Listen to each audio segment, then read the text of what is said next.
to be a part of Sunday's podium day. If we have more than 2 or 4 of the same records going into podium day, this is how we decide on what 4 teams from the women and the men that will be a part of Sunday's festivities, the breakdown and what it takes. And not only are we playing for being a part of a spectacle tomorrow, but there's also the overall regular season standings.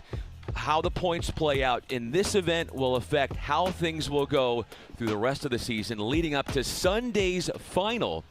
Sunday's final, and also the final of the season in Miami in December. We had so much fun yesterday. So much fun, like I said, some of that talent that we came here to New York to see, some of that talent. Yesterday we had a packed arena when Toledo played, and it was a big upset. We're going to talk about that game later on when we see the highlights, because truly it was one of the most amazing games I've ever seen. The way they came back, the way they managed to get that game back, it was simply incredible. And then later on, the turnaround too. Araujo couldn't get that win. The upset from the girls as well, so it was an action day yesterday. That it was. There's so much to get to, including what you called to start yesterday an all-Florida derby. This was the Miami Padel Club versus the Florida Goats. The Goats won courtesy of Noah Conovas and Carolina Orsi. Well, Orsi putting an extra step than anyone else. We know why she's the best player in Italy. We know why she's one of those players in Europe, and she obviously showed it yesterday with a bunch of skills.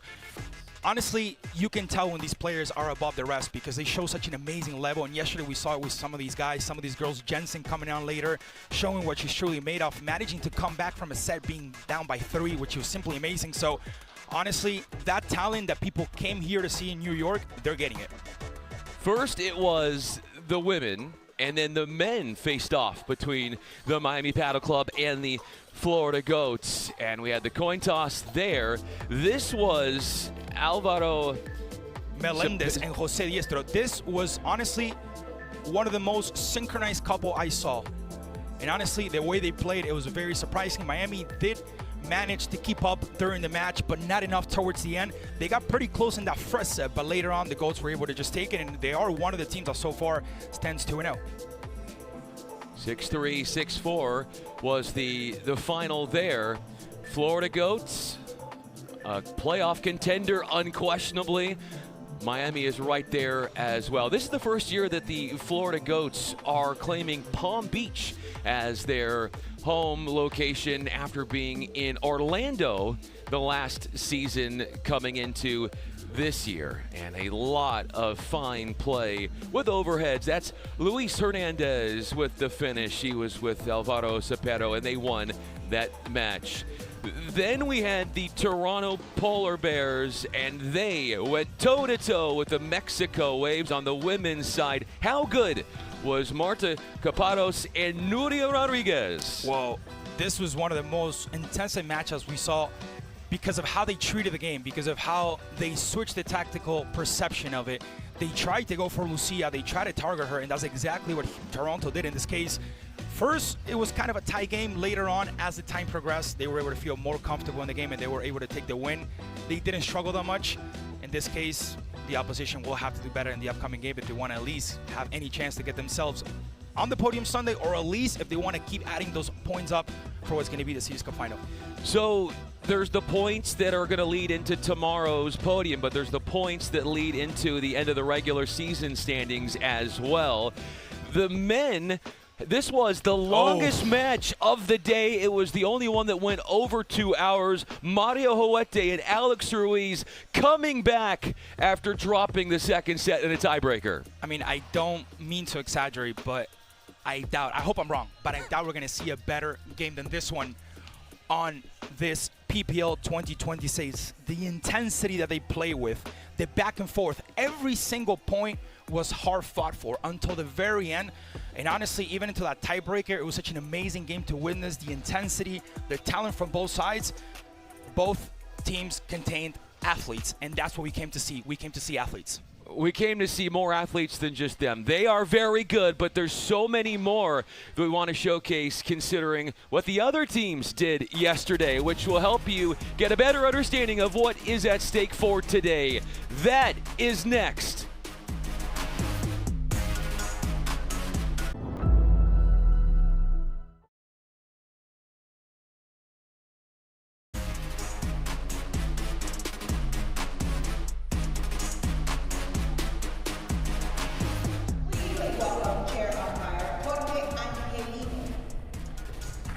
Vamos a dar inicio con el sorteo. Primeramente son 2 de 3, más si hay un tercero, super tiebreak a 10, ¿correcto? Golden point. Ustedes, Cercasa, escogen. PPL azul o blanco. Azul. Ok. Suerte.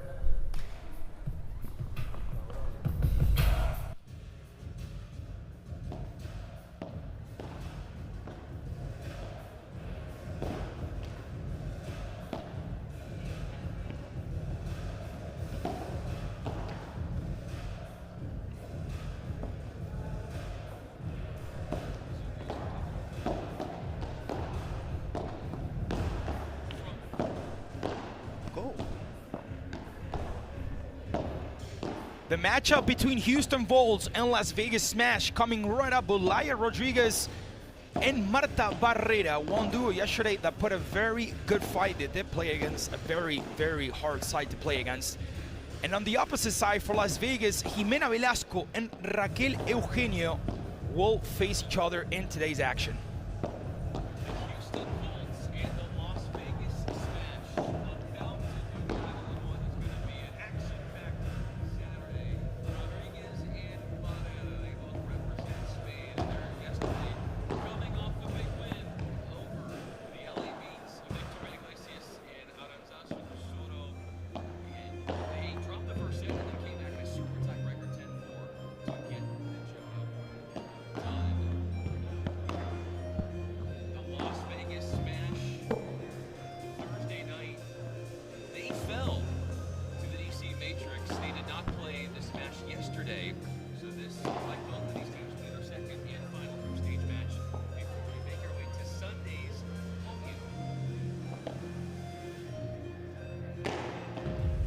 We see both teams warming up, everything getting ready as the action will start early, just like we did yesterday. More than 14 hours of broadcast along the whole production team.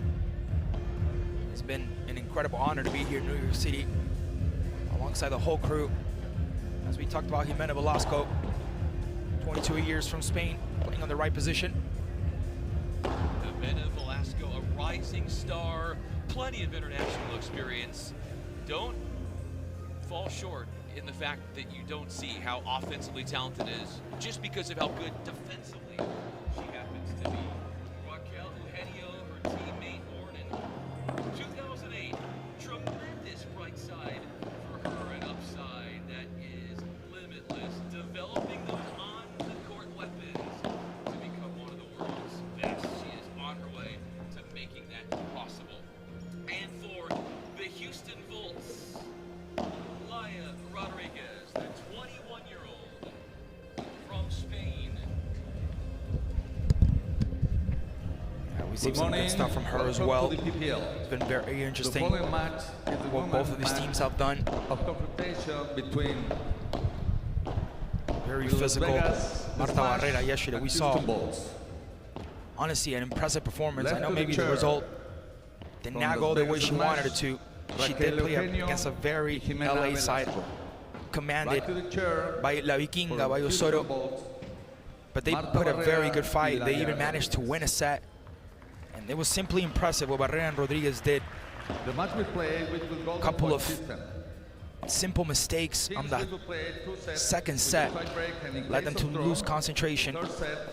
But again, when you're playing against a duo that does it so well like LA, there's nothing much you can do.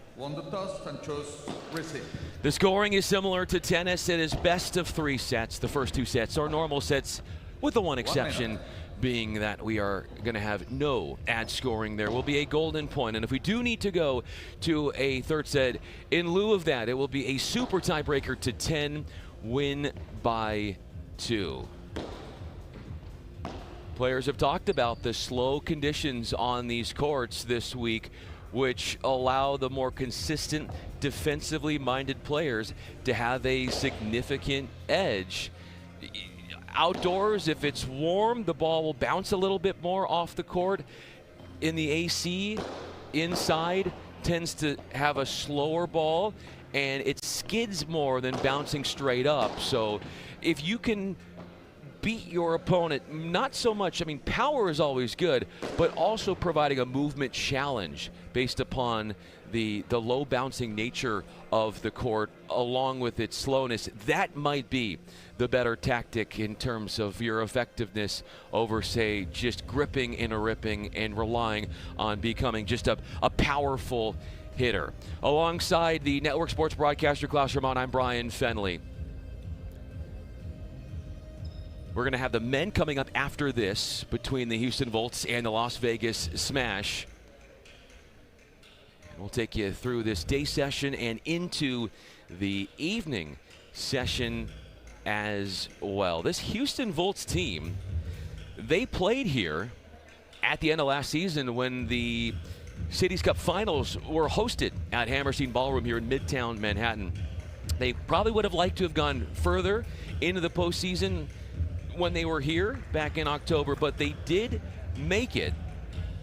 When they did, Marta Barrera was on that team along with Marta Caparos. Caparos is not on this specific Houston Volts team right now, so one similarity but a nuance to the partnership on the women's side in 2026.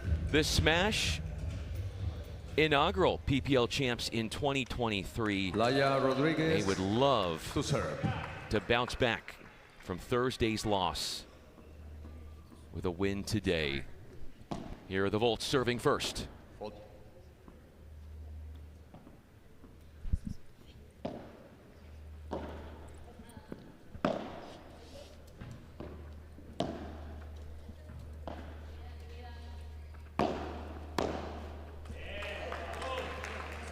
It's a strong start there for Rodriguez and Barrera. Again, we saw them yesterday in that game against LA, and by looking at them, we were highly impressed by that first set. How they managed to play and how they managed to stay in the game and survive for so long. Later on, LA ended up taking the win as Osoro emerged. But what we saw from them was very good talent. Rodriguez is the one serving. Dry volley for Barrera, who then fakes like she's going to go all out power and then tones it down, and it will not be returned. A great decision on her end for the Spaniard.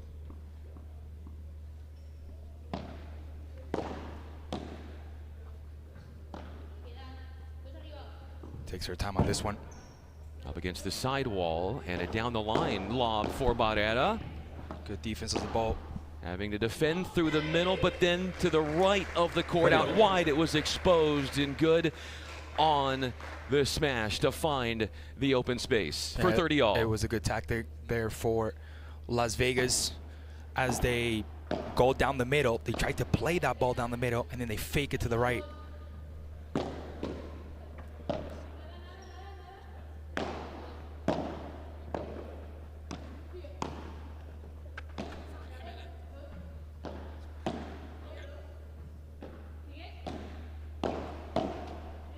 Barrera not able to get it over the net on this one. 30-40.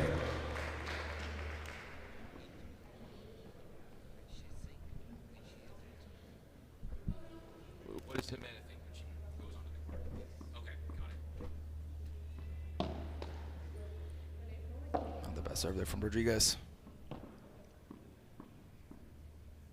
A break chance, or the smash.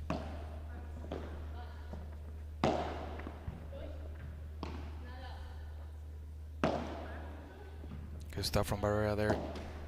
And now again, not able to get it over the net. Game. As Las Vegas will take the first game. Let's hear from Jimena Velasco and what she thinks before walking into the court. Estar concentrada, estar pensando todo el rato en la táctica y en lo que tengo que hacer y animar a mi compañera. Jimena Velasco, a rising star. That was her speaking to our team on Wednesday during Media Day. And she definitely carries with herself a great attitude on court. And it's her ability to adapt to new partnerships that have allowed her to be very successful at the highest stages of the sport.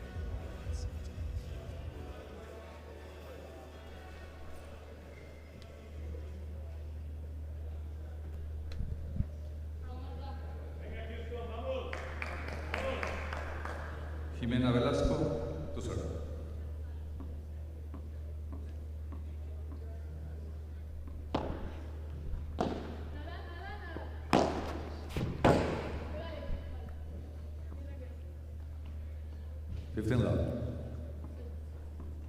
Another faulty return there.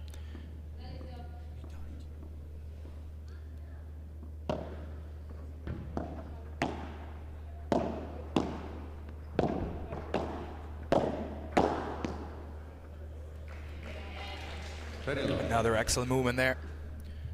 Las Vegas looking better and better.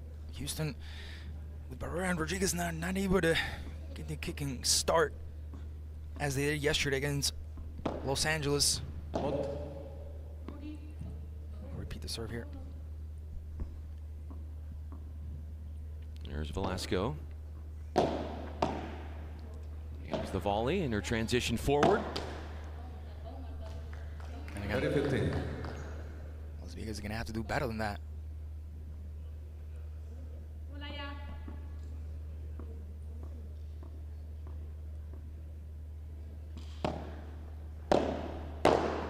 Oh, beautiful. Beautiful.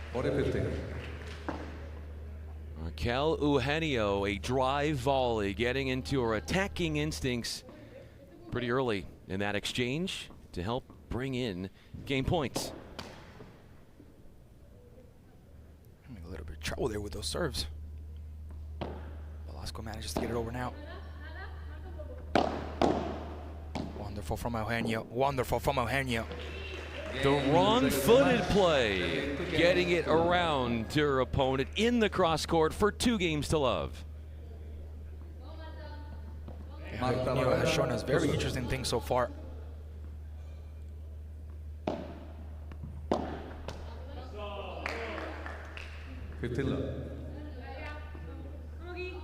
She has this characteristic where she uses power when no one expects her to. Gets it out of nowhere. Now again, Barrera not able to get this return, as Houston is struggling in the first opening set.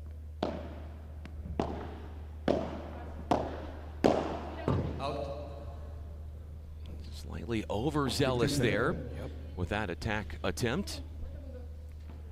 Yeah, that's Barrera. San Sebastian last year at that event, she and Marta Camparos got to the podium. They earned a 3rd place finish. Oh, beautiful placement by Eugenio. Not able to get to this one. And Barrera taking care of business. 30-30 this first set. As Las Vegas still leads 2-0.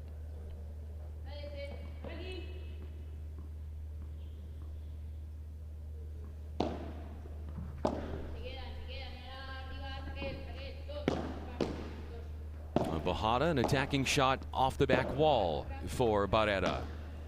Velasco returning with the same medicine. Beautiful again from Eugenio. Was that in?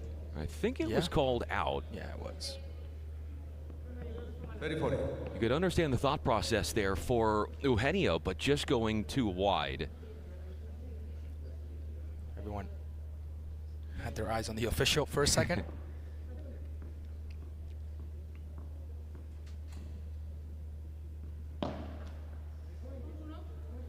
With the serve.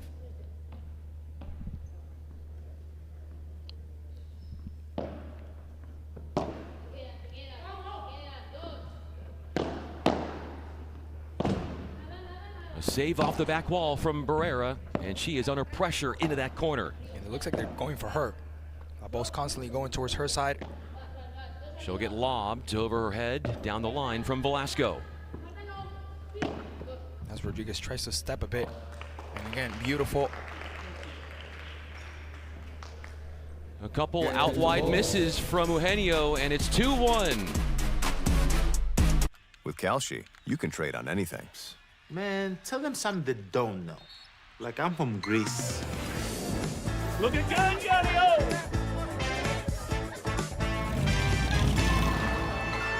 Before I was born late one night, but Papa said everything's alright.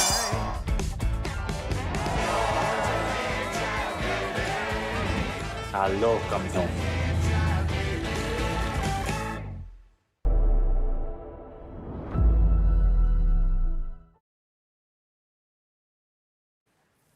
Most moments aren't perfect. I didn't plan this. It's just happening.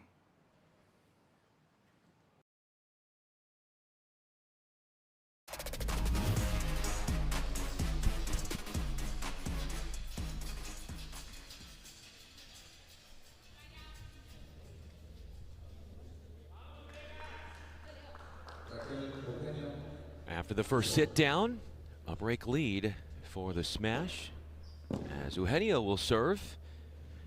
First service game for the Volts. Rodriguez was broken.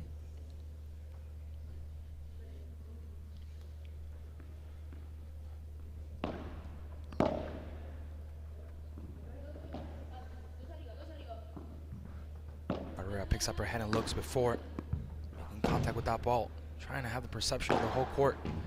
The smash falls a bit short. A wonderful return by Rodriguez.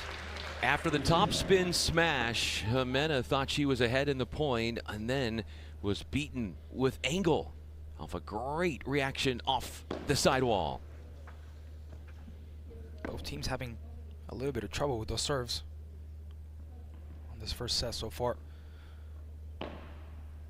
A return by Rodriguez. She quickly steps up to the net, trying to prevent the smash, the return. And a good defense by Barrera. Through the middle of the bandeja, the defensive overhead from Barrera. Is it wide? Earns an overhead. Directional change from her. Now goes down the line, back to cross court. Stretched into the middle was Barrera. After Rodriguez, you could hear it ran into the sidewall, so essentially it was up to Barrera at that moment to cover the whole court. Yeah, she didn't have an easy tax there. She tried getting it over the far side, but simply couldn't. It is not the most dynamic start for Houston. 40-15. As now, Smash will have a chance to find a game point here. They get themselves 3-1.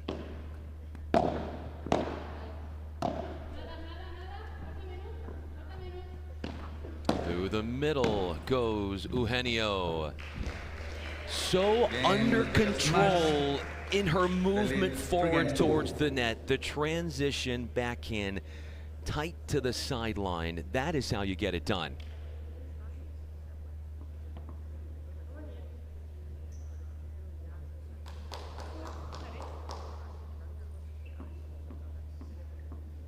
Here's Rodriguez to serve.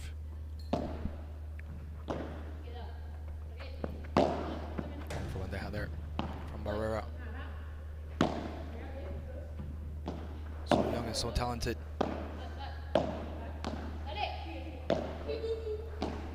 Eugenio has to step into her teammate's side of the court. I was very impressed by Barrera yesterday with that display against LA, especially in that first set. Good defense as well.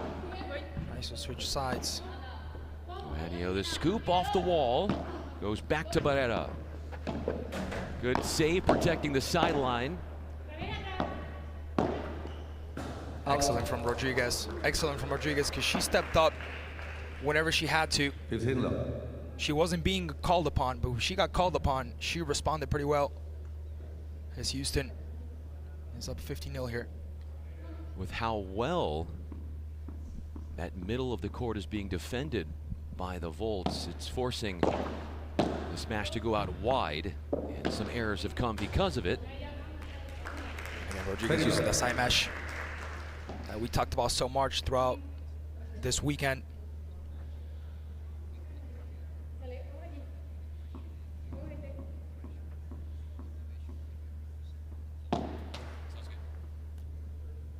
First service.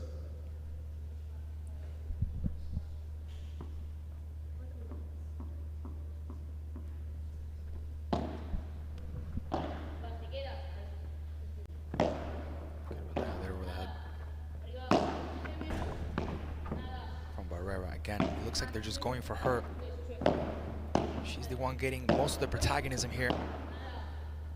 Rodriguez barely involved here. Now they finally get her into it. Rodriguez before the bounce will take it cross court. Good response from Eugenio. Bolts are momentarily taken off the net, and Rodriguez showing how she can backtrack and place it in a tough spot to earn game points. And again, the venom from the side mesh bouncing back in a way that you simply just don't expect. It's not a regular bounce back. Carries venom, and sometimes it benefits you, but most of the times it hurts you. And that was a perfect example of it. As Houston will have the chance of a game point here now, looking a little better than they did in those first couple of minutes.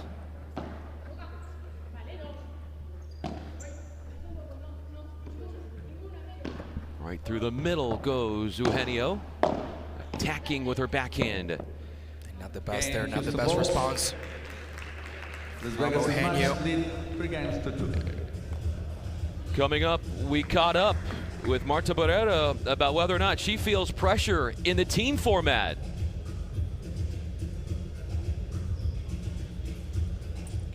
Para mí, a la hora de representar al equipo, sobre todo mucha más motivación. No tengo tanta la presión, pero sí que es verdad que yo creo que al final nos apoyamos todos mucho y estamos haciendo también muy buen equipo, somos una familia y creo que perdamos o ganemos, todos nos vamos a apoyar, así que presión, te diría que no. Barrera considered one of Spain's promising next generation stars, and you think about Pro Padel League having her, it's a great opportunity for her to build her brand through PPL and take her game in the meantime to the highest of high. Yeah, she's been performing amazing here at the PPL, one of the talents that we've seen, that we've known, that we've grown with.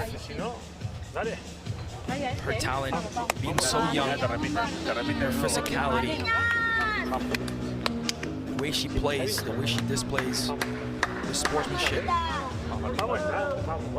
Yesterday on that clash against LA, where they had that first set, they were looking so good. But of course, talent is talent. And when you have Osorio in front of you, it's not going to be an easy task, but it's one of those games where obviously the team doesn't get the win, but the performance leaves you very satisfied, especially because you came in and you saw something that you weren't expecting. Out. 15 love.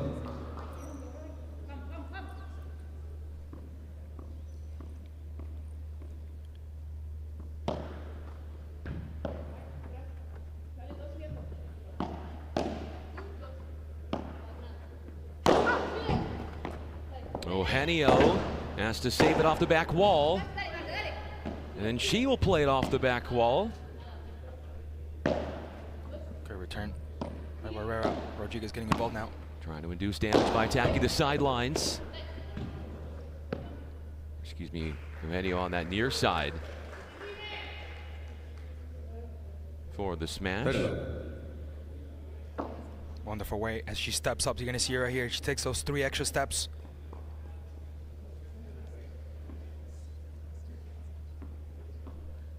And absolutely nothing Barrera could have done about that one.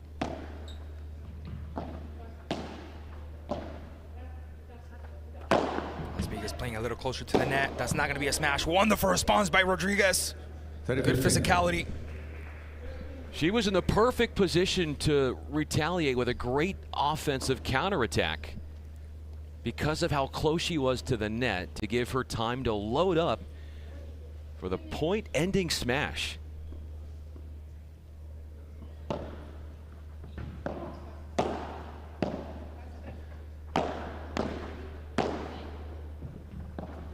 Wonderful recovery by definitely not an easy one. Are they going to be able to recover this one? Yes, Rodriguez. Yes, Rodriguez. Yes, Rodriguez. Wonderful step up. Preventing that smash. And making things 30-30. As Las Vegas trails in this set, 3-2. Eugenio thought she had won the point and instantly was proven otherwise.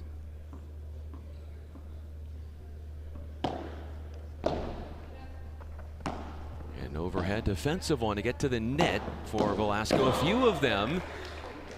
40-30. Plays it at the feet, low bouncing at Rodriguez as she looks for her second hold. First 2 games of this match went to Las Vegas.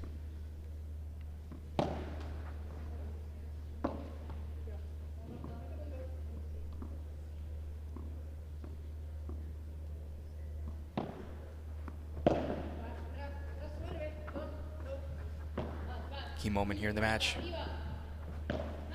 As we have one team trying to take off on the set, the other one trying to come back. Not much of an option there for Velasco with how she's bogged down in the corner. Wonderful from Barrera. Can't wait to step up by Velasco. Deuce, golden point. Having a hard time absorbing the pace off those block transition shots. And a golden point for the first time in the match. In lieu of no ad scoring, the next point one will be that person to win and that team to win the game.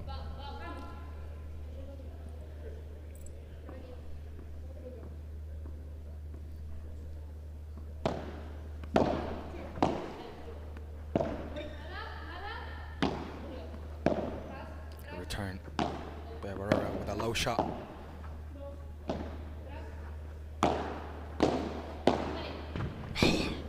Impossible to get that over from Eugenio, where she has constantly chosen to play that specific spot. She knows it's hard for Barrera to get down there, for anyone to get down there. So far, you said that key moment belongs to Las Vegas as they stretch the lead 4-2 in this first set. Now looking a little more solid.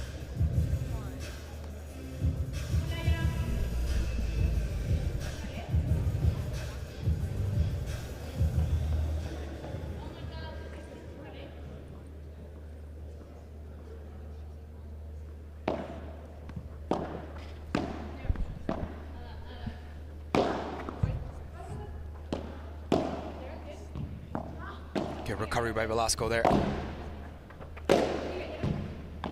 Velasco turns the body and squares up in the cross court. How well she read the rebound.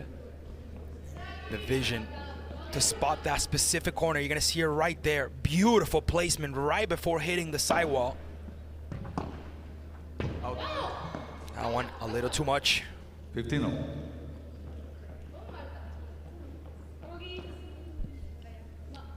Earlier in the match, we had a nice interview segment we showed of her, and she mentioned that team aspect and how it feels like family for her, and she uses that as motivation. Doesn't feel any extra pressure to the team format. As Rodriguez takes a swinging volley into the net. Might have been better suited to block that one. 15-30. Rodriguez has to get better on those. She has quite a few this match where she just simply, either off the serve or out of a quick return, an easy one, she just can't get her over the net. Little mistakes you have to correct before it's too late.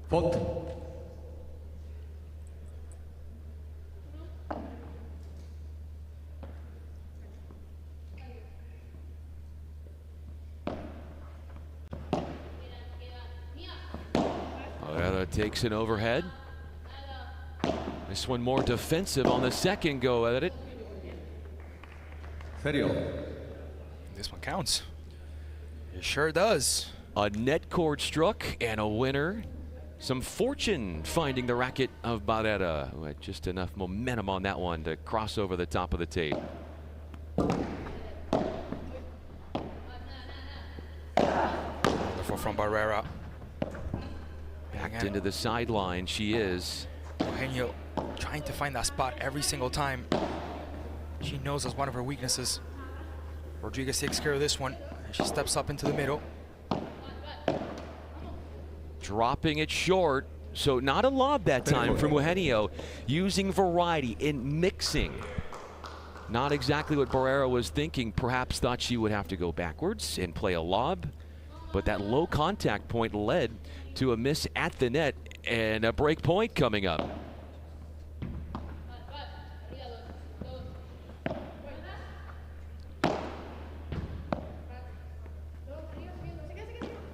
Now the key moment in the match. This could be almost the set for Houston, and that's it right there. That break point goes for Las Vegas. They lead 5 games to 2. Brian, let's take a quick look at the benches. Let's see if we can hear something as far as strategy, as far as tactics.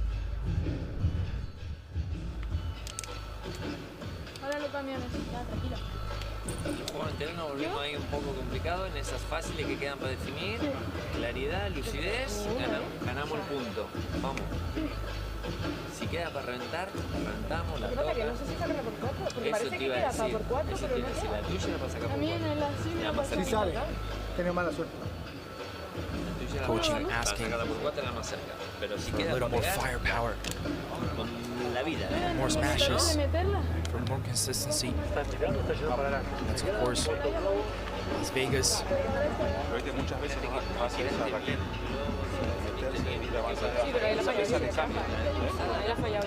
No, pero antes cuando le cambiaste, si te ganaste. Cuando le dejaste. Una que cambiaste, que fue punto de oro. Que cambiaste, aquí me ha hecho con la bola. Pasa que ahí vos la fallas, porque quedas esperándola. Yo te haría, me voy para la grasa contra el río. Si vos la esperas acá, te queda abajo la bola. Vamos. Vale. Vamos, Carlos. Vamos, Carlos. No hay nada, vale. Vamos. Rodriguez looking a little uncomfortable there. He's been struggling, especially in the beginning. Now they both managed to get back into the match, even though Las Vegas has been a step ahead. There was a moment where we saw equal power, but the talent from Eugenio and Barrera alongside Velasco. Played a drop shot right off the backhand return to move in and force an error. Rodriguez handling things extremely well there. Barrera mismeasures the cross-court return of her own.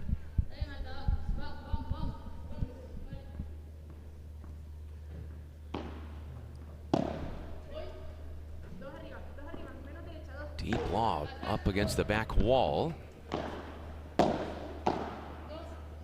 Rodriguez flights a cross-court lob and then does another one over at Velasco. Quick reactions needing to be at play as Barrera went toe-to-toe with Velasco. You know Raquel Eugenio is Barrera as well, right? Because she's Raquel Eugenio Barrera. I guess we're using Eugenio so we don't create the confusion there as well, you know, but we do have 2 Barreras on the court.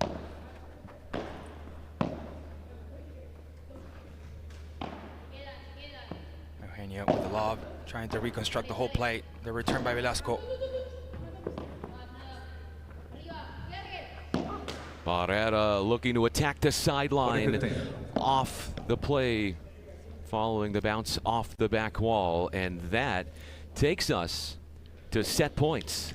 Well, those are the small differences that we're seeing with this Houston team between today and yesterday. Yesterday we saw them with much composure, more focused, looking better. And that will give the point. That will get to the game. And the set for Las Vegas as they lead Houston in this first set 6-2, and they take a break, and we're right back. Well, there's a lot of infection in there, Timmy. You're doing really well. Are you feeling anything? I don't understand, but this Kelsey. Kelsey, what's Kelsey?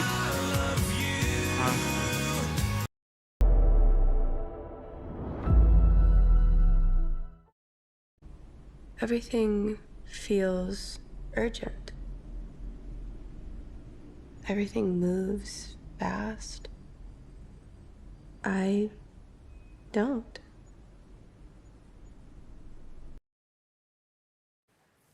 Most moments aren't perfect.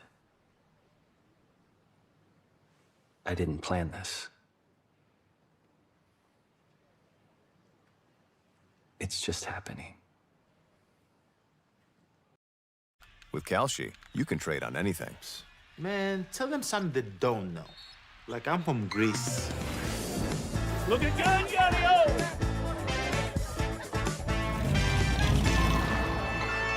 So I was born late one night, but Papa said everything's alright.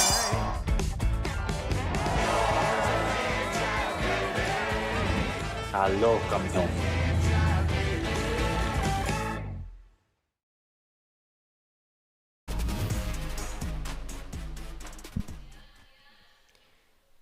Eight winners in that opening set for the Las Vegas Smash as they rode to a 6-2 opener. Bolt serving with Rodriguez to open up play in set 2.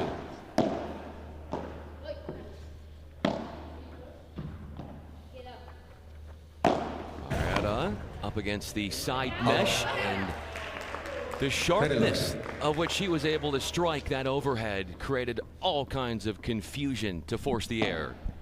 Thank you for all the positive vibes. As people are following us on YouTube, don't forget to subscribe to our channel, Pro Padel League. Also follow us on Instagram with the latest highlights, interviews, and much more. And all the action live here from New York with our amazing content team that's constantly uploading and putting everything so you don't miss absolutely nothing. Eugenio stepping forward with conviction takes the initiative with the volley winner.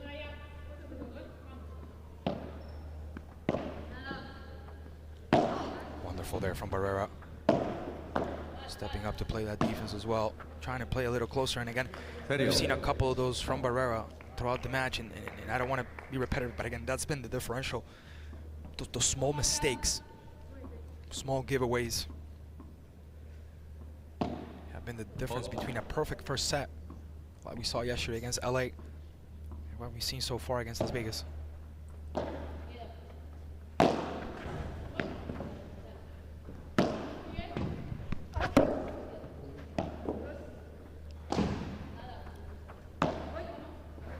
Opening up the middle, and Eugenio is there to meet it defensively. Beautiful, beautiful from Barrera, picking up the side. The accuracy, the power, everything that it needs. Now game point. That's a key part to her strategy, is attacking the side mesh, because it leads to awkward rebounds.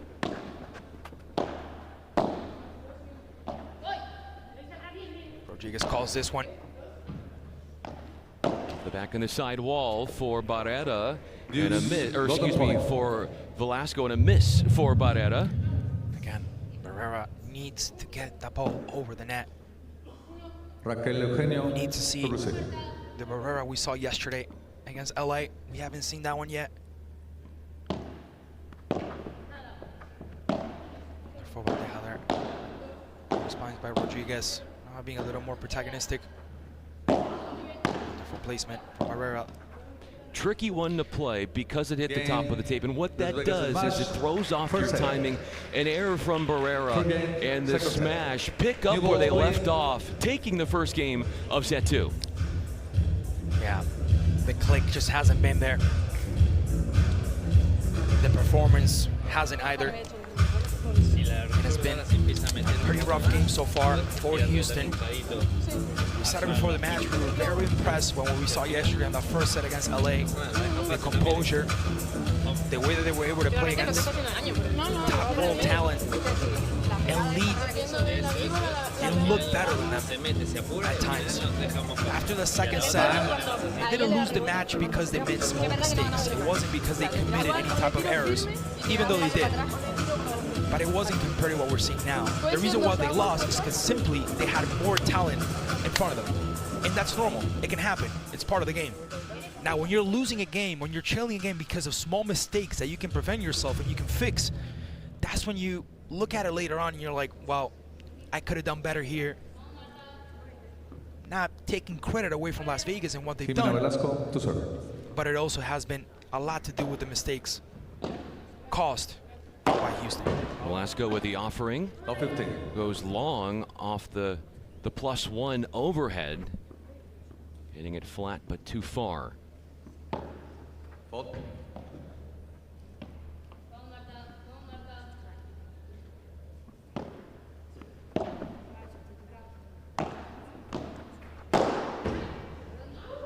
Eugenio 15.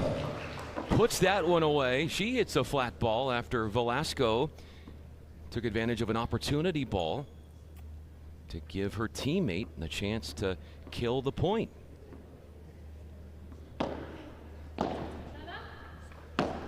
Eugenio stepping up again as Velasco tries to trick here. And Rodriguez not able to scoop it up, not able to get it to the far side. You see, Klaus, how they were able to attack the gaps. First up the middle, then out wide. Then they go back up the middle. And that's how you get it done. 30-15. The change of direction constantly. Trying to fool the opposition. Trying to confuse between them. Trying to generate that confusion. Barrera, off the back wall, plays the Bajada. An attacking shot known for being used after the ball was struck off the back wall. And she slips one past Eugenio. The way she dips that short backhand is really impressive. 30-all. Wonderful placement again from Barrera. Finding that space, finding that gap. Knowing that Eugenio's right-handed. And she is going to need time to turn and send that ball back. Rodriguez waiting for the right time to send that one back. That ball does not touch the court. Eugenio strides forward and plants a volley wide, and that's where you maintain your position at the net, and you know if you're Las Vegas, you have to find a way to put that point away. And now they haven't been broken all match. They've got a break chance against them.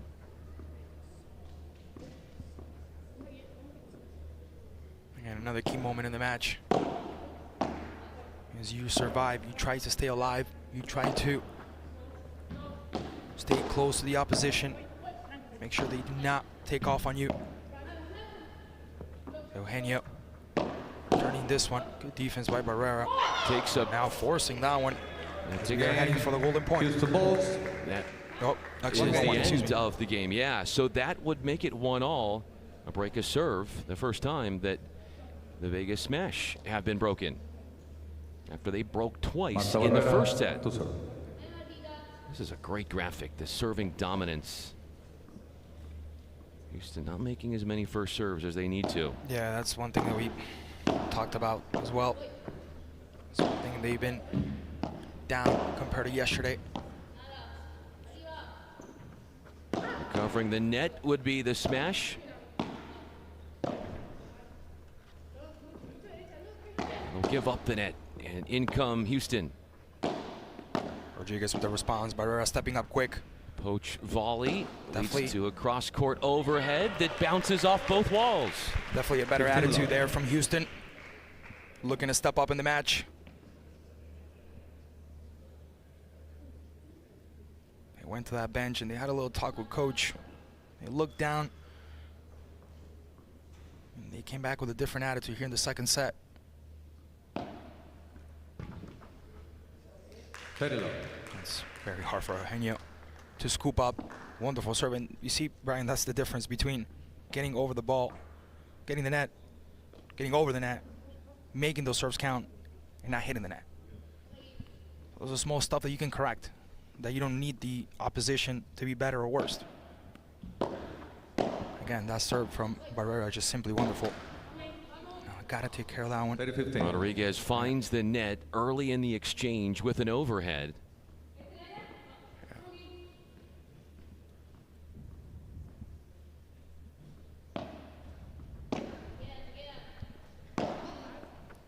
Bandeja threaded down the line from Barrera. Velasco will test the middle of the court, then flick up a high lob. Barrera has that composure. She waits for that ball to give her the right bounce back. Middle of the court is vulnerable. She looks for that side mesh again. Now just hits the back wall. That's a really defensive, talented Eugenio, moving, gliding into the court and around to make sure that she plays that extra ball over to the other side. 30 all.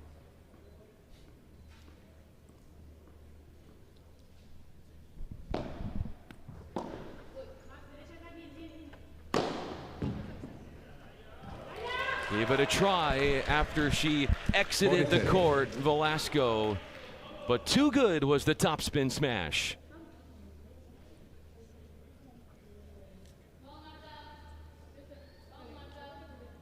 Wonderful there from Rodriguez. We saw her in the bench a couple of minutes ago. She looked down. She looked like the game wasn't going her way. Coach cheered up. Said, bring the head up. Focus. You know what to do. You did it yesterday. And she came back with a different attitude. Again, it's not easy for Houston, but a chance to obtain the game point here. Wonderful from Barrera. The damage was done from Eugenio, sharp in the cross to lead to a pop-up.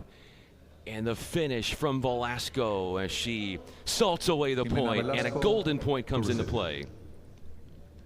That is the second golden point. The first one was won by the smash back in the first set. Just wanted to make sure. They wanted to double check. A return. Velasco, Eugenio stepping up. Let's see if Houston can stay alive. Yes, yes, they stay alive as they capture that one. Now they lead the set 2-1, and they are looking a little bit better, Brian. That they are. It's a big difference for them. And you think about unforced errors. Las Vegas already has in this second set 4 unforced errors. Let's eavesdrop and see if we can glean from anything with this conversation. Sí,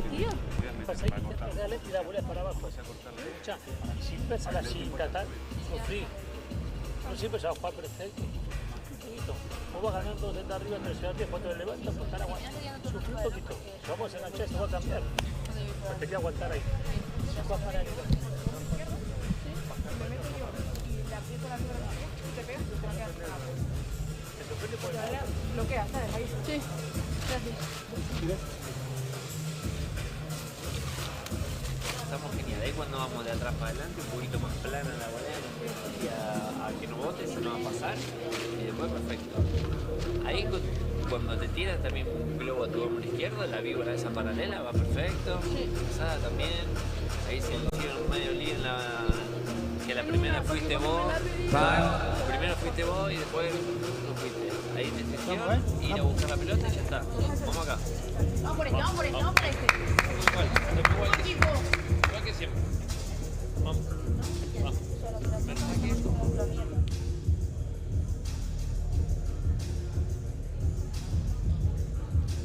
You hear these coaches, and sometimes it's not necessarily something fundamentally that they're speaking about. It's more of just psychologically and instilling that positivity onto the players just to keep form and keep what they're doing.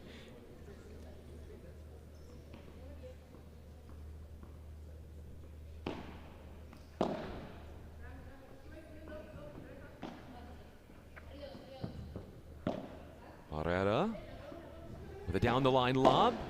Pop-up off the stretch volley. Eugenio moves in using those attacking instincts. She has those clinical finishes where she puts her eye on that empty spot. She spots it and she executes. Good pick up by Rodriguez. That one wasn't easy at all. And you see right there, effort brings a reward as they both go 15-15 here. Houston catching up, the momentum looking better. Let's see if it's enough for them to at least win this set and force a tiebreaker. Beautiful, beautiful, beautiful smash from Rodriguez. That's what we're looking to see from her.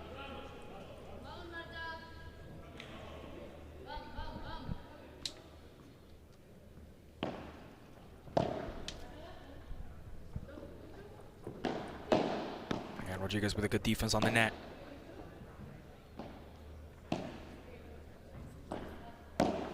Handling the down the line with a backhand lob. Barrera now looks for that side mesh, creates the air. She has gone to that side mesh, that short angle overhead offensively, time and time again, and a break point is forced. Well, as I've been saying, key moments in the match, this is one of them. Now Houston with the chance to take the lead in the set, 3-1. That will create a little more pressure on behalf of Las Vegas. And that could put him back into the match. But they got to do better than that. Because Rodriguez can get it over the net. Some vulnerability through the middle of the court. Rodriguez actually took that one on her teammate's side, which led to that response being under hit.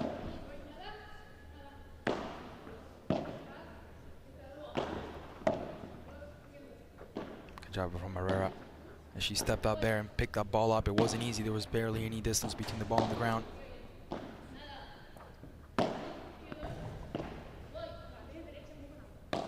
A short lob, and it's struck by Rodriguez.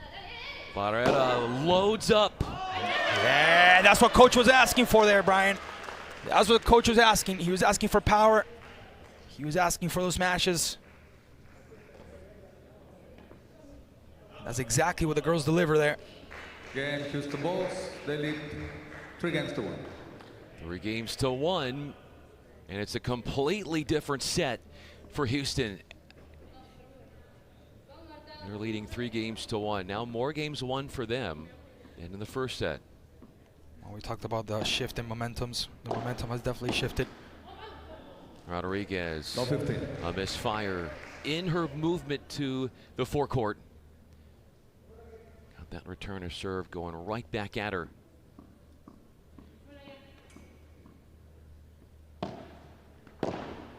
Serves wide and then comes in.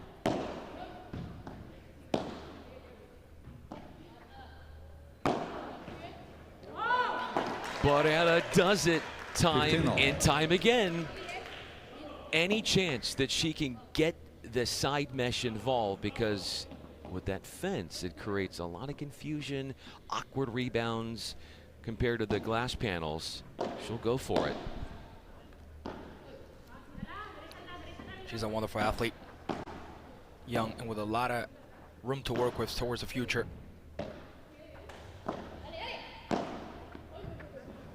Under duress would be Vegas. Good return from Eugenio. And Barrera getting a piece of it. Good positioning by both Rodriguez and Barrera. And there it is. Barrera taken out of her game a little bit, having to hit more shots on the run, not stationary, as she airs wide. If you hit the sidewall or the back wall on the fly, the ball is out.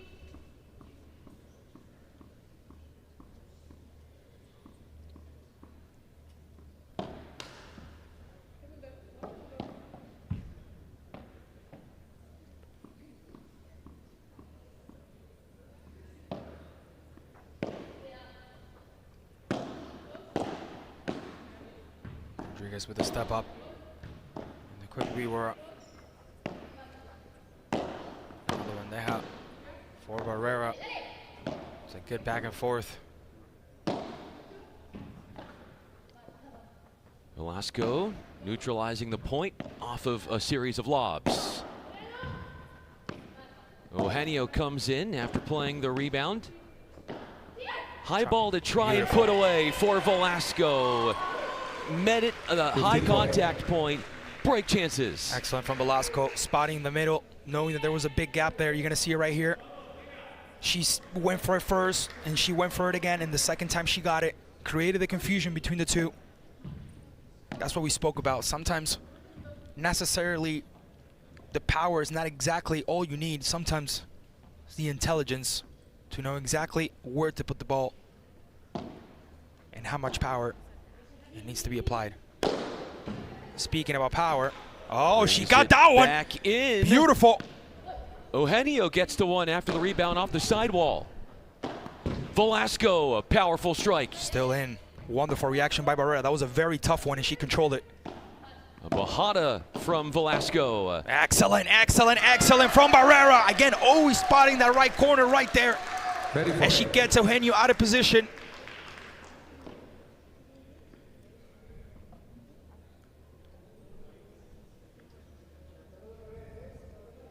(30-40).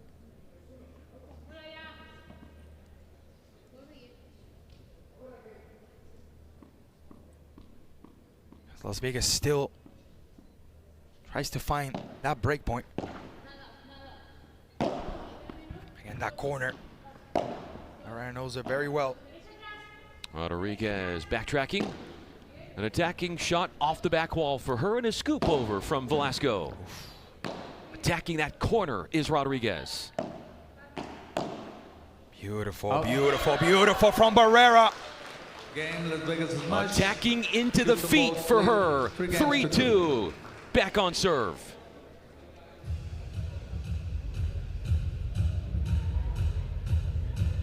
Muy bien, muy bien.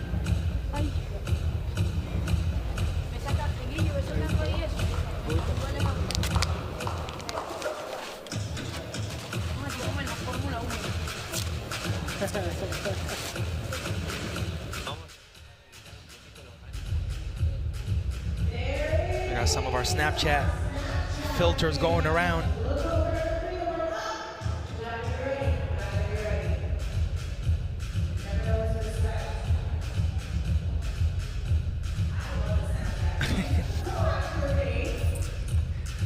People making their way into the arena on this Saturday here in New York City.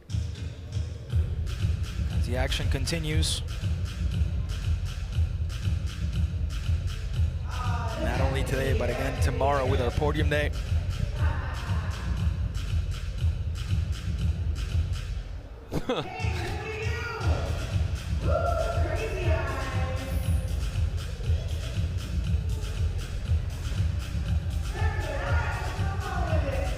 Time.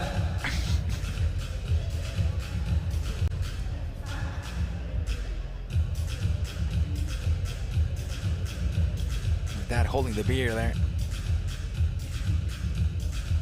He's definitely having some fun for sure. And a very nice game to witness here so far. Yeah, the match has seen in the second set 4 Spanish winners for the Volts. Houston trying to come back, getting closer to match up those stats. Those so far have been very one-sided.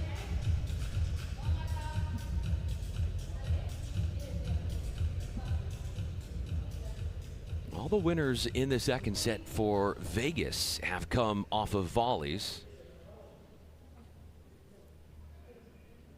Barrera has done a great job creating opportunities with continuously aiming her overheads at the side mesh to create problems for the other team.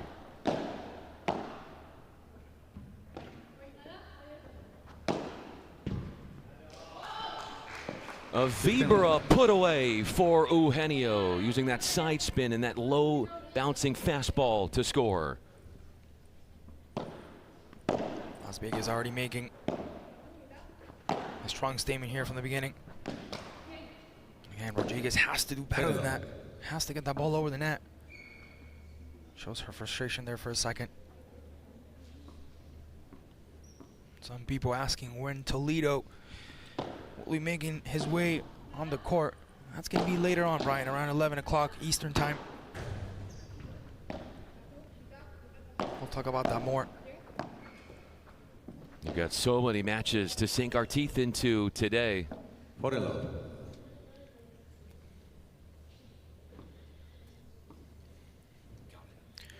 you go, the differential between yesterday and today has been that net for Houston. They've struggled to, at times, make that ball go over. That's been a problem for them this morning.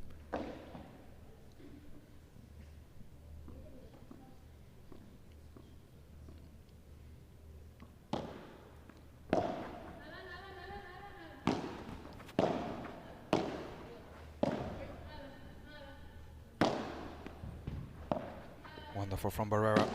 The response by Eugenio, who made it a little personal there. 40-15. Went for more power than accuracy, hit the net. She changed direction too. She had 3 overheads in that second volley she struck in that exchange. Wanted to go down the line, and that changeup worked against her. No, it was a good idea because there was a big gap in the middle. There was space to work with. The problem is that you got to get the ball over the net. So the idea wasn't bad. It's just the execution. Her response by Barrera, that wasn't an easy one at all. Who's got the counter, but now has to retreat. Reconstructs the game there. And the unsuccessful we were from Velasco. Well, like Barrera, Velasco, you could see the way that her body was aimed, trying to go to that side mesh as well to produce an attacking overhead. Well, let's see if, again, another key moment in the match as Houston is trailing. A wonderful combination there and a good eye to spot the empty space. After both Rodriguez and Barrera switched around, the gap spotted, and Eugenio executes.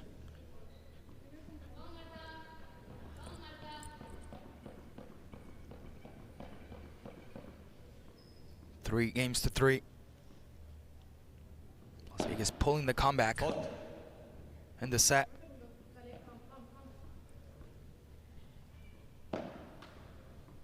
Second service.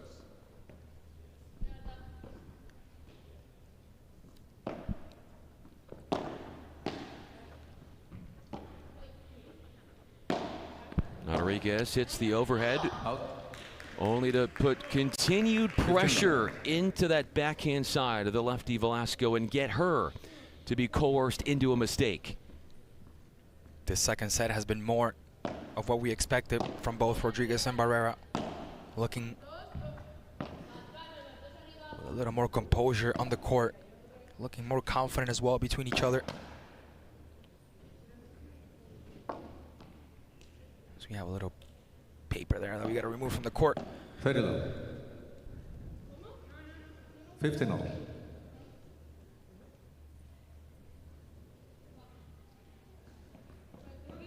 Early on in the second set, Houston had a break lead.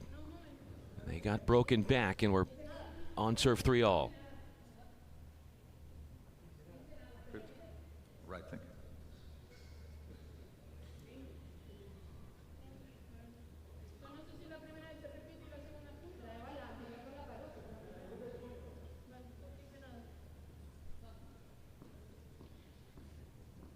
Correcting the score there. 15-0. It was Houston the one leading. Barrera with the serve. High return. Bush back behind the returner serve. Eugenio. Out. Wanted nothing to do with taking that overhead through the middle of the court. Went wide, but excessively wide. 30 love.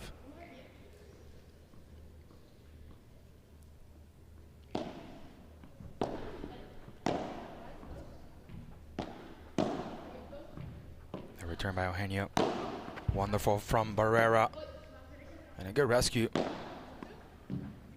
by Velasco, who sends it back. Now Eugenio stepping up. And Barrera constantly using that mesh, forcing the mistake on the other end, and now the chance of a break point, or a game point in this case, for Houston, looking to take the lead back into the set, 4-3.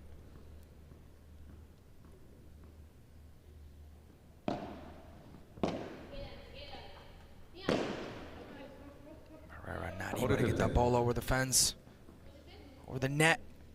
Yeah, the net has to do better. Known for her consistency, her court coverage, and her ability to compete and play her best against the most experienced opponents. Earns herself an overhead after the volley. Now coming back in. It's wonderful how she's always able to spot that corner, Brian. How she's able to put the ball right there where it's truly unreachable. And Houston takes the lead, 4 games to 3. Offensive volleys for her to allow her squad to take the 4 games to 3 lead.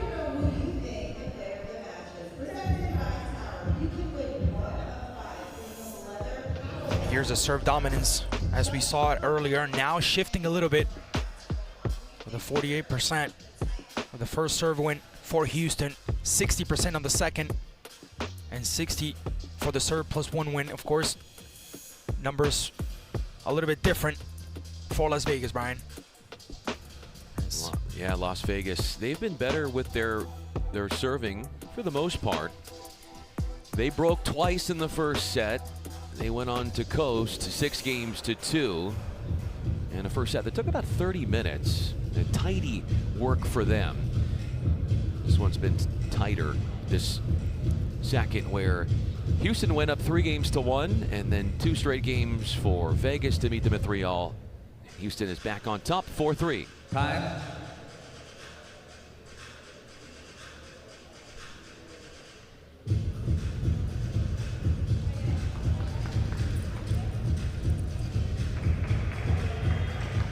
Eleven volley winners for the Smash in the match to 4 from Houston. That tells you that the Smash are doing a much better job in maintaining the net, controlling play from up close, and a number and a figure that many of us have heard. It's been thrown out there, and that is that 90% of points won in paddle come from when you're at the net.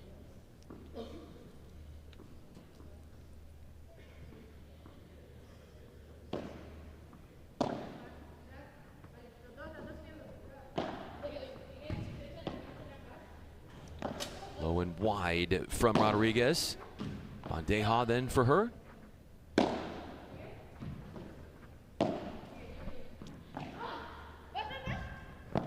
Last ditch effort for Barreda.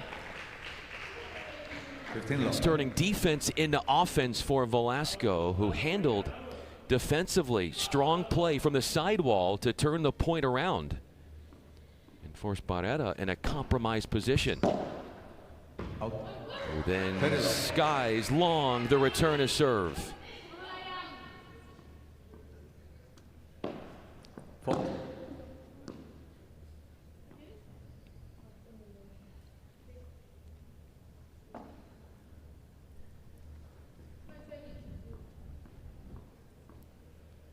So far, Eugenio leading with 9 winners, 3 forced errors, and 12 unforced errors here.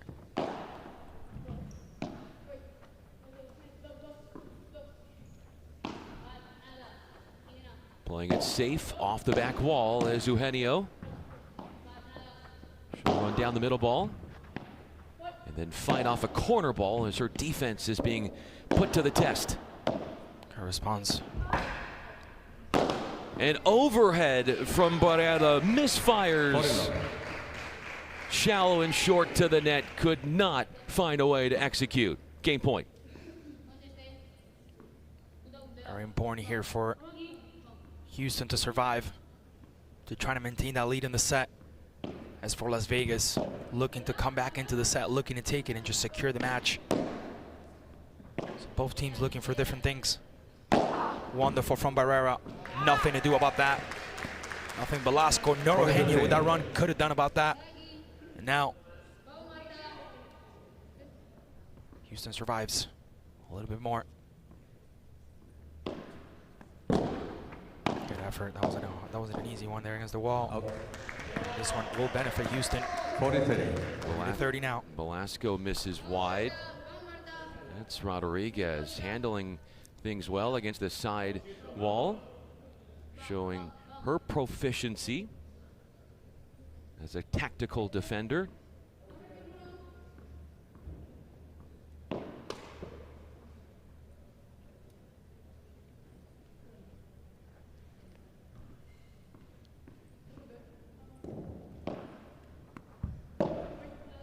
High return from Barrera. Just to get down there, it wasn't an easy one. Rodriguez with the coverage. It's a good one down the middle. So again, Rodriguez stepping up.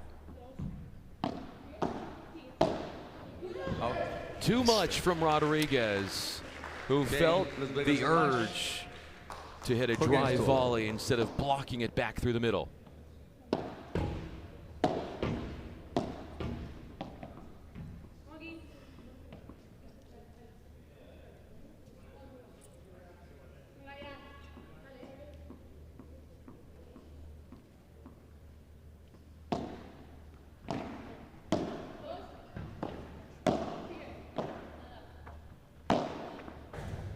from Barrera there. Only Rodriguez option. calls this one.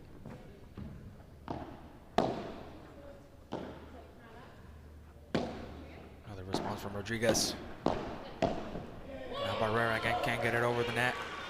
She is stretched out to her backhand side, slightly out of position. Cheating more towards the middle, which is playing the percentages, and then is beaten out wide. Dipping that return and coming up with the retransition mistake is Rodriguez.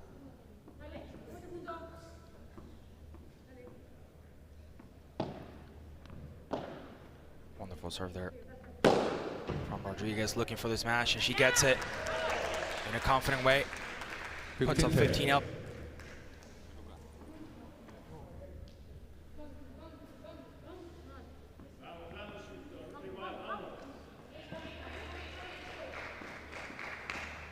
Great power, great strike from Rodriguez with that smash.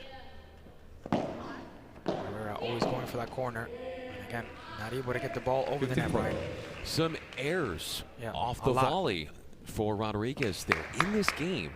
Bring up what could be the biggest turning point of the match with break chances deep in the second set. I think that's been the difference between yesterday and today. I mean, we saw it yesterday, less than 24 hours, so it's very fresh in our minds. And the reality is that Houston came here with a total different gameplay. They're now looking like that composure team that we saw yesterday. Too many errors, too many times hitting the net. And when you're playing against rivals like Velasco and Eugenio, you cannot make those type of mistakes. Wonderful there. Good power from Rodriguez. Eugenio down the middle and always creating and finding the gap, finding the space, break point. And Las Vegas leads 5-4 on this second set. They are now able to serve out the match. Los dos puntos que perdieron fue que la zurda se la recontrajugó, le pegó mejor que Tapia. El otro remate rápido que me lo gane, pero el otro no. No, no, pero si le pega, sal. Ya, yo sé cómo para que la bola. O sea, ni lo que yo te diga, ¿eh? Vale. Tú sales y yo me quedo. Vamos, Me quedo dudando porque la bola no sale, pero sí No, pero sale. la explotó, pero la explotó mal. De loco le pegó. Vamos ahora, Primero saque, primeras voleas, intensidad. Lo cerramos. Si tenemos que ir de globo. ¿Saco? Sí. Vamos, Vamos lo por cierra. el globo por el medio. Vamos, Primer saquecito, Primer punto, primer saque. Vamos.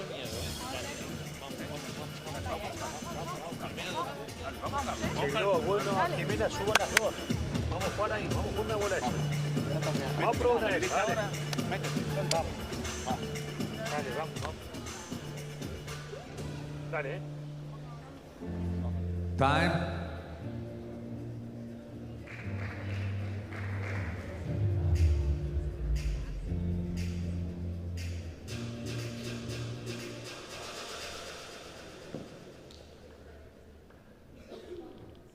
With that key break in game 9 of the second set for Las Vegas.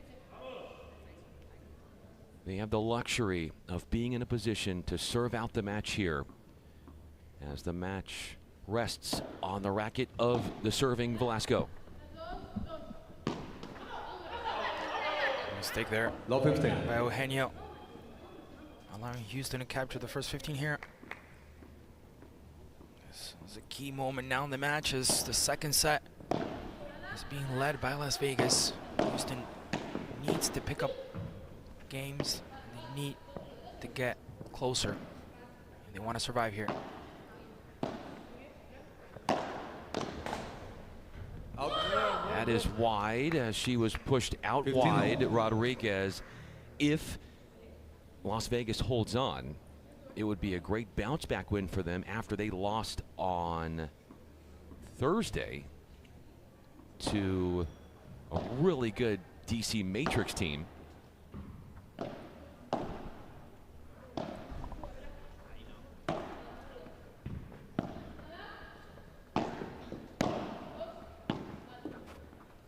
Good work there from Barrera. Rodriguez claiming this one. Barrera with the return. Difficult pickups for both Velasco and Eugenio. the sidewall.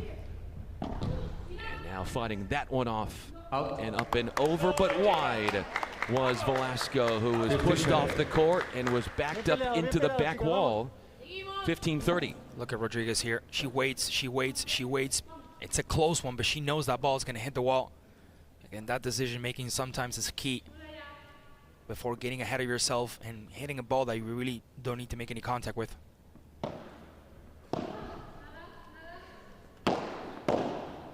Wonderful there from Barrera. Again, she manages to get those balls from the ground that are so difficult to pick up.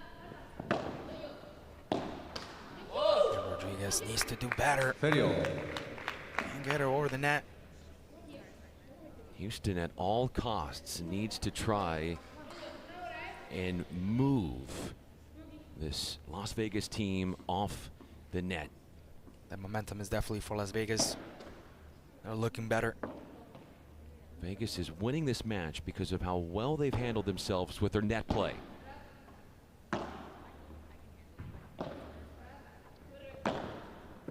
Key moment here for Las Vegas, trying to secure what could be their final step before Sunday podium. An ill-timed mistake brings up a match point for the smash.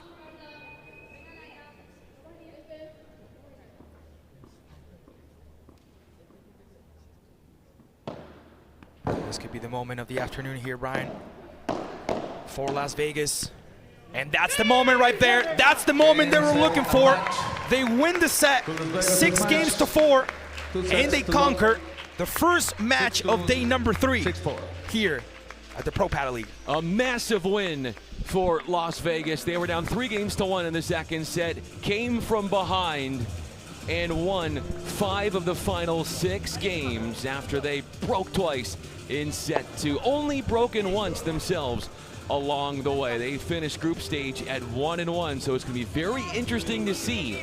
Too early to tell, but as we check on consistently through the rest of the day, the standings, is the 1-1 record for them going to be good enough to qualify to tomorrow's podium stage, our final day, which would consist of the top 4 records, top 4 women's teams from the 10 of the 3 days of group stage action.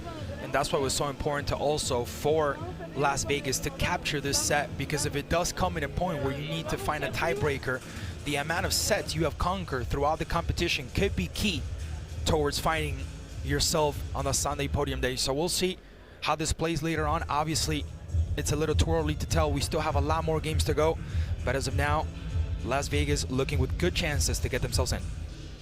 That they are. We're going to have the men for Las Vegas coming up next, taking on the Houston Volts. And there is, and we'll get to this a little bit later, there is a roster change from yesterday for the Houston Volts. Much to discuss there in terms of what sort of implications that has towards what Houston is trying to do on the men's side in their hopes of getting to Sunday's podium day as well, which would, as mentioned, the top 4 teams on the women's side, the top 4 teams on the men's side would make Sunday's set of exclusive matches. The winning team about to have a conversation courtside with Chelsea. Velasco and Eugenio joining her now. Congratulations, amazing first match. What are the keys to success? ¿Cuáles son las claves para el éxito? Bueno, primero de todo, nada, que estoy muy contenta de estar aquí en este evento, dar las gracias a Alejandro por la confianza y a todo el equipo. Y yo creo que un poco la clave ha sido hacer equipo en el momento en que íbamos abajo en el segundo set y tirar y tirar y tirar y nada, y así hemos conseguido darle la vuelta. Well, the most important thing was keeping our mind in the game, especially in that second set, to keep trying and hitting the ball and just try everything you can in your power. ¿Qué pasó por tu mente en ese segundo set? What went through your mind in that second set? Bueno, pues ellas empezaron a jugar bastante mejor, nos empezaron a hacer más daño con los rulos y con el equipo, con el coach que nos ayudó bastante, pues empezamos a intentar quitarles un poco el globo al hombro izquierdo, a las dos, y a tirar un poco más por el medio y a meternos hacia adelante. we really tried to go ahead and take away their left side, try to hit the ball through the middle, and we realized that they were coming back, so we had to keep our head in the game. Thank you so much. It really was a turnaround story in the second set for the Smash because, Klaus, we could have easily gone to a super tiebreaker. No, 100%. And again, as I said before, the fact that you're winning these sets, it's important because when you make it to that Sunday podium, if by any chance you're tying with another team, those sets and the amount of percentage win by those sets are going to be key. Quick commercial break, and when we come back, the men up next.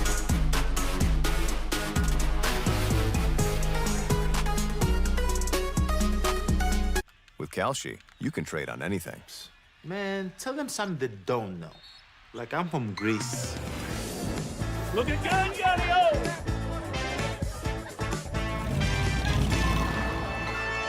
So I was born late one night, but Papa said everything's alright.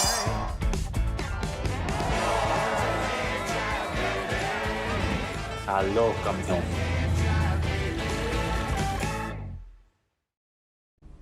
Everything feels urgent. Everything moves fast. I don't. Most moments aren't perfect. I didn't plan this. It's just happening.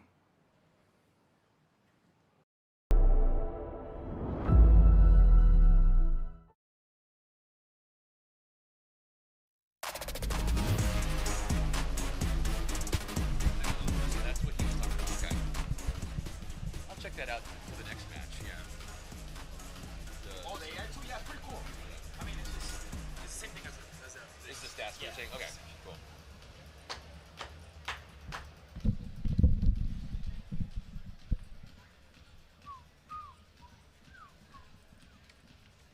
So we got Ramiro.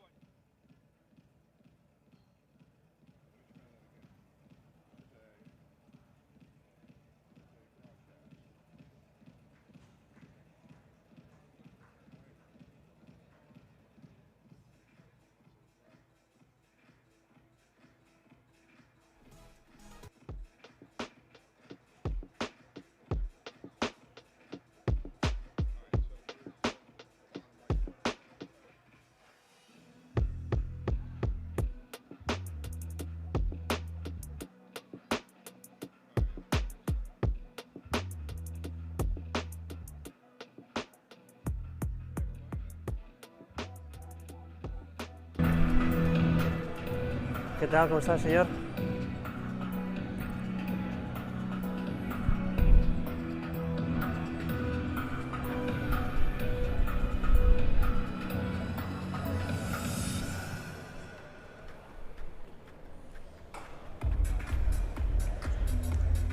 Ladies and gentlemen, at this time, we ask that you please turn your attention towards the court for our coin toss. Okay, Tossing the coin for van a this hacer morning. el sorteo ahí, blanco o azul. Tenéis que elegir. You can throw it. You can. You let me know when you're ready. Yeah. Ready? ¿Qué queréis? What do you want? ¿Azul o blanco? Blue or white? You blue, you white. Okay. All right, here we go. Yeah. No other choice. Yeah. You guys ready? Flip it. Azul. Okay. All right, guys, good luck. Good match.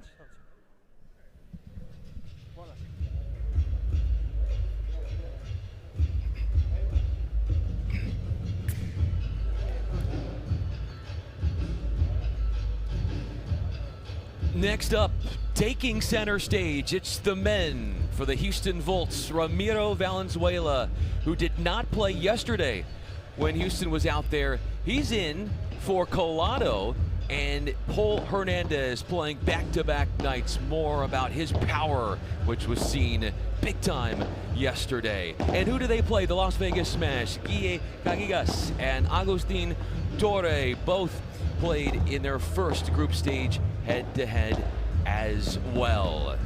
Alongside the network sports broadcaster Klaus Hermann, I'm Ryan Fenley. The Las Vegas Smash on the women's side, they took care of business in 2 sets. Now it's up to the men of Houston to try and split as they go up against the Smash. As we first look at Cagigas, the former college tennis player in the United States who has made the full transition to paddle. From Spain, 26 years of age, right-hand side. We saw how explosive he was. We are going to need to see a little bit more from him this afternoon against an opposition that caused one of the biggest upsets. And we are going to talk about that as well, because there is a swap, there is a change, as Colado will not be participating today for the Houston Bolts. Here's a logo, Agustin Torre from Argentina, 31 years of age, a lot of experience for the Argentine with many, many tournaments under his belt. Didn't have the best presentation in this tournament, but definitely will try to get back on track. This is a Smash team that lost to the DC Matrix back on Thursday night versus Valentino Libach and Alex Arroyo. There is Paul Hernandez. Humongous power that was on display last night as he, along with Colado, came up with the biggest upset of the tournament so far, coming back from a set down to beat Toledo and Pincho. Yeah, incredible by Hernandez yesterday. What an athletic player. We saw a couple of smashes from him that were very explosive, very impressive to watch. And Ramiro Valenzuela from Argentina, one of the players that we were talking here with Brian, as he's only 21 years old, but already competes comfortably against some of the world's best players. He was born and raised in Buenos Aires, began playing paddle as a child, and rose through Argentina's strong junior system. Has won multiple titles already. And again, they put him in that category as one of the future stars with, for example, Valentin Libach with Augsburg. Some of those players that are emerging for Argentina, like Agustin Tapia, for example. He's came through Argentina's junior development, so he's already, again, despite his young age, and you see him right there on the screen, he's already been competing with some of the best in the world. Left side. Valenzuela is also no stranger to participating in Pro Padel League action. He actually made his debut with the PPL with the Miami Padel Club. New to the sport, we got you covered as far as the format is concerned. The best of 3 sets they will play. No ad scoring, and if we do go to a 3rd set, it will be a super tiebreaker to 10, win by 2.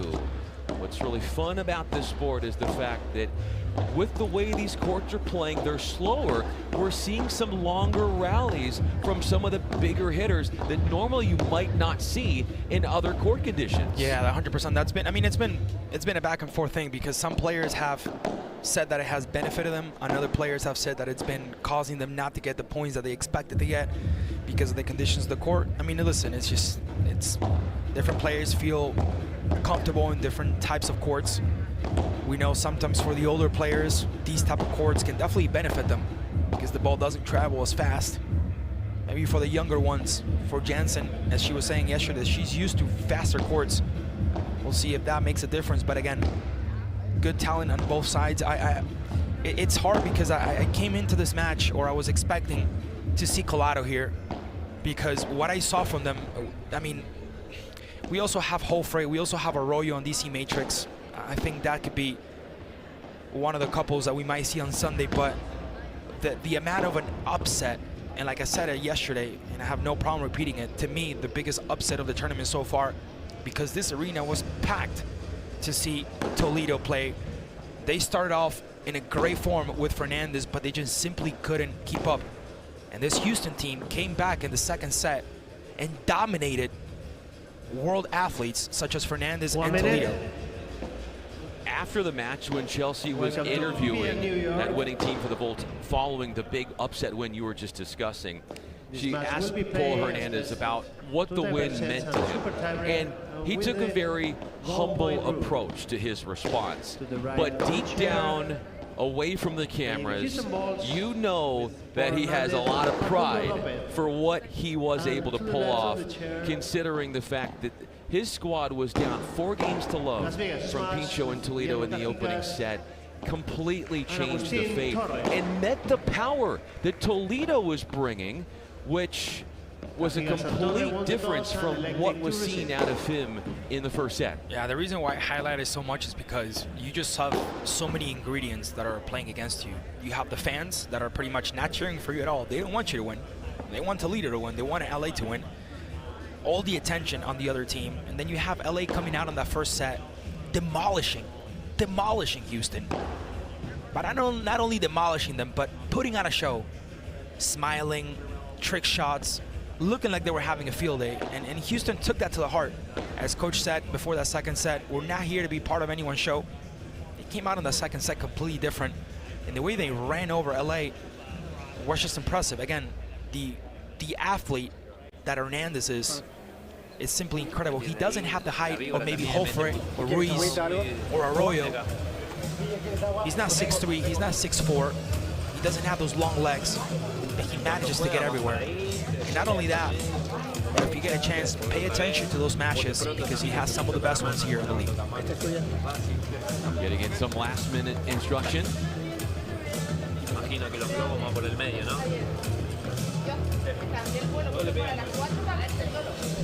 Sí, pero el otro le da como duro, muy atrás no le va a poder pegar tan fuerte. Another footnote El otro le mete to play here así que capaz que sí. is the fact I was talking to the Spanish broadcast team, and we're talking about the type of ball that they use. Yeah. And they were mentioning that because it's a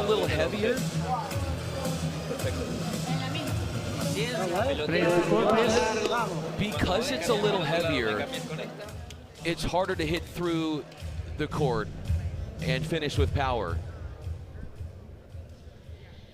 We're gonna hear from El Loco soon, by the way, how he prepares for his games. Not really his ritual, but how he prepares for every game. I want to hear from the Argentine as the game officially kicks off.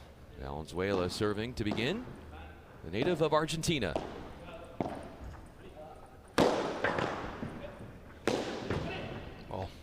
Oh, beautiful there.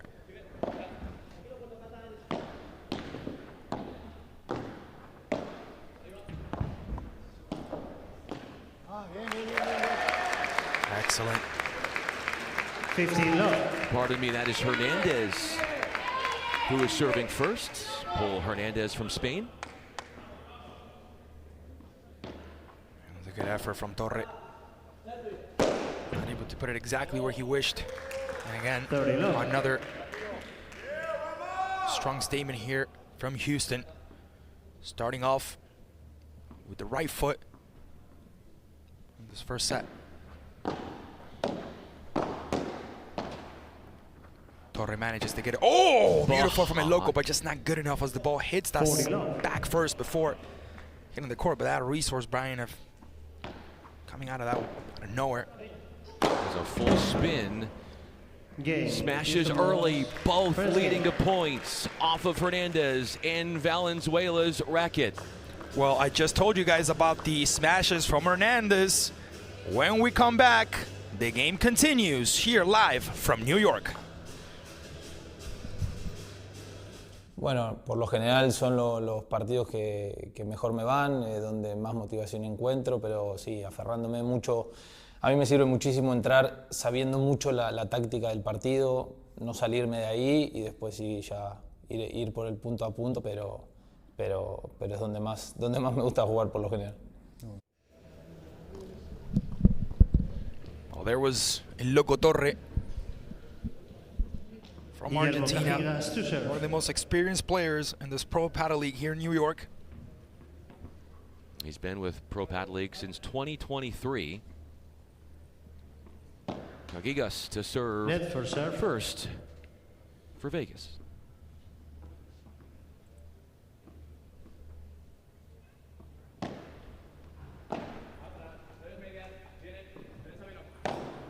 Oh, beautiful from Torre, wonderful from Torre. Spotting that right spot. not guarded by Valenzuela the right way. He finds it and he executes.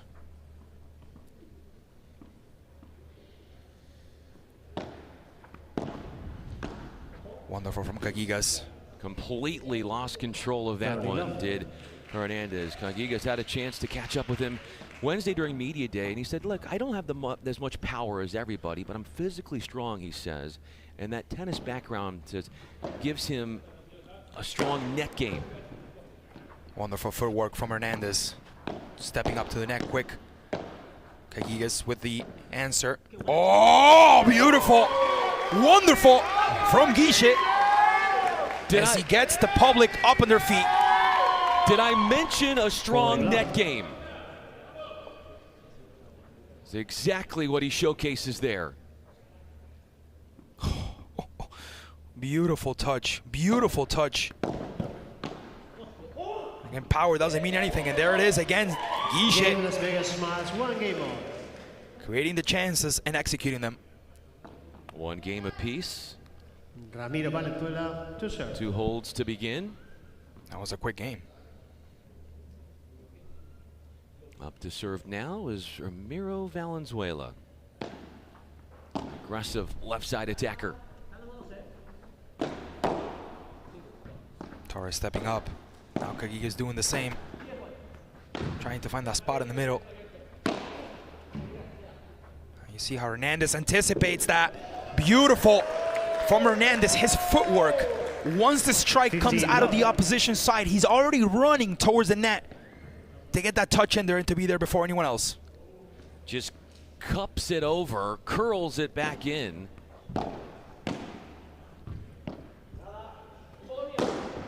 Beautiful from Valenzuela. Good power, good direction. Caguigas with the answer. And Hernandez looking to reconstruct the play. Missing on an overhead is Caguigas. Started out playing PPL2 and then got the call up to go up to Pro Padel League 1, the top tier league. Sign of just his transcendence in the sport, as the sidewall defense from him was put under scrutiny there. Excellent from Hernandez, spotting that little open gap there, using the mesh on his favor.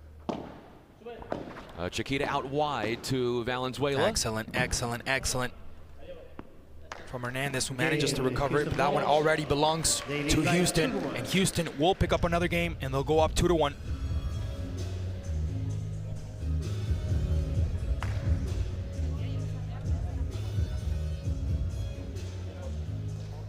Good start from both sides. Let's hear what the benches have to say. Vamos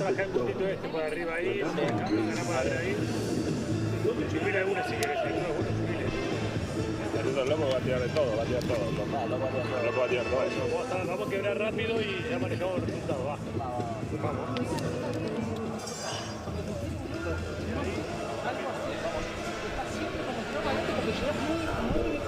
Revolucionado. Fácil, muy complicado para atrás.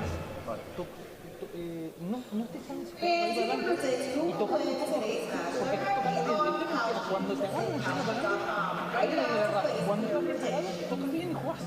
Vale, bien Guille. Vamos. La sensación de tocar y llegar, no de tirar viborazo y hacer daño. Me queda acá, Bien Guille. Recto. Vamos, va. Bien, comienzo. Roteate. Vamos.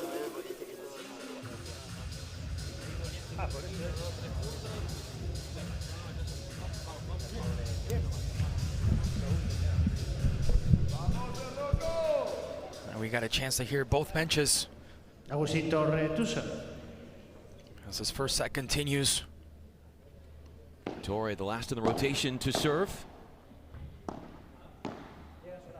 Drop volley wide, and then he puts himself under pressure. Beautiful from Valenzuela. But then the save from Caguigas. He saves that one. Just couldn't give it enough strength to make it a proper smash. Trying to find the sides now. Going back into that right side corner of Hernandez was Caguigas. Now the change of direction. Moves in off the approach and then heads backwards towards the back wall. You see how Hernandez restarts it every time so he can get back in position. Torre unloading. Massive firepower oozing off that racket.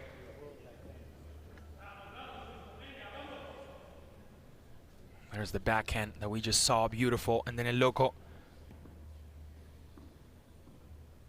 giving his nickname some honor there, doing local things.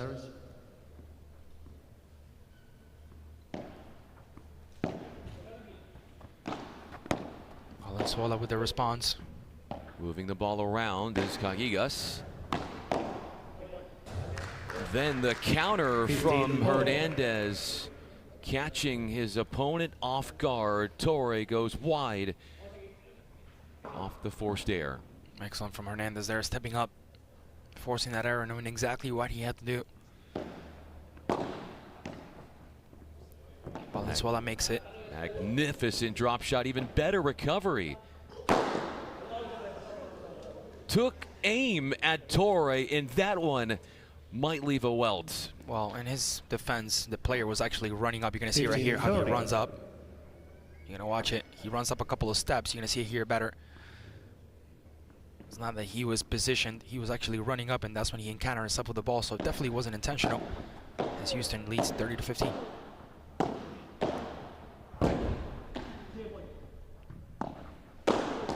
Cajigas attacks the feet of Hernandez. A deep attacking lefty volley strike. 30-all. Net for serve.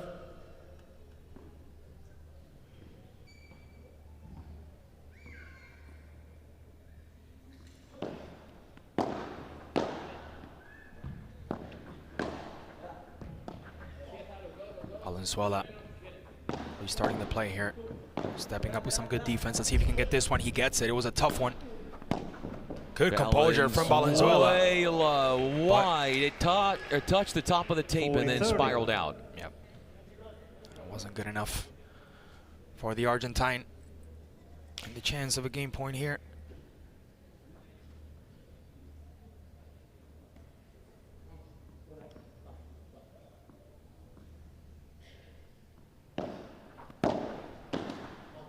Cajigas has to be able to put that one across with a golden point in play. Next point one will determine who wins the game. And it is the first one. First one it is. Of the match. These type of points become super important at the end. As he was able to secure the first one as Valenzuela steps up. A little too much power there from Torre as he hits the wall before hitting the court. This one 2-1. will benefit Houston.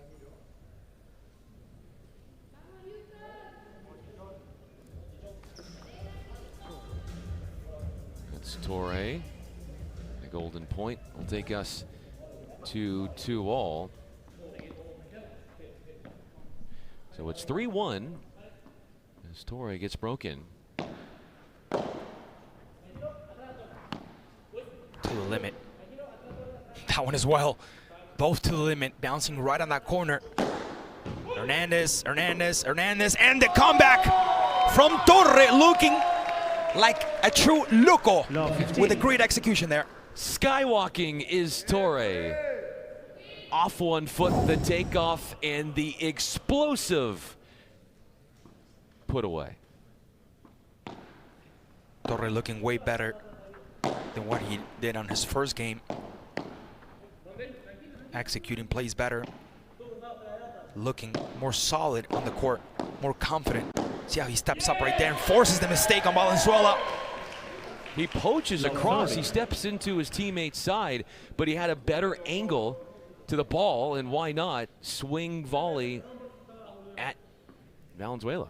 Yeah. Torre, who has a couple of fans here wearing some Argentina jerseys, definitely cheering him. Valenzuela looking for the smash. Comes through. He'll earn the point.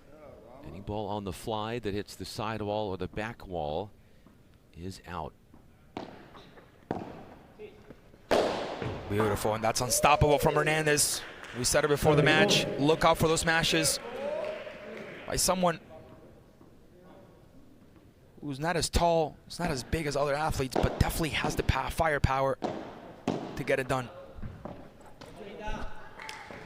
Deep, low bouncing volleys from Valenzuela, putting pressure in the back of the court on Vegas. Game point.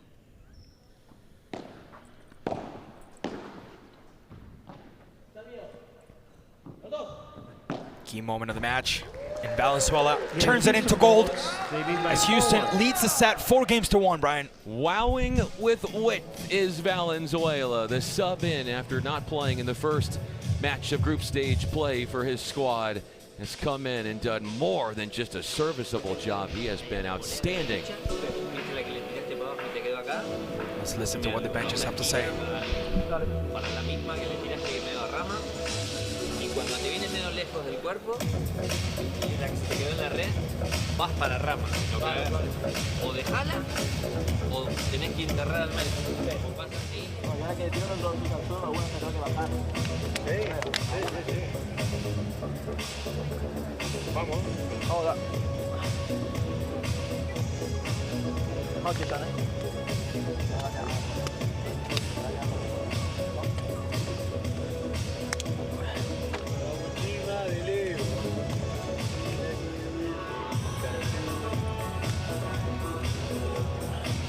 Está saliendo la bola, Si la sé botar atrás, sale. Y esa, la que rematé, Si no, era un... Time. Vamos. Vale. Venga.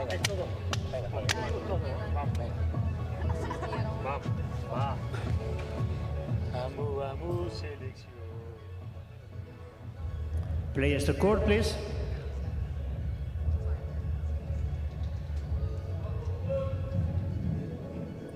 Houston Volts winning 64% of the points played out so far against the Las Vegas Smash. They have the one golden point in their possession. Volts also have had the upper hand in the longer rallies. Gigas takes the line.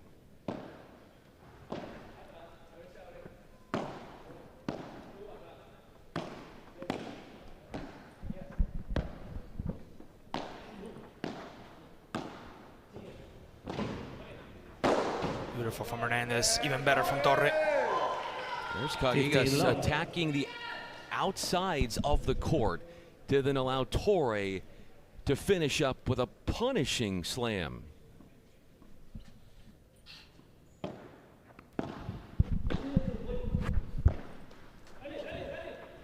He got to it. Torre with the anticipation. Did a live off the sidewall and then brought it back in. Hernandez did not think that that was going to go back over, and he was caught off guard.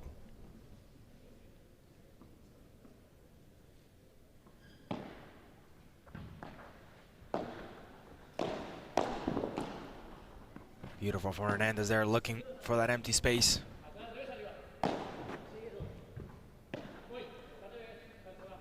Torre here with a bandeja.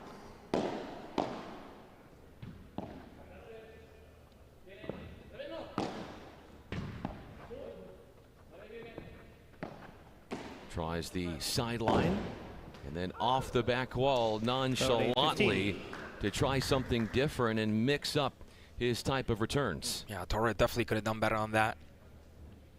Seemed a little too laid back on that one. It's his second season with the Smash. He brings high energy. He's got a flair for the dramatic. And like Toledo, you could see Torre pull off some extra entertaining like shots. Wonderful from Cagigas there. Testing Valenzuela out to the extreme. Valenzuela looking to come back on that one and simply not able to. 40-15. As Houston trails here 40-15 and the break point for Las Vegas. We got game points here for Vegas.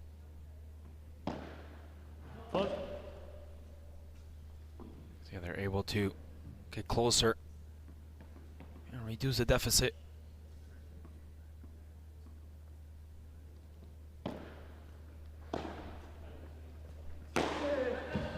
The smash from Kagigas.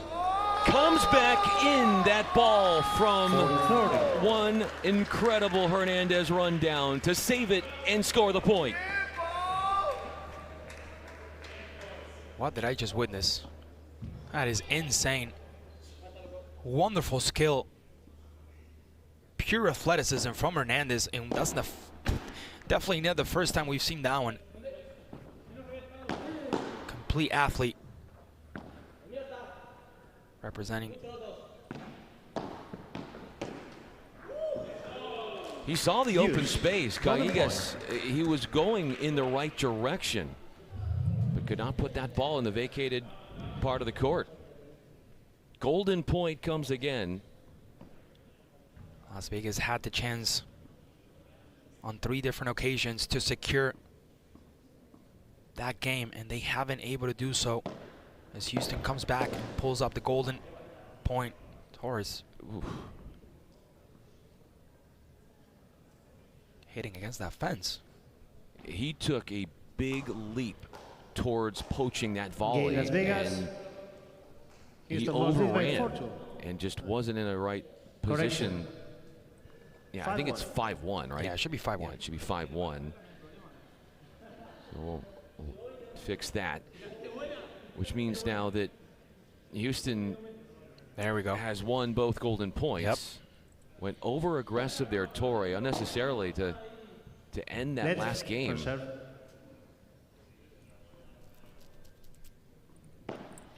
I got confused for a second. I thought I hadn't seen something, but that was a key point for Houston, as they are 1 away from winning the set. Yeah, 1 game away. Valenzuela with the smash. Beautiful from the Argentine, from the youngster. And absolutely nothing Kagigas could have done about that one. 30-0, and Houston closer to obtaining this first set.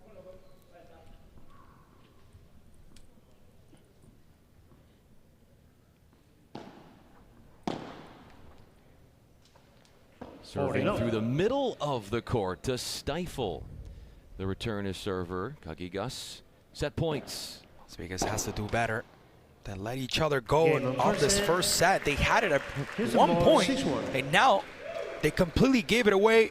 6-1, the lead for Houston. Quick break, and we'll be right back. Well, there's a lot of infection in there, Timmy. You're doing really well.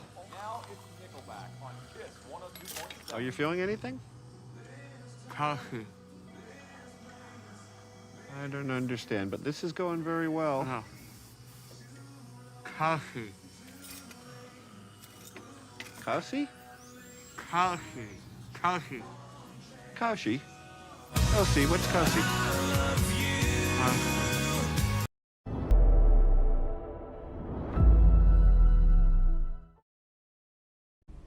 Everything feels urgent. Everything moves fast. I don't. Most moments aren't perfect. I didn't plan this. It's just happening. With Kalshi, you can trade on anything. Man, tell them something they don't know. Like I'm from Greece. Looking good, Johnny-O!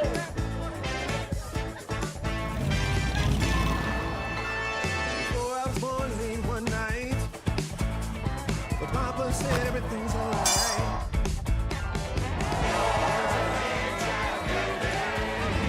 Aló, campeón. Everything feels urgent.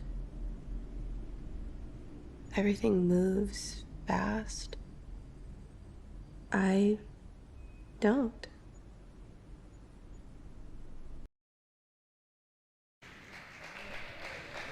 6-1. That first set went to the Houston Volts as we are in the early stages of set 2 now.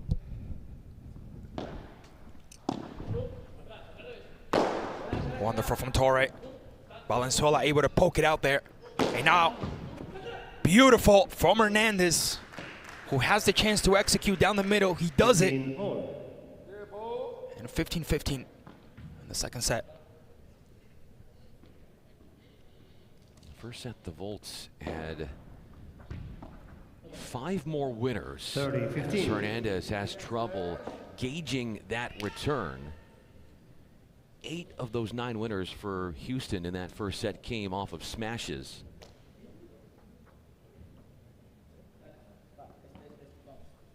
Nine unforced errors for the smash in the first frame as well.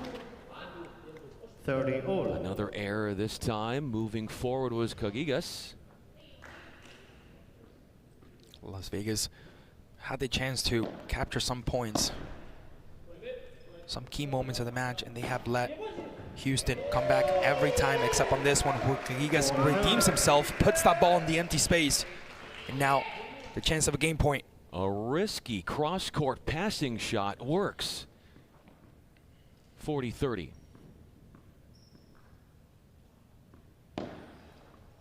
These are the moments you have to put away. These are the moments you have to put away. And that's been the problem for Las Vegas throughout the match, is that they had many chances to get those games. And when the moment of truth came, he just couldn't put the pedal to the metal, and that's been a problem. They've let Houston come back almost every single time. Let's see what happens here. Golden point, the third of the match. Valenzuela, good anticipation from El Loco. Again, wonderful effort from Torre. The ball's still alive. Torre waits for the right moment. Reconstructs it. Valenzuela back into action. Torre with a bit more power. Excellent from the Argentine as Hernandez lacks the ability to put it over the net. The game goes for Las Vegas, Brian. That is the first golden point won by Las Vegas. Torre sprawling out there to preserve the point and keep it going. And tight into the corner of Vibora. That throws off Hernandez, defending under pressure in the corner. What a satisfaction when you make those type of efforts and the play ends up in your favor. Because we've seen some crazy stunts, some crazy movements, but unfortunately for those players, sometimes the play doesn't end up in their favor. Here, not only he rescued what seemed impossible, also finished it, captured that game as Las Vegas leads in the second set, 1-0. Es un problema tuyo, o sea, yo llevo. Tranquilo, que si no me ves, yo llevo. Si no llegas, te puteo. Si no me ves, yo llego. If you don't see me, I'll make it. The words of Cagigas for Torres as far as covering the net. Torre asking for a little more net coverage. Hernandez to serve. Now the chance of Hernandez to serve this one.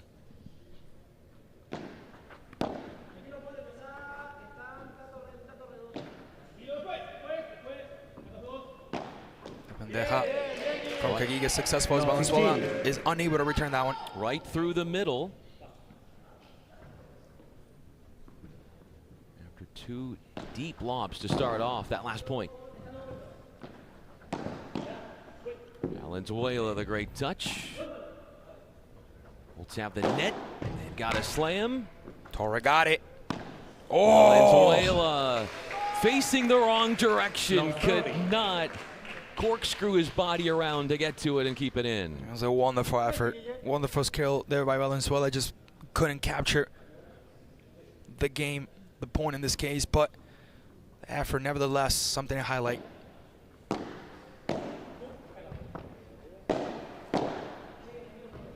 Hernandez makes it. And a trip for Cagigas, who has to recover. Torre gets in the way of that one, and now look at what El Loco does. More local things as Las Vegas gets ready for the break point. A fancy finish for one of the greats in the world, Torre.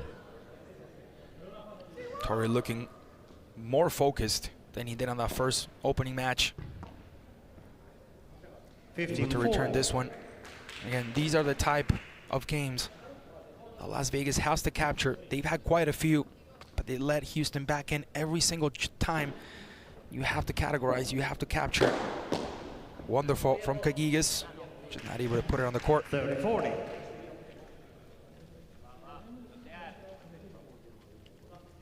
Key moment right here. Either you take a lead 2-0, or you let Houston come back in the set once again. Let's see what happens. A little bit change of strategy there between Hernandez and Valenzuela. Good defense from Kagigas. Excellent from Hernandez. Excellent from Hernandez. Good placement.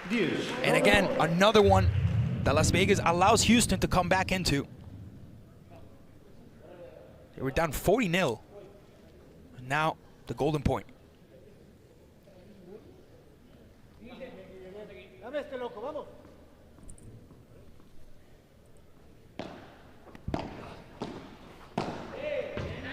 Through the middle goes Torre. And Houston hangs on. What an opportunity relinquished in Torre, and the smash. Feel that one and how close they were to going up 2-love. That's been it, Brian, and I've called it a couple of times. You called it as well. When you have the chance of a break point, when you have the chance to capture a game, you have to take advantage of it. You can't let the other team get back into it consistently. You have to be clinical, and you have to finish your chances. Las Vegas had many when they were up. They just needed to strike properly, and they've allowed Houston to come back every single time. Credit for Houston as well, despite being down, coming back every time, but a bit of responsibility as well for Las Vegas on that end. New balls by rule after the 9th game. New balls are added to the fold. Kagigas with a hammer, brought back in from Hernandez. And Kagigas could not finish the job. The heart and the hustle paying off for Hernandez. Excellent from Hernandez, coming out of the court, preventing what could have been a Portres.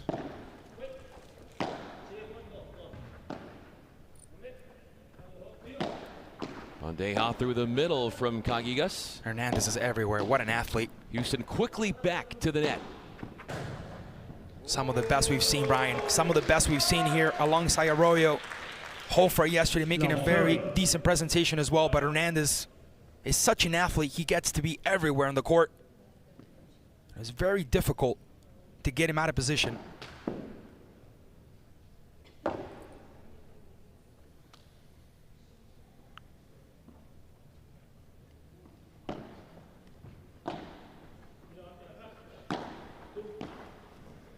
Beautiful from Valenzuela. He's such a smart go. Put away connoisseur is Valenzuela. He opened the court for himself by creating an opportunity short wide. Give him the smash and put that ball away for break points. Completely demolishing from Houston. 15-40.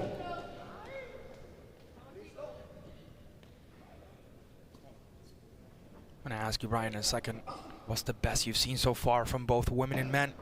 Because I've been highly impressed with Hernandez so far, even though the attention was probably placed on Toledo. If you're going to tell me if there's one as that goes long and the break is served gives Houston a lead here in the second, I think Hernandez has been the most surprising in terms of surpassing people's expectations of him. 100%, and I agree with you 100% because we didn't know him as much and we didn't know what he was truly capable of, and what he showed us yesterday and what he's showing us today. It's just the fact that he's an athlete. More than paddle, he's an athlete. He gets to be everywhere. His power, his strength, his positioning, the way he's able to come back every single time. And honestly, as far as level, as far as consistency, some of the best I've seen alongside Arroyo. Really like what Arroyo has done for DC Matrix as well. Yesterday we saw moments of Hernandez and Toledo on the first set for LA. They couldn't keep it up throughout the match. And again, this is about consistency. This is about keeping the level, because it's not good enough if you win one set. It's not good enough. You need to win the game. you need to win as much sets as possible, because the more sets you win, the better percentage you have in case of a break tie. But, or in case of a tie. But, the consistency that Hernandez has shown throughout these 2 games has been, at least for me, one of the best ones I've seen and the most superior one, alongside Arroyo, who again, alongside Hofre yesterday, they put up a crazy show. You're referencing the tie break, which would come into play when you think about the head-to-head records. Every one of these 10 teams that are part of this event will all play, the men and the women both will each play 2 matches. The head-to-head's there. If you've got more than 4 teams, because that's all that's allowed to play Sunday during podium day, more than 4 teams would fit as far as the record, 2-0, 1-1, 1-1, 1-1, and then maybe another 1-1. Because of only 4 teams, that's where you get to the tiebreaker. How many sets have you won? What's your percentage there? And then you go down and hoping to find those 4. Houston with a break lead. Valenzuela with the delivery.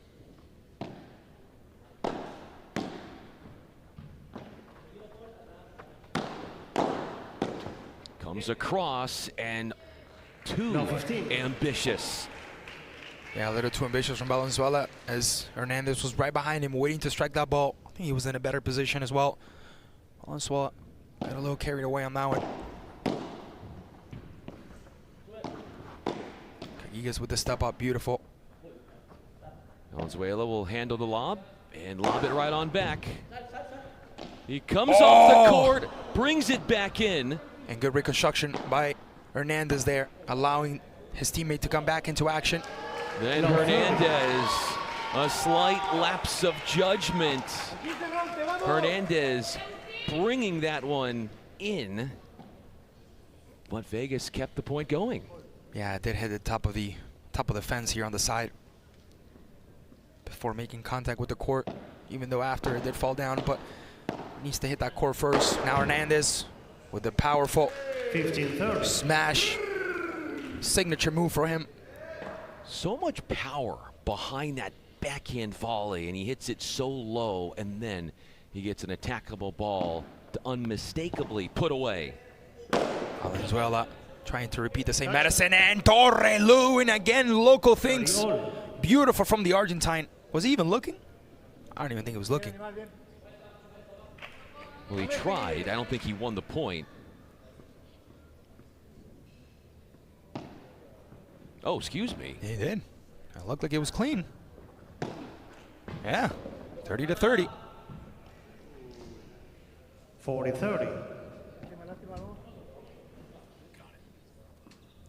Yeah, so it looked clean, but they actually ruled that he touched the net, so.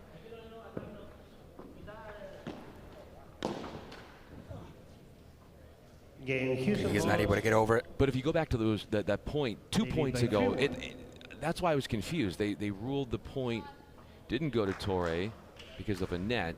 It looked clean. Yeah, I didn't understand why he was shaking his head, looking up, shaking his head. Now it makes sense. It seemed like it was clean on that one, but it was ruled otherwise. Great skill from him, nevertheless.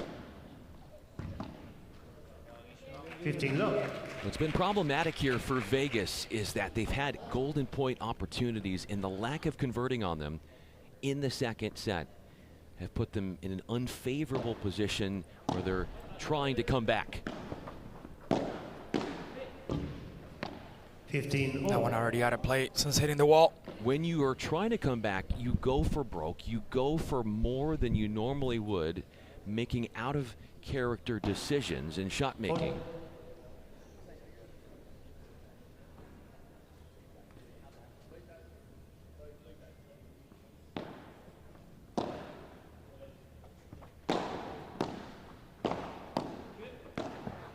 Good reaction by Torre, trying to switch the momentum. On the line, a roll, topspin from Valenzuela. Hernandez gets the chance to position himself, and Valenzuela coming through with a wonderful smash. Going up 30-15 and putting pressure on Las Vegas. Pulverizing that one off of 1 foot. A poor quattro. Look how shallow that bounce was, and then it carried over the back wall.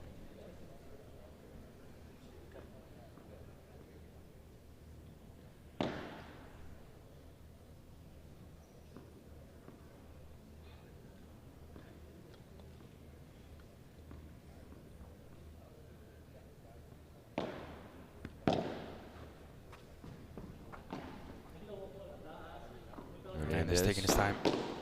Goes right at Torre, who absorbs the punishment off the pace. Good reception by Torre there. It wasn't easy. Valenzuela looking again for a smash, and this time he gets it by a poor truss. It's not easy to do, hit that hard from that far off the net. He's been on his game. It wouldn't be that easy to replace Valentino Leback on paper, but he's done it just like Hofre managed to replace yesterday. Valenzuela has done it today. He hasn't disappointed. He gets this one and is still in. Wonderful rescue from the Argentine. And now, even better, Hernandez spotting that empty space and putting up the game 4-1 on the second set. The calmness and composure to perfect the counterattack, and why you never give up on a point. Houston is trending in the right direction. Up a set and a sizable lead in set 2. Most moments are perfect. I didn't plan this.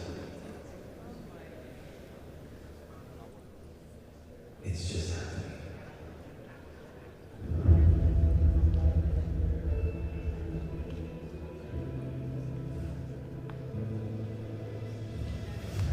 Ahora no. Hey. ¿Qué pedimos? Aquel lado, aquel lado. No te pases. Que vos hayas sido bueno, boludo, otra cosa. Fuiste de repente a una toda la semana. Que vos fuiste bueno hoy, que la base está cagada y te funcionaba. Tú eres cagado más nada. Esta te lleva a ser un número 1, boludo. Tiempo. Time. Vamos, vamos. Por eso sí. Nosotros no queremos salir. Pedime menos en esas voleas, pensá que estás jugando con el paja y tirás normal. Porque no te vayas con la sensación de que es horrible. Pero andate que la tuya está. The Golden Points have been firmly in the favor of the Houston Volts. They've won 3 out of 4 of them.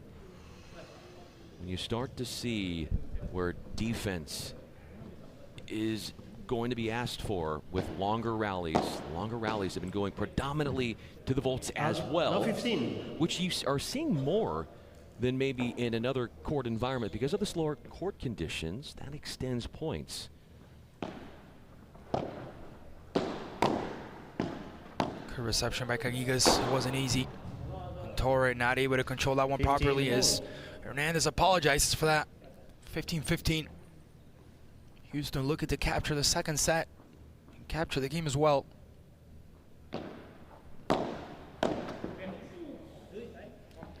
15-30. Poor response from Valenzuela.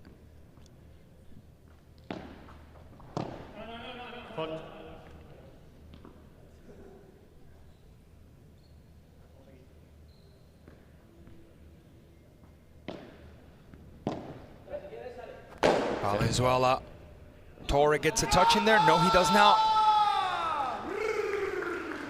And Houston makes it 30-30. Unraveling on a monstrous swing.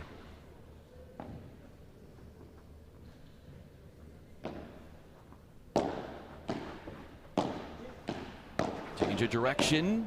Excellent. Speedy volleys. The exchange has sped up. Desperation save from Cagigas. He's stuck in the back. Oh, and the beautiful chiquita for El Loco Torres. Torre, who has been doing local things throughout the whole game, but that one right there, fooling everyone that he was going to go with power.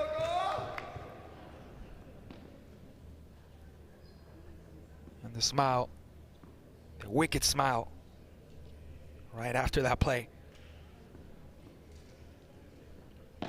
Break point for Las Vegas. Mondeja for Valenzuela. He comes in looking to attack. Suddenly, a break a serve, impeding the progress of Houston in set 2. This is what Las Vegas needed when they have the chance to capture, to get those points on their belt. Because they had the chance many times and they didn't execute. Just like now, Torre executes once again. And the momentum shifts and move towards Las Vegas.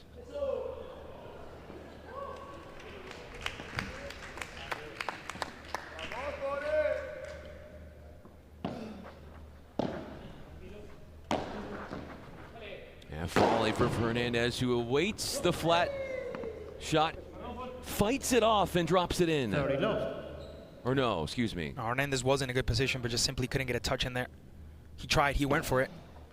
He was inches away. He's unable to return this one as well.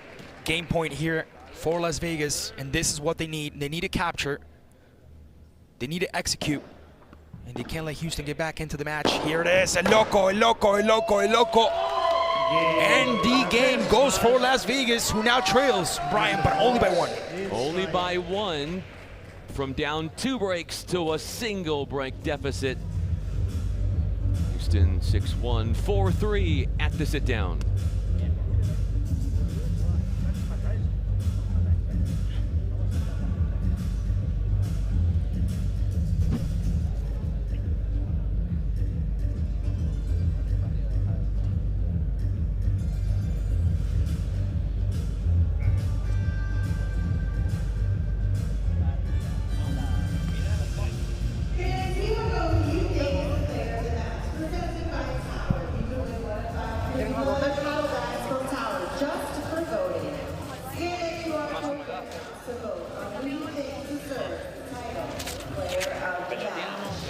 Cuando podamos le tiramos el globo de calidad. Va, centradito en ese. Vamos. Tiene que salir bien esa jugada. Vamos. Yo lo tiro, tranquilo. Vamos, ¿sí? Tu codito. ¿Te duele? Vamos, loco. Es piso, ¿eh? ¿Eh? Es piso. Sí, no, pero es como... What has helped Houston jump out to the front side of the scoreboard is how well they have gotten themselves in positions for overheads and finishing them off smash winners. But we're starting to see more of that from Vegas as they've won the last 2 games. More offensive opportunities. 15 love. And the problem that I've been criticizing from Vegas has been the fact that they haven't been able to execute when they had the chance. They had many chances when they were up 40-15 or even 40-0, and they just couldn't get those games in. Just could not handle that ball ricocheting off the side of the back wall. 30 love.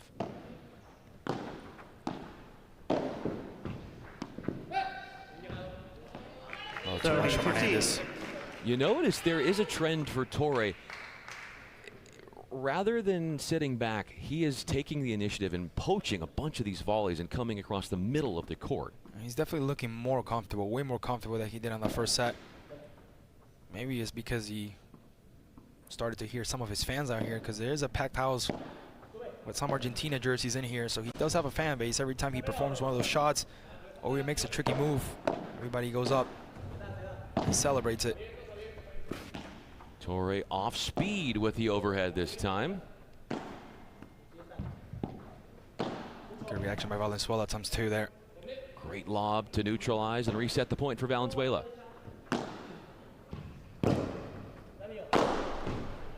Beautiful there. Cagigas regretting going down the line with the overhead because it opened up the angles for that man Valenzuela to sink his teeth into a smash. Game point.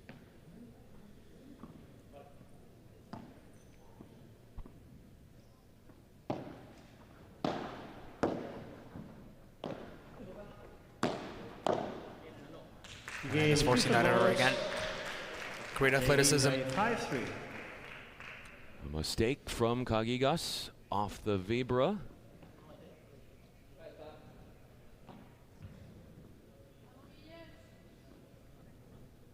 A must-win game for Vegas if they want to extend this match. Good rescue by Hernandez. Valenzuela putting it back into action. As Hernandez resets the point, and beautiful work by El Loco, spotting the middle as the promised land and executing 15-0. Placement superseding power with how much power was constantly being used off overhead looks from Torre earlier. You're expecting it to come back at you fast. So what a great decision to mix it up.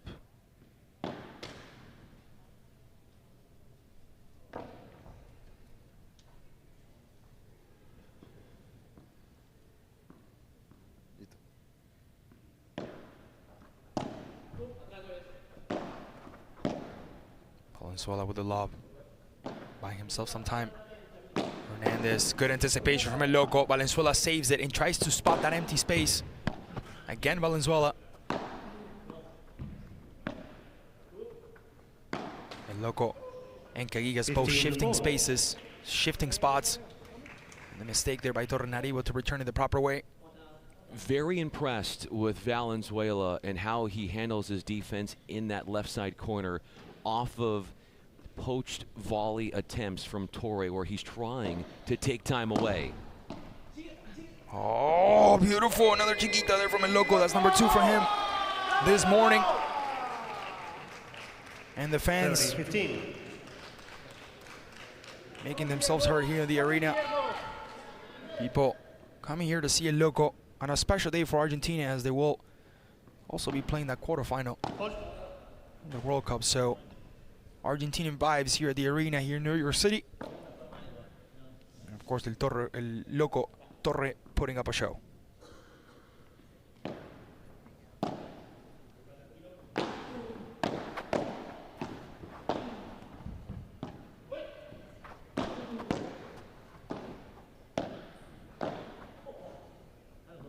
Running it down. That's Hernandez. Skies the lob. Plays the drop shot. And fans defensive drive into the net. Game point, Vegas. Yeah, he tried to go for that empty space there down the right side of Caguigas.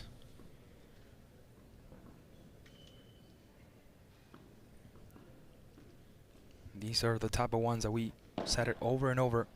Las Vegas has to execute. El Loco. The return by Valenzuela was a hard one after hitting the mesh. Hernandez, Hernandez, Hernandez. 40-30. Putting some pressure on Las Vegas now.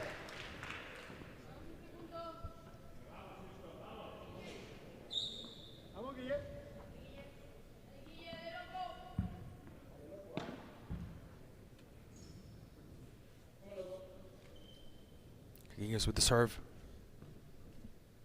Still game point for Las Vegas. They had quite a few of these. And again, not able to capture, not able to execute, and we move on to the golden point. He waited too long to make a decision on how he wanted to play that ball off the back wall. Golden point, the 5th of the match. 3 of the first 4 have gone to the team in the lead. This one, the most important, because it brings up a match point. That's where the deficit has been for Las Vegas. Being up multiple times, but not able to capture the game. Caguigas with power towards the side. The return by Hernandez to restart the play. Torre takes his time.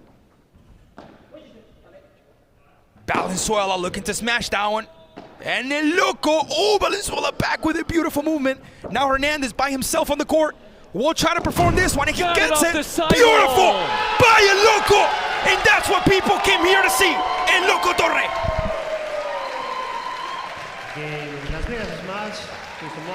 One of the best we've seen so far, Brian. Yeah, no doubt. That was a good one, and that is going to keep this match going. So we head to a changeover.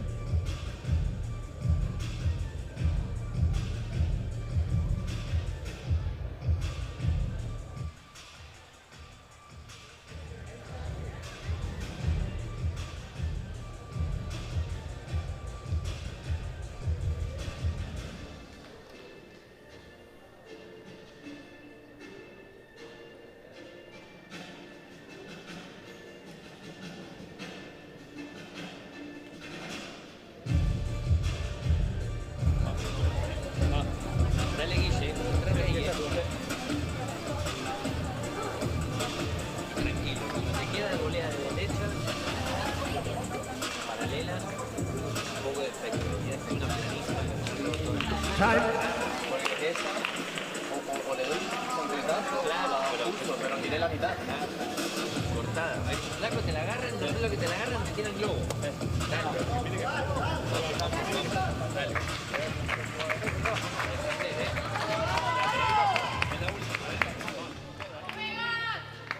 A lot of support for Las Vegas. At this point, Houston knows how to handle that pressure because yesterday they had the whole fan base against them as well as everyone came to see Toledo and Los Angeles. Now,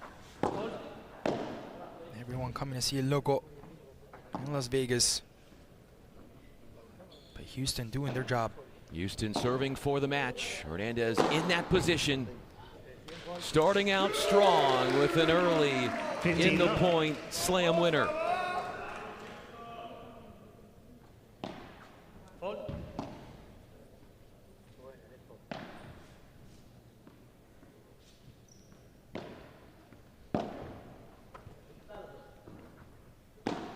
Bajada through the middle.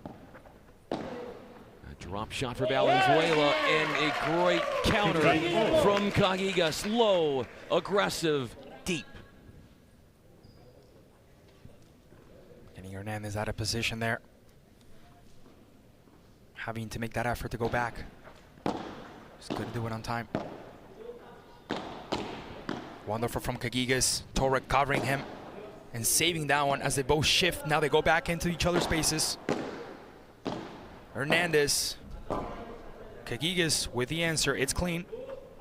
And Torre down the middle. Choosing accuracy over power.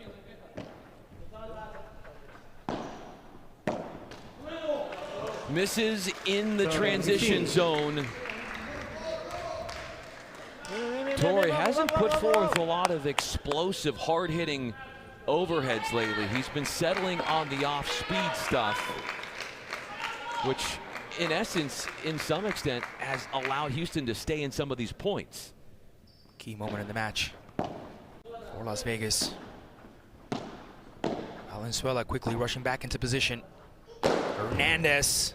El Loco gets a touch in it. The return by Hernandez. Cagigas covering the empty spot. Valenzuela will take his time here. El Loco tries it. He gets it. Diving touch from Torre. Incredible. A maestro at the net. Wonderful from El Loco. He has gifted us a bunch of these throughout the first set, throughout the second as well. And some of these points here in the second set have been very fought for. A battle for every single one. And Las Vegas looking to stay in the match. Again, a key moment for them, as Houston could be potentially 2 plays away from capturing the game.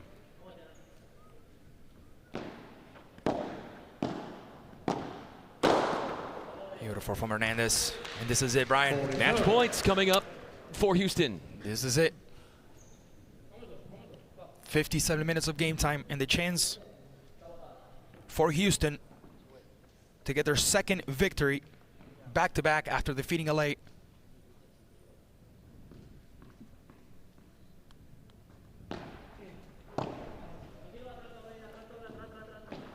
Hernandez waits. The return by El Loco. Hernandez. And Cagigas not able to get it over that net. Houston has done it 6-1, 6-4. Incredible performance once again by Houston, who on the men's side, they move up 2-0. Wonderful performance yesterday against LA. Wonderful performance today against Las Vegas in a back-to-back win for a team that's looking really good for what's coming up next here at the PPL Live from New York. What is coming up next as well before we get to more matches? Chelsea is courtside and we'll have a quick conversation with the winning team as Valenzuela does it along with Hernandez. So defensively sound their performance, using creativity and craftiness and timely power to lay the smackdown on their opposition. Some of the highlights. Torre, despite the smash losing, entertaining the crowd with some magnificent showman-like finishes. But Valenzuela, who comes in after not playing yesterday, holding his own and more at his position.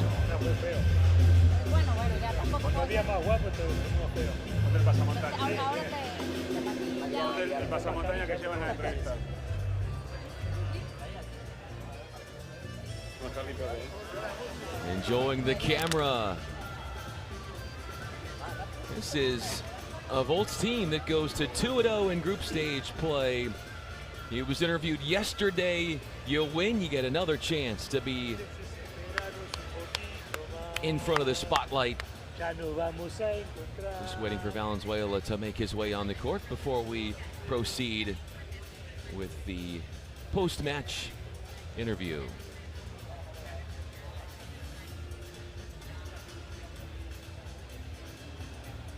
The men winning for Houston.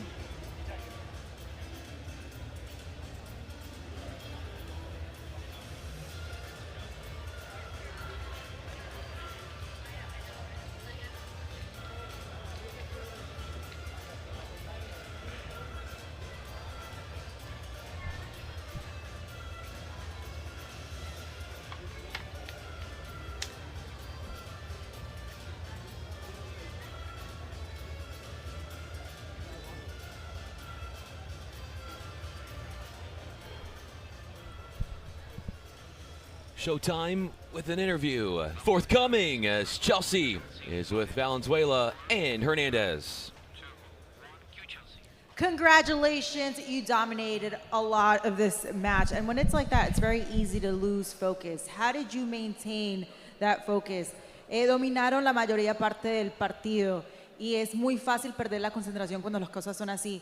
¿Cómo mantuviste el enfoque? Bueno, sí, la verdad que creo que hemos hecho un gran partido, hemos jugado a un gran nivel, hemos intentado mantener la concentración durante todo el partido porque si no cualquiera puede ganar y pues nada, creo que Juan y Diego nos han mantenido ahí bien con la calma y pues eso, yo creo que hemos mantenido muy bien el nivel y por eso hemos podido ganar. I think it's just been a process. We've been playing together for a long time, paying attention to details, and thanks to our teammates, we have been able to just keep that focus. ¿Cuál es la fortaleza de este equipo? What are the strengths of this team? Bueno, buenas tardes a todos. Creo que la fortaleza de este equipo es que nos conocemos hace bastante, jugamos juntos antes y nada, los dos somos muy rápidos y creo que en una cancha media intermedia rápida podemos ser peligrosos, así que nada, muy contento por la victoria y gracias a todo el equipo. We've known each other for a while. We have that dynamic together, and playing on a field like this, it just really helps. We were able to maintain our speed. Ahora, ¿qué van a hacer para celebrar? Bueno, yo no voy a animar a Argentina, Rama sí, pero eso, estaremos con el equipo viendo fútbol. All right, well, we're going to spend the rest of our day watching Argentina. I'm not Argentinian, but we're going to go for Argentina. Oh, no, I don't like that. Well, guys, congratulations. You see the celebrations. Stay tuned as we have more to come. Happy times for the Houston Volts. The men go to 2-0 in group stage play, and just about a lock that you'll see them tomorrow during the podium play. Well, let's take a quick break and when we return, coming up next, Miami Padel Club against Mexico Waves.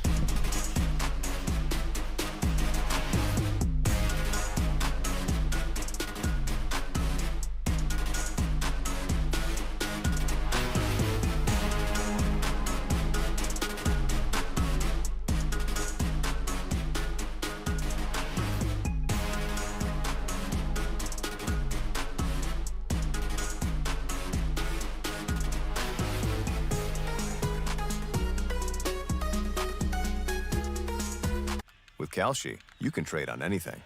Man, tell them something they don't know. Like I'm from Greece. Looking good, Yanio!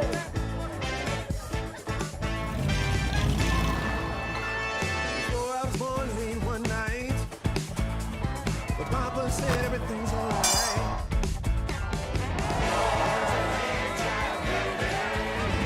Aló, campeón.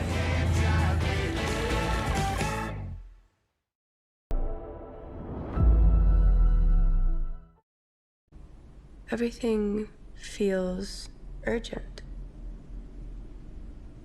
Everything moves fast. I don't.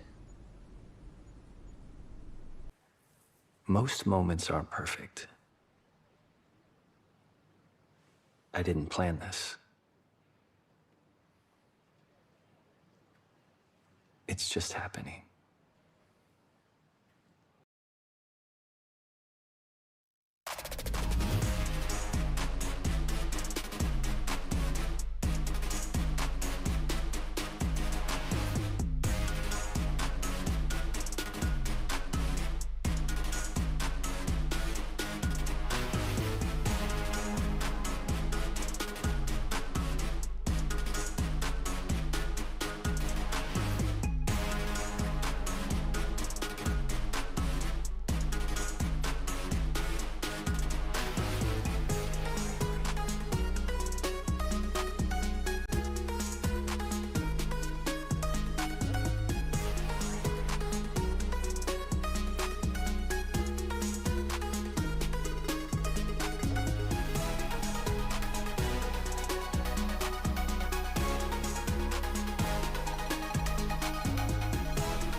everyone. Welcome to the 2026 Pro Padel League. If you're just joining us, welcome here in Hammerstein Ballroom in the beautiful New York City. Well, today is day 3 and we're up to game 3. A lot of games ahead of us, but we have had a blast so far. You are here to see the best of paddle. And also, shout to DJ Scully for the vibes because he has me dancing in between games. If I see you break down a dance move, I'm just letting you know, I might give you a prize. Talking about prizes, we have giveaways, we have games, food, drinks, absolutely all. But all right, enough of me. I love seeing myself on that screen. But let's get to these games. New York City, are we ready? I need more noise from you guys. New York, are we ready? There you go. Introducing Miami Padel Club.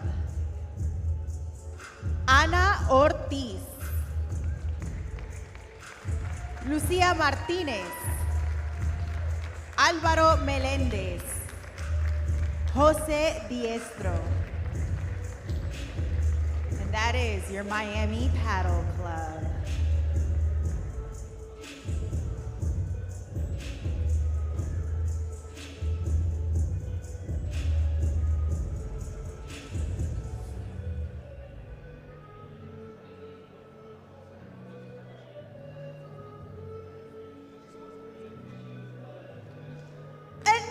Make some noise for the Mexico Waves.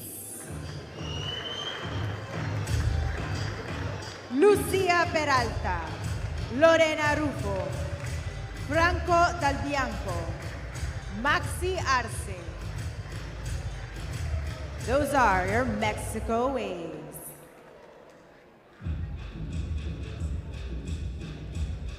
Everyone, please give it up for Miami Padel Club versus Mexico Waves. There you go. That's the energy I need in here.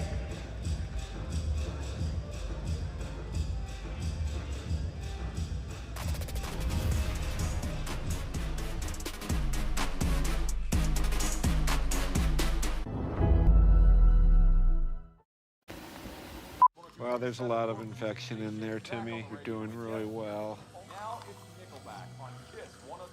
Are you feeling anything? Coffee.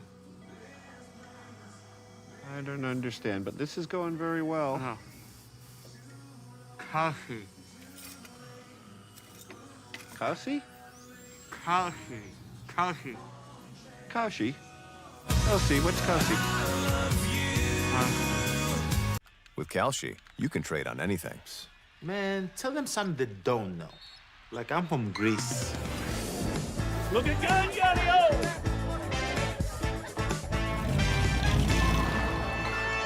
So I was born late one night, but Papa said everything's alright.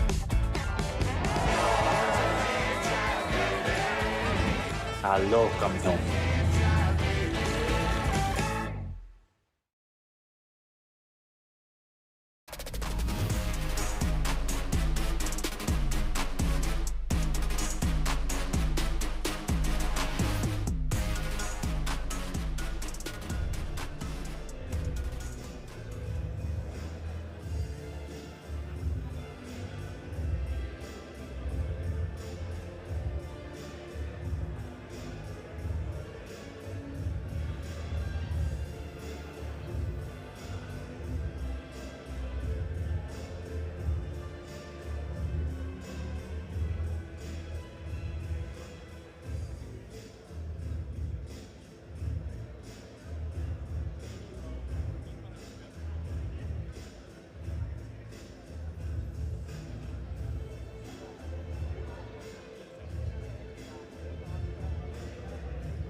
Ladies and gentlemen, at this time we ask that you please turn your attention towards the court Bien, for our chicos, coin igual que toss. jugamos todo hasta aquí, vamos a tener una invitada para el sorteo, que es su cumple aparte. So, Anya, it's her birthday, and we'll do the coin toss right now. So, Miami, blue or white? Blue. Yeah. Whoa. A photo with everyone.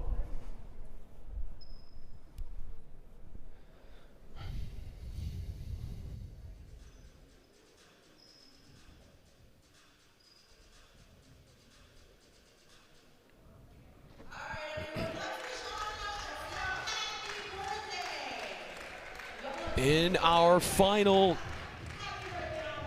matchup,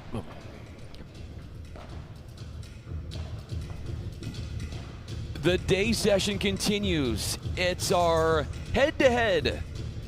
Lucia Martinez and Ana Ortiz of the Miami Padel Club against the Mexico Waves, Lucia Peralta and Lorena Rufo. Well, we look at Miami right now, and they're not looking so good. They have to pick up points. They have to pick up sets. They have to get better numbers if they want to be in tomorrow's championship day. Same as Mexico Waves. Not so much on the men's side when they fought to the very end, but on the women's side, they need to pick up points as well. Two teams that came up from a loss on the first opener. That they did, and this will be the second and final match for group stage play for both of them. Lorena Rufo, a talented player, aggressive positioning near the net, and she's got explosive movement. Yeah, one of Spain's most established professionals, has been in the industry for a while. Aggressive left side attacker, powerful smash, fast hands. So definitely one of the players to look out for. We saw good things from her yesterday as well.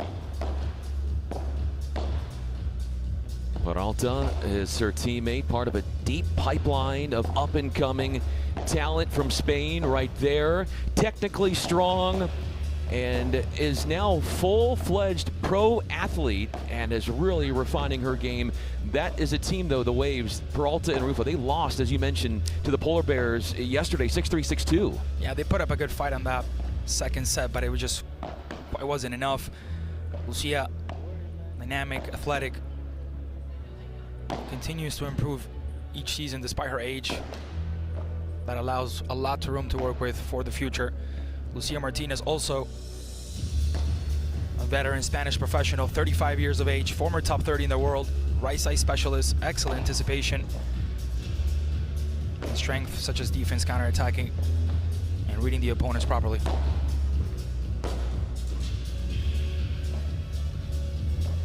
Miami Padel Club in a hotbed for paddle in the United States. Ana Ortiz, 21 years old, second year with Pro Padel League, and she is known for her competitive fire and defensive skill sets.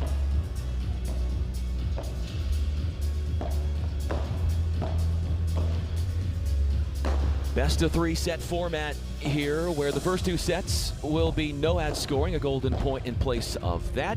And if we need to go to a third and final set, it will be a truncated one. A super tiebreaker to 10, win by 2. We are at the Hammerstein Ballroom in Midtown Manhattan. And these teams are trying to vie for spots into the top 4, which will be podium day. Only the top 4 teams, based on their head-to-heads this week, will get to tomorrow's podium day. In order to have one of these teams here tomorrow, they're going to have to do pretty much a perfect match. Ladies and gentlemen, Odds are very low. Welcome to this matchup. Especially because of what happened in the first match for both sides. They weren't the best presentations.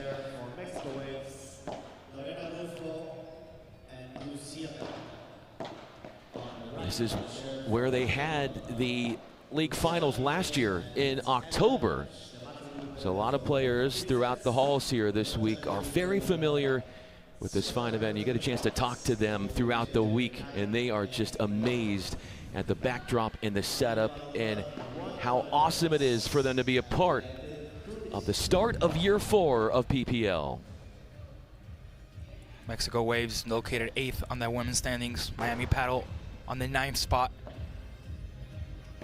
Only 29% of games won 45% of the points for Mexico Waves.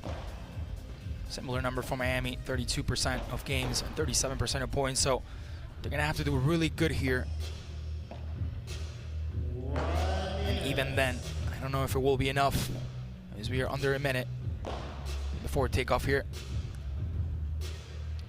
We've been talking to these players, and they've been mentioning that the courts are slower, so the bigger hitters haven't been able to hit through the court, and also the mentioning of the ball, and it's a little bit heavier, so the power hitters are having to play a little bit more defense. The points are being extended because of that. Yeah, it just depends on the player. Some players get benefited from that, others not so much. But it is a excellent court, excellent venue here as the people make their way in with a lot of action on this Saturday here in New York City. End of the warm-up. 1 minute. 1 minute before we get this one underway. The men will come up afterwards for the Miami Padel Club and the Mexico Waves. Miami Padel Club yesterday, they lost to the Florida Goats. Noah Canovas and Carolina Orsi, 6-1, 7-5. They were a really good tandem. Yeah, and the Mexico Waves were Franco Del Bianco and Maxi Arce putting a wonderful performance that led to a tiebreaker at the end. Sets that were very, very, very fought for. Wonderful performance, and that has Mexico fall to Toronto.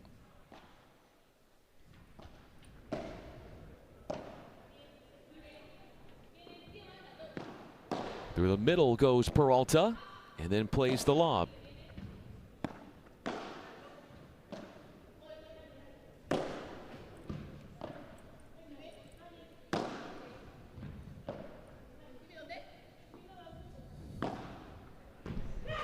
Right through the middle they go. And one of the things we noticed from Peralta yesterday was, can she clean up some of the errors? I know that was one of the first things that she probably is thinking about, and how well she can do there.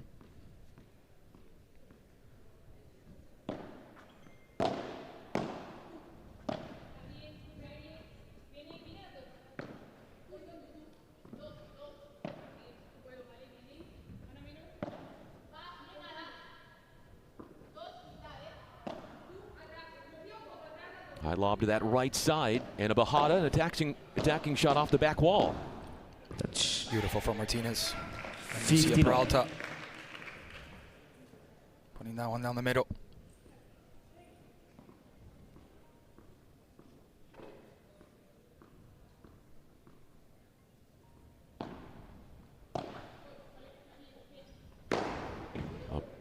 +1 smash for Peralta, who is in desperation mode, as Martinez had a great answer. Yeah, she put so much power on that smash. Felt a little bit short, which gave the chance for Martinez to step up and take care of that one.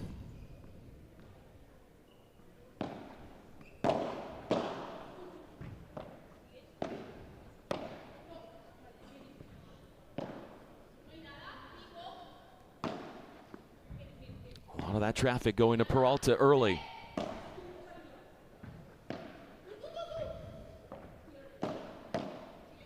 Ortiz stepping up, and the coverage by Peralta. Risky down the line and forces an error by making that decision.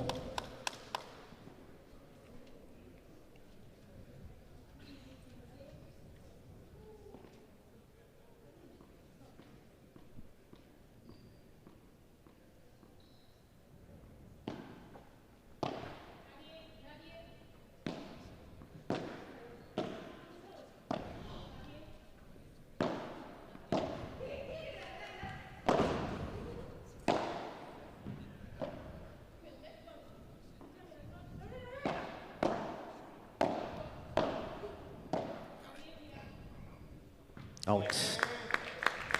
40-30. 40-30 here, and the chance of a game point for Mexico, who has had a more dynamic start.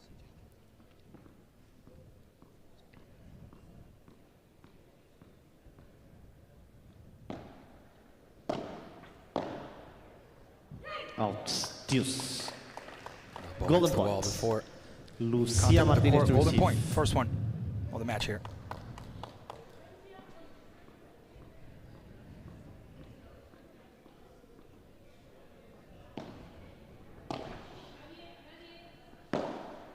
A bandeja from Peralta, tight into the corner for Ortiz.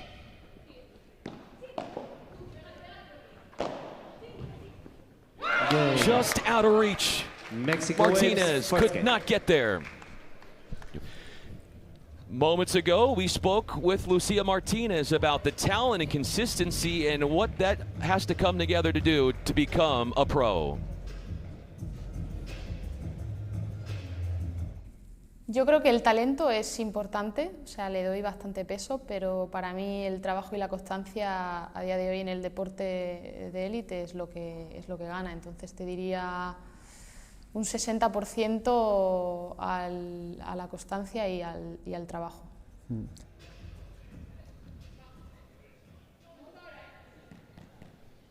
Lucia Martinez to serve. Martinez joining the league in 2024, the PPL draft. And she was selected by Miami.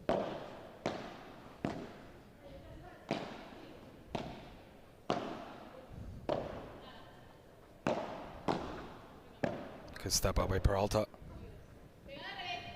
Looking sharper than what she did yesterday. Too short on the lob and a half speed overhead from Peralta, who's attacking and then forced to go backwards.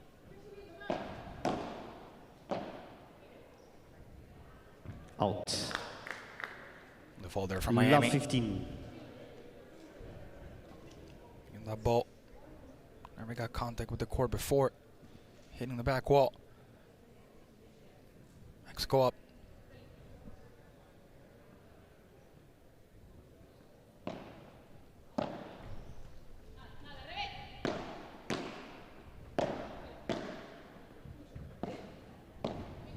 Beautiful from Peralta, but just not enough there. Wonderful backhand from Ortiz as well.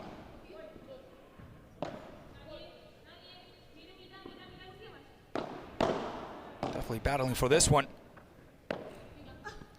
Rufo on the corner. Just not enough for Ana Ortiz to send that one back. 30. Playing with such small margins going down the line, up the parallel. Love 30, and Ortiz running into some early trouble in her initial service game.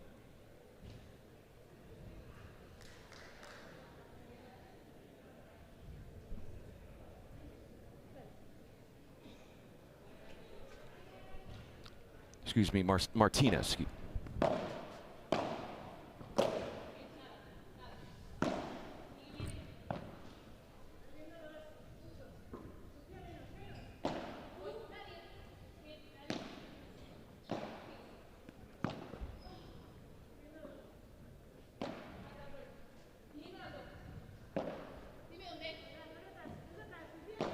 Off the back wall, hard driven from Martinez.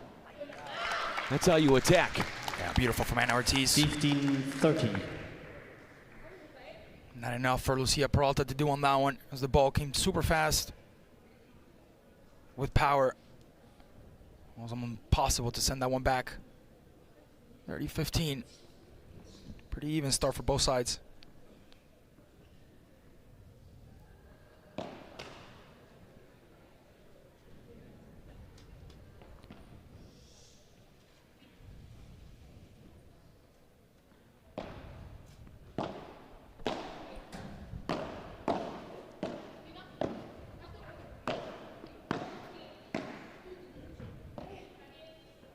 Peralta with the overhead there. Rufo with the response, and now Peralta looking to categorize that one, looking to put that one away. Ortiz makes it, uses the back wall, and now beautiful por quattro, excuse me. 15-40. From Peralta. Better start for Mexico so far, Brian, as they try to go for that break point. Break chance as they look to go up 2 games to love and send an early message in this opening set.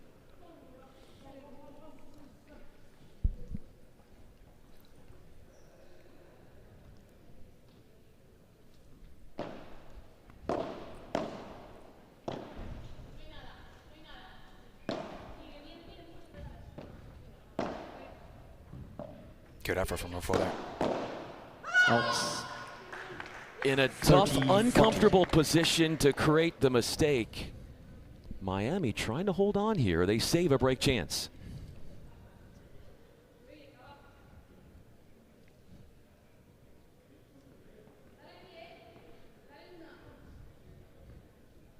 We spoke about our last game. These are the type of points that you have to execute. These are the type of games you have to capture.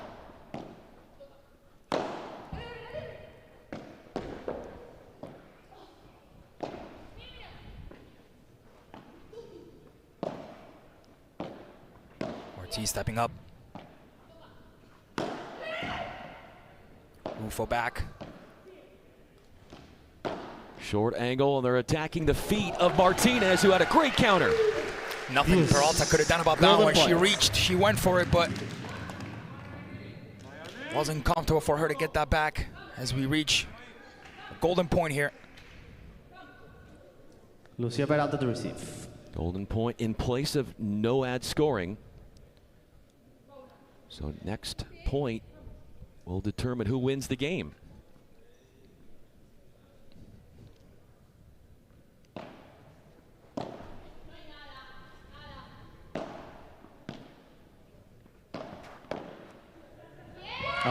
Excellent.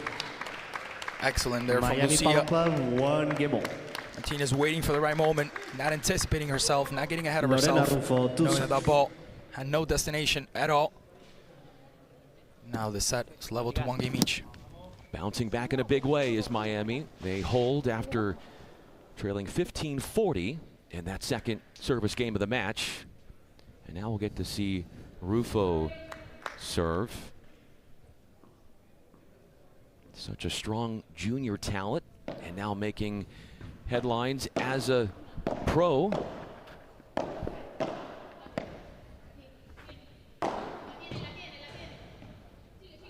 was a hard one there for Ortiz, and she got it.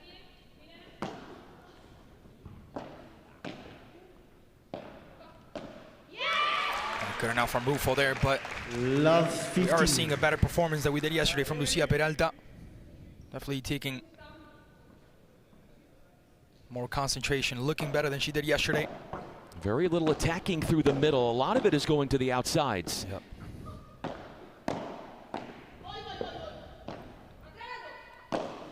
Rufo handles the overhead, and a Vibra winner for her. Using that side match that we talked about so many times. This is the bounce back from it. It's not always a reliable one.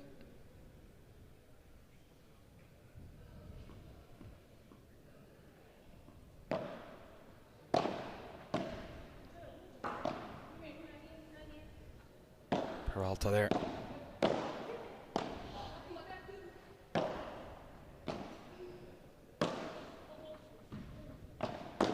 Covering the line was Peralta. Tricky one off the half volley. Comes up short. 30. Just a bit short there.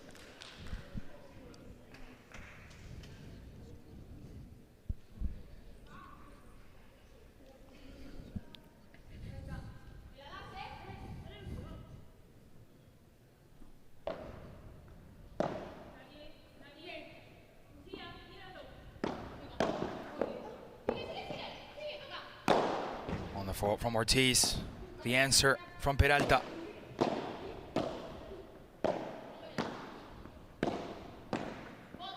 Peralta again looking very sharp. Not on that one.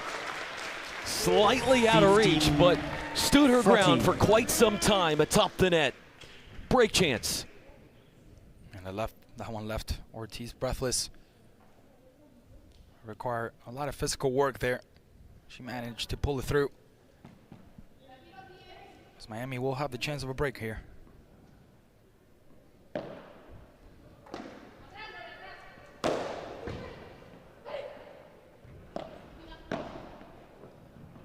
Yay. Lucia celebrates that one. Martinez gets it.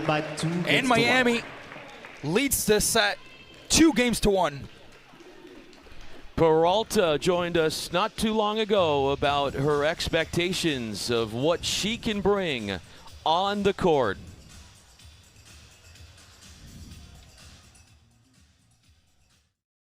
Entonces necesito una compañera bueno, que tenga garra, que le eche huevos y que sí me apoye cuando no estoy pasando un buen momento. Well, there it is, the description from Peralta. Looking, I'm not going to say the exact translation because I don't know if it's allowed on TV, but we'll just go with guts. That's what she expects from her teammate. So far, Rufo has not disappointed. Mexico started to lead here on this set. Miami quickly comes back and now leads 2-1.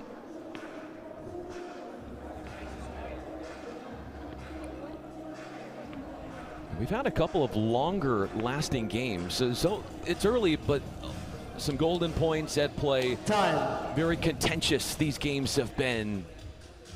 See if this continues as far as how tight this matchup is going to be throughout the course.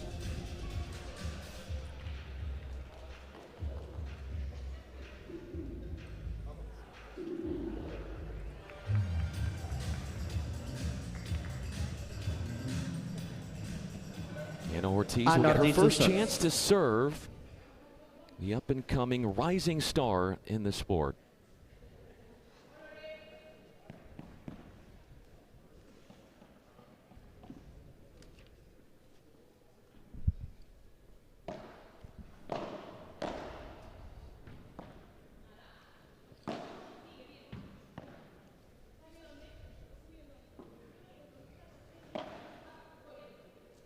Skies the lob deep, just in front of the back wall.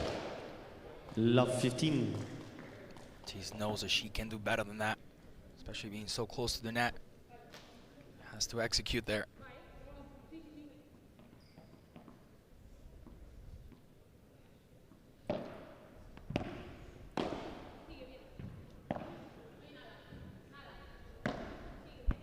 Out.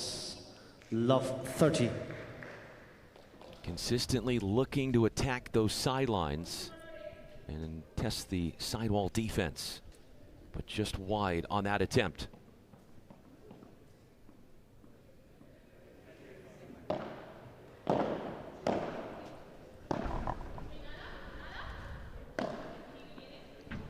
They had there. From Ortiz times 2. Peralta with the return. Martinez takes her time. Peralta walks up to the net. Now she'll have time. Decides to reconstruct everything. Go back to point. Rufo can't get it over the net. 15-30. Tried something extremely aggressive from deep in the court. A lower percentage type of play from her. 15-30.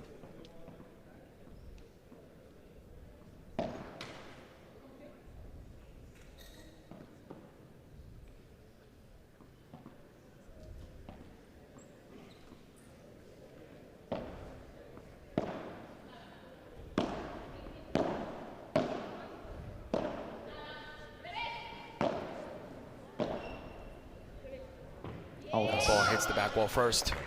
30 all. No contact with the court. 30-30. Ball in the air. Hits the back wall, the sidewall first. It is out. And you also have to think psychologically, with both of these teams losing their first match of the group stage, the importance of them to go 1-1 to give them a chance potentially to play tomorrow. Yeah, the thing is, Brian, if you look at that table, I mean, the overall table is not looking good for both of these teams. They're literally 9th and 10th place. So they will literally have to put here a perfect performance and wait for other results. Not impossible, but not likely at all.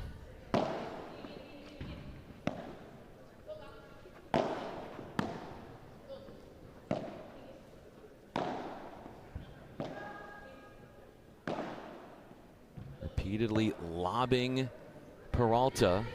And now Ortiz moves in.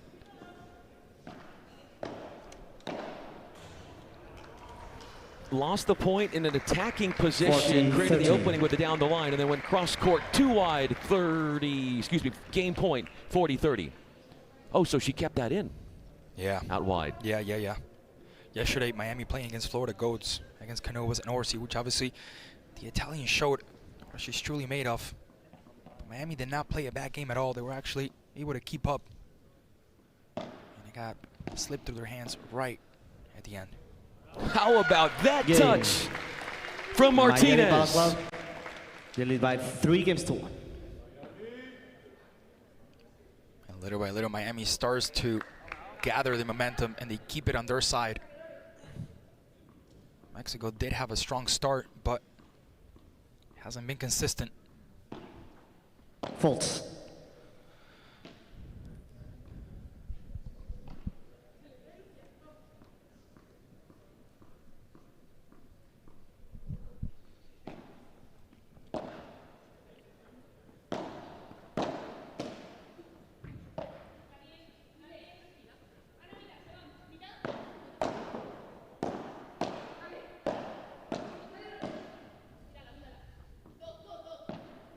Ortiz with that extra look right before she hits the ball, and there's a reason why she takes that extra second to look up, puts it on the corner.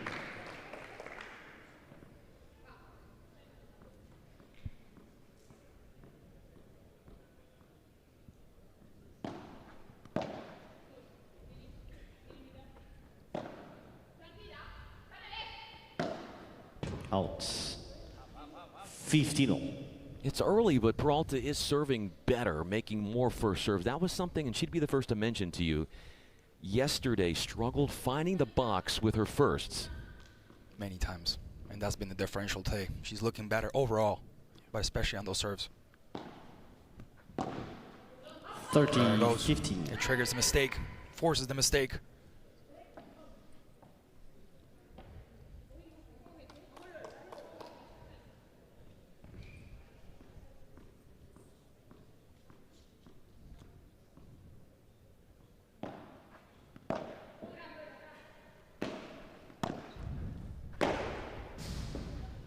Ortiz will get to it. Martinez responds as well. Peralta with the smash. Is it good enough? Yes, it will. Yes, it will be enough. 40-15. Brings up a game point. When Peralta does get forward, a lot of good things are happening for the Waves, but keeping her back in the court, that's what Miami is trying to do. Another example of what happens Mexico when you allow her to come forward. Miami Padel Club lead by 3-2. 3-2. 21 minutes of game time. Mexico now coming back in the set after being down 3-1. When it seemed like Miami was just going to take off, the momentum shifts once again to the opposite side.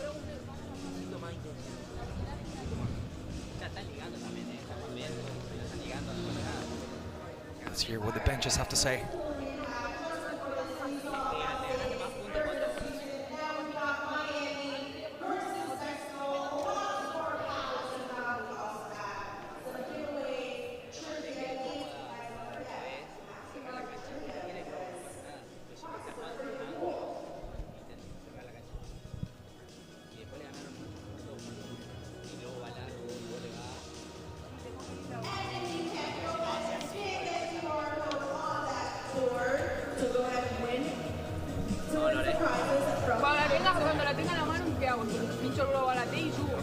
Si va largo, sí. Y viene esa jugada que le pasó por el medio y vos fuiste de revés a salir pared que te dio la red. Bueno, pero escuchá, a esa jugada, esa es la jugada. Pues la chica no mata el rebote. Si da rebote, no sé, o te la pone en la mano, le queda él.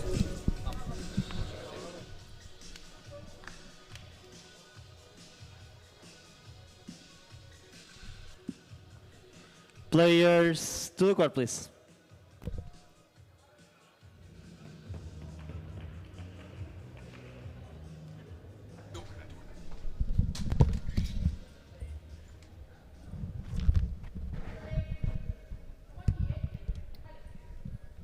About to start the 6th game. The longer rallies have been favoring Miami so far.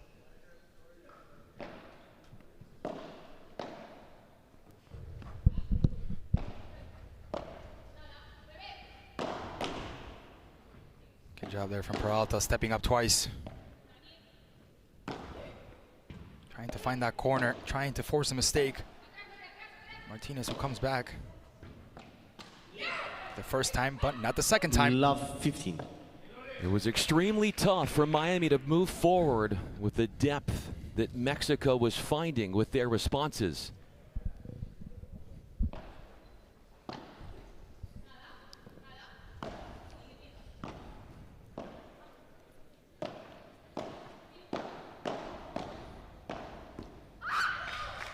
That's where you get trapped in that middle zone where you're not close enough to volley, but not far enough to let it bounce. Yeah, it just goes directly to you. I mean, you can try to get away, you can try to move away, but most of the times the normal reflex is just to go for it, just to respond. And at that speed is very, very hard to get out of the way.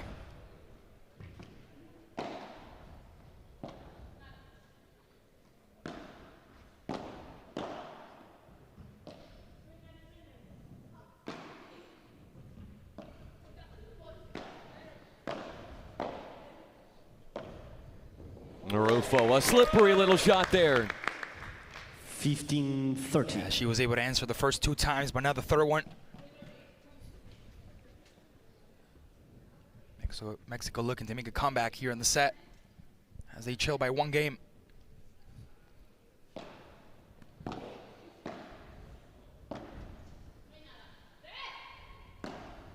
Del revés. Peralta with the answer. As Ortiz steps up twice, forces the mistake, and that's maybe a 30-30 here. Very tight set so far.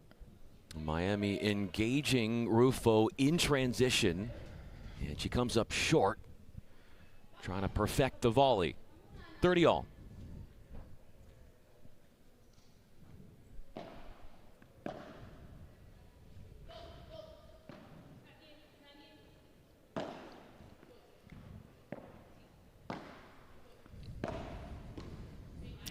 Not good enough there from Peralta, who tried to reach for it, tried to go for it.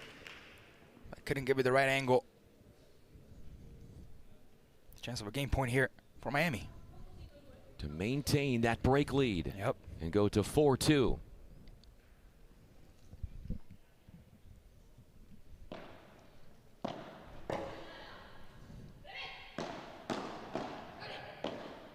Game. Transition mistakes Miami Padel Club have led they lead by to another 4 game games won to 2. for Miami.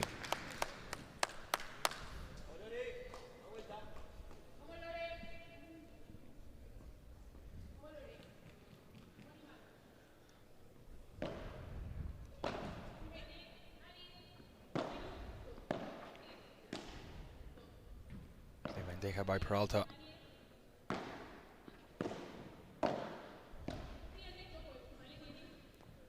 She seems to be the protagonist here for Mexico. Now Rufo with the answer. Beautiful from Rufo.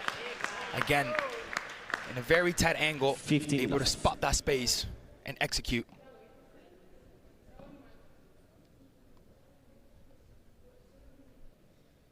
Quick reactions, Rufo, that's what she's known for. Aggressively positioning herself near the net, likes to control points with her positioning.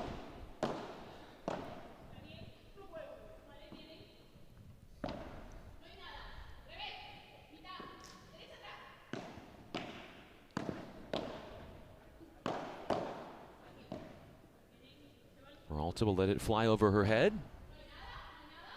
Go high on the lob to buy some time.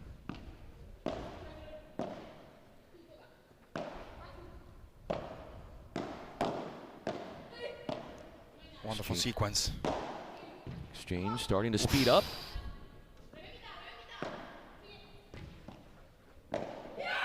Out. Goes long, but it looked like Miami was going to win that point. Love.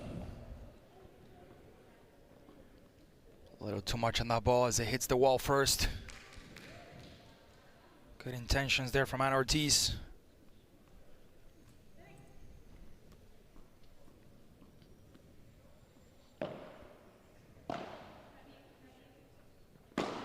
Ooh, goodness, is she okay? That's gotta hurt. 40 love. And Peralta's defense, again, we saw this play very similar earlier on. Lucia was moving forward. She was stepping up forward, which obviously makes this not intentional. Chance for a game point here. Out. Game.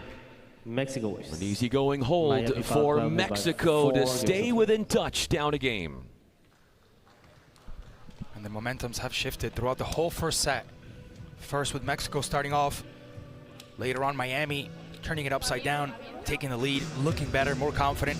And now Mexico coming back, putting things once again very close between the two teams.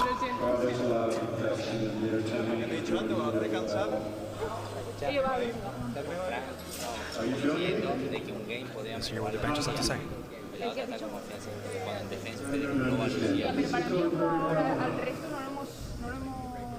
Ganado por fallos nuestros. Oye, fallado 3.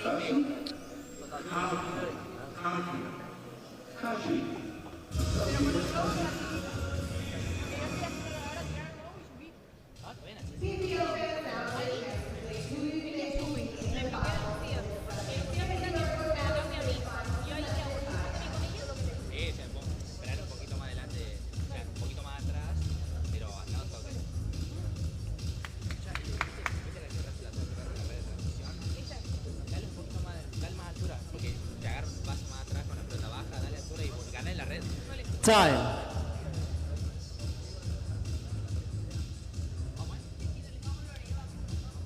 One break a serve, that has been the difference maker to give Miami Players to the court, please. the outright lead. One of these teams is going to finish group stage play 1-1 going into Sunday's podium action. The other is going to go 0-2.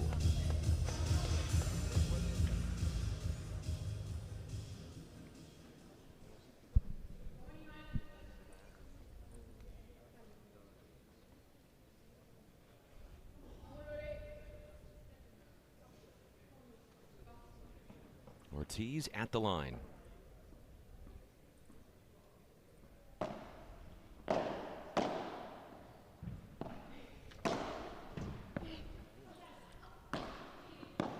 Good athleticism by Peralta. Get down and get that ball back.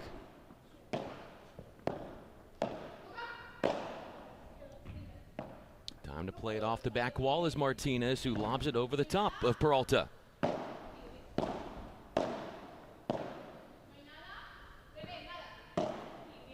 Bandeja through the middle. Defensive overhead.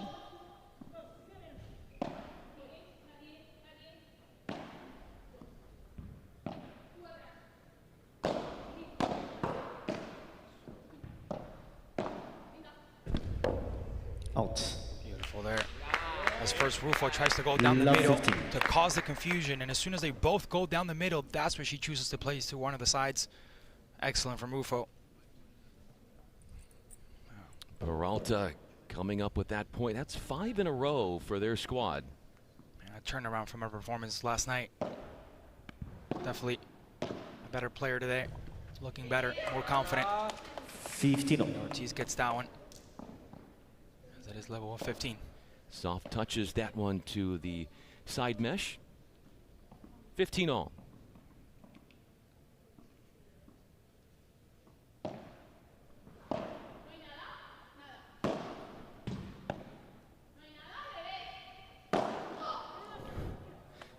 Payback time. I was just going to say that happened the other way just moments ago. It's part of the game. It's part of the game. Nothing to be angry about. It just happens.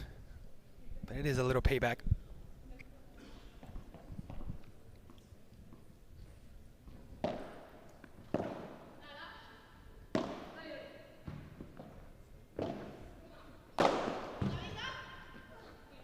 Excellent from Rufo, but even better from Ortiz. It's so hard to make that play when your back is to where you want to send the ball. Backed up. Tough bounces to have to play off the walls.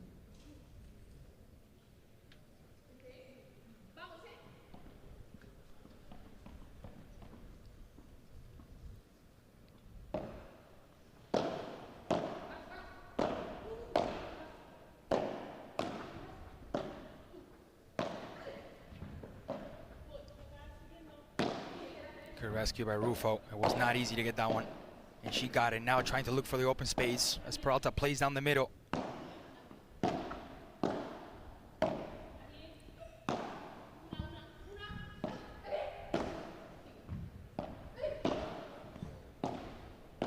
Excellent to maintain it. To keep up the hunt for the point.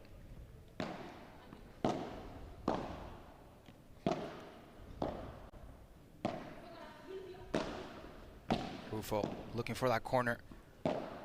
As soon as Rufo plays into that corner, Peralta answers, playing down the middle. Resetting the point by skying the lob and now taking the net. Miami does.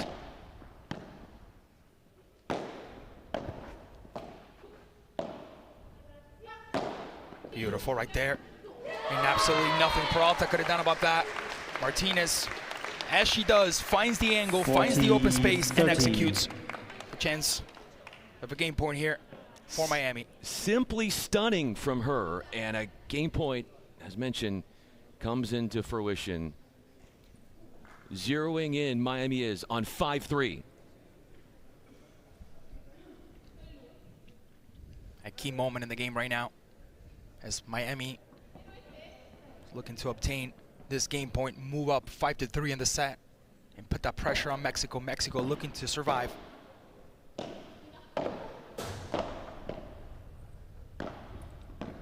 Good coverage by Ortiz.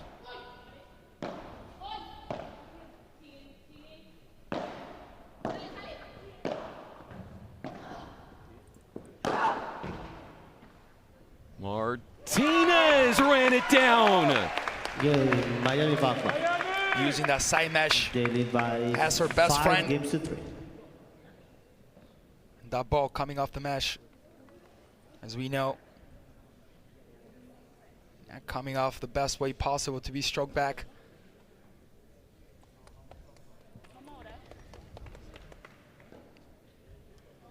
Key moment for Miami as they take a 2-game lead here in the first set. 1 game away from capturing the set. And so far, looking like their momentum is on their side. Serving to stay in this set is Peralta. Oh, Chiquita there. Touch, soft touch on the lob from Martinez. As Peralta ducks out of the way.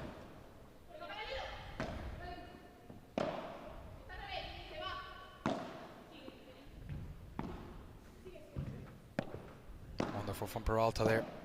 Martinez who recovers it. And that's it.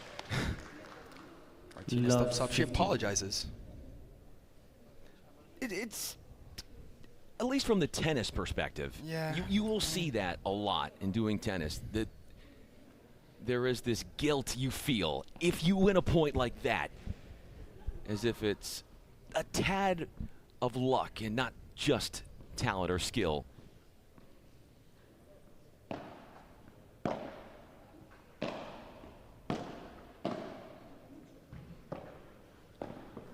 Oh, beautiful from Peralta. Soft touch and intelligence overpowered.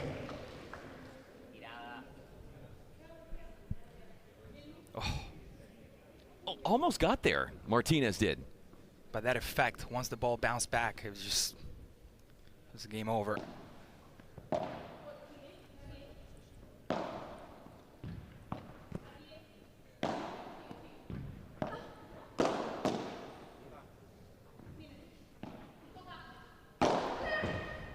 Good power from Ortiz.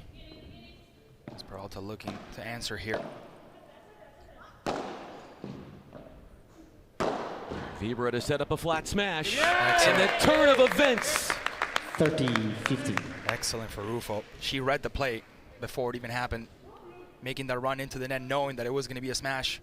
She prevented it and got herself that one. 30-15 in favor of Mexico. Looking to, again, stay alive on this set. Faults.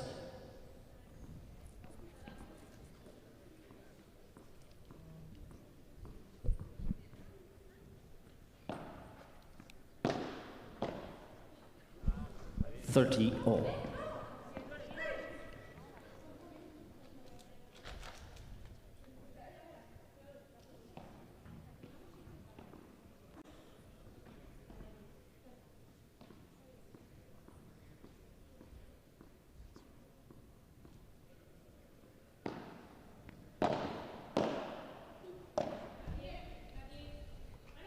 from Ortiz. Stepping up here as well. And Peralta anticipating the play, but not doing it the best way possible. Not able to get it over that net. And the chance for a set point here for Miami. Key moment in the match.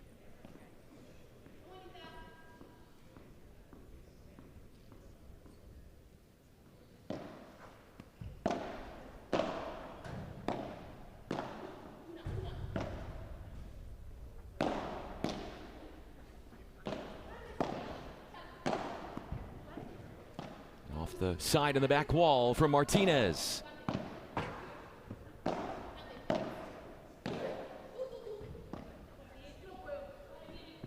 That's a great touch from Ortiz.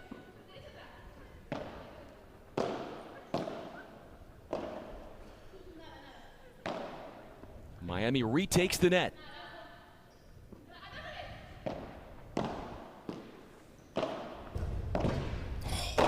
The save and then the slam to follow. Ortiz just seems a bit confused there. He does a pretty good save, but doesn't expect a smash afterwards. The Portress, now the chance of a golden point. Martinez to receive.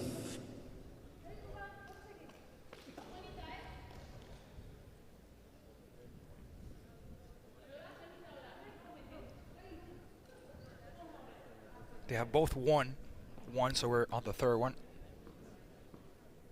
Usually on those, I rely on Brian. He likes to write everything down there. Can't go wrong with that.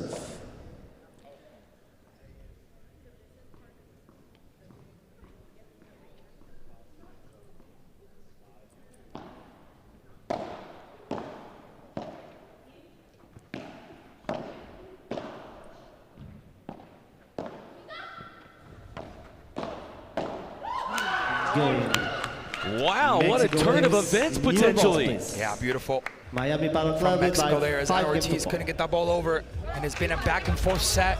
Mexico doesn't give up. They were down by 2, now they're down by 1. And they're not allowing any breathing room for Miami.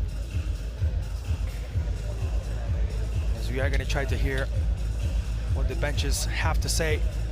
But so far, a pretty even game. Both teams shifting the momentum. And Miami able to hold the lead, but now just for 1.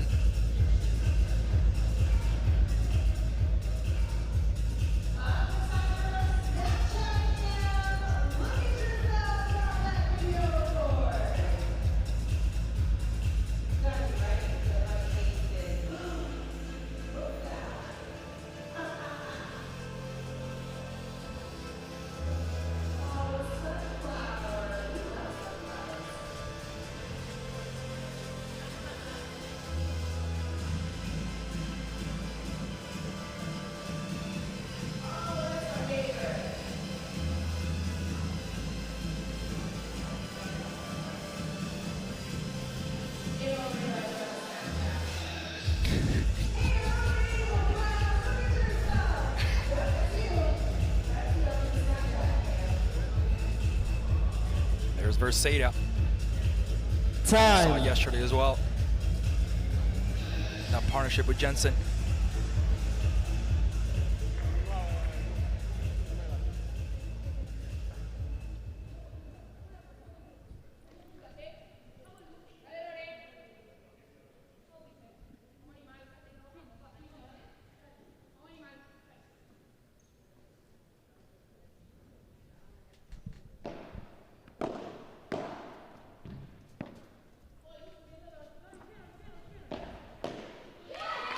Good enough from Rufo there on that answer. Good job by Martinez, anticipating the play, playing it exactly where she had to.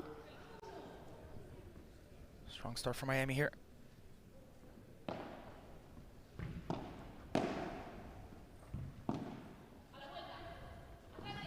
Takes that extra second to think and to hear what her teammate has to say as far as the position of the opponents on the court.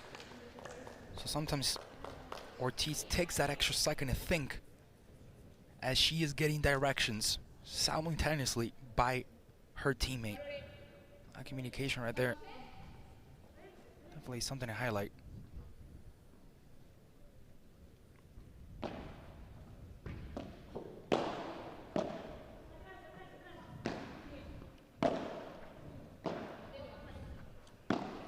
lose this one.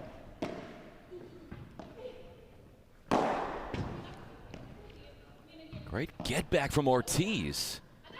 And then is pushed back.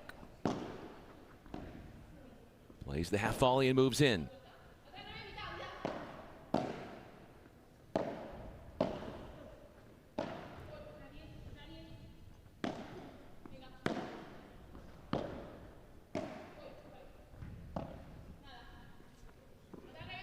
Good leadership there from Peralta. Perfect placement too, and then she is out of position. Yeah, she had to let Rufo get the last one. It's good leadership from her. She wants to anticipate that play, but she has to let Rufo get to it. She is in a better spot. She is in a better position, and that will prevent any big spaces from being left open. Multiple set points. After Miami had set points a game ago.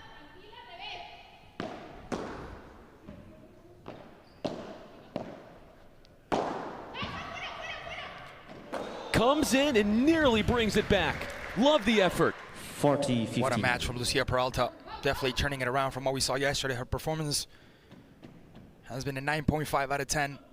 Yesterday it took her a lot to get started with faulty serving, with some easy mistakes that she could have corrected, but today she's looking on point. Much more of the athlete we came to see.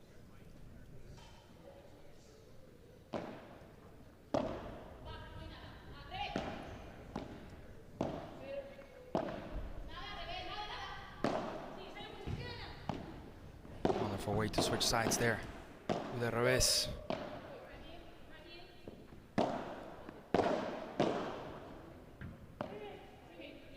Peralta pulled off the net. The lob going back in her direction from Ortiz.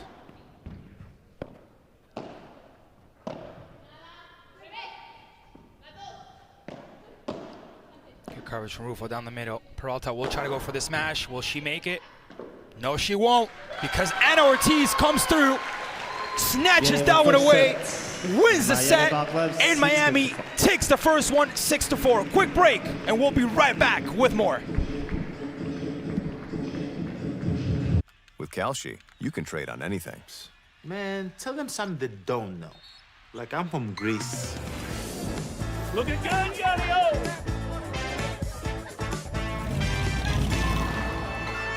Before I was born late one night, but Papa said everything's alright.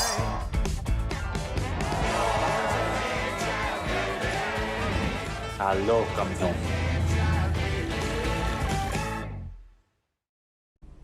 Everything feels urgent. Everything moves fast. I don't. Most moments aren't perfect. I didn't plan this. It's just happening.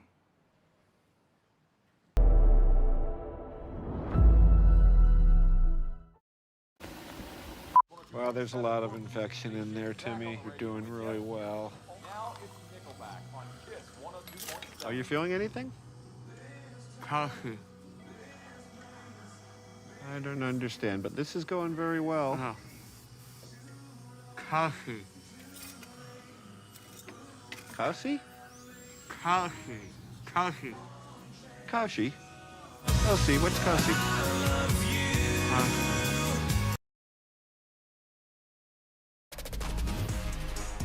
About a 45-minute opening set, and it goes to the Miami Padel Club 6-4 over the Mexico Waves.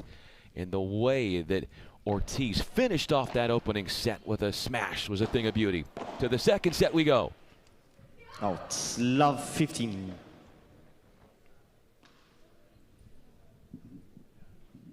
Trouble early for Mexico is the fact that they're only converting on 33% of their break points. Fault.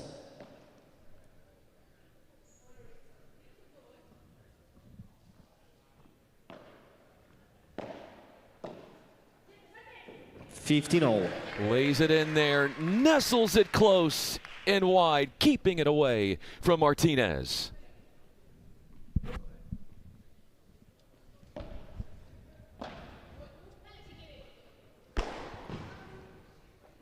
Martinez not able to make contact there.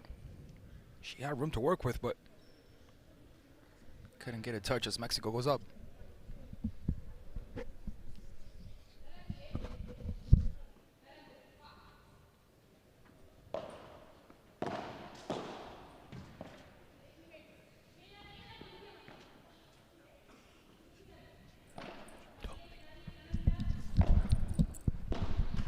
(40-15).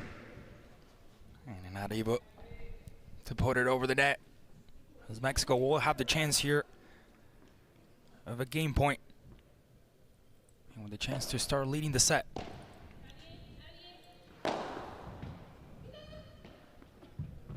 Beautiful from Ortiz right there. 40. Again, always spotting that extra space. She always takes a second extra to look, and it's so important to have the visibility of the whole court and knowing where are your opponents standing at.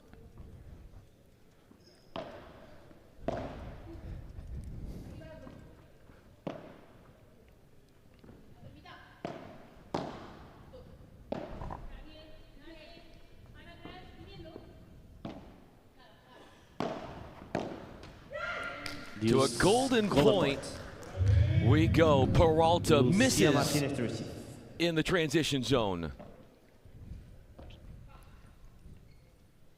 Miami, despite winning the opening set, going just 1 of 3 in the first set on golden points.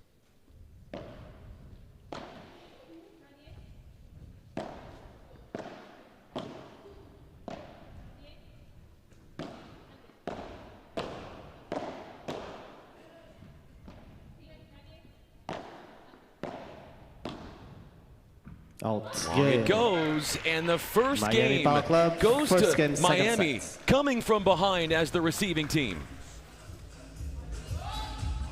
When they seem like they have best set, they thought Mexico would take the lead. Miami turns it around after being down 40-10.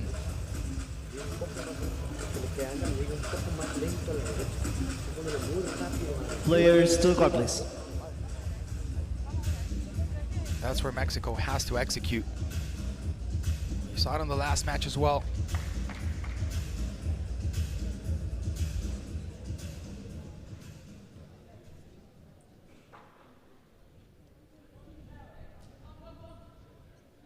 Lucia Martinez to serve. Martinez, the 1-love lead in the second, serves.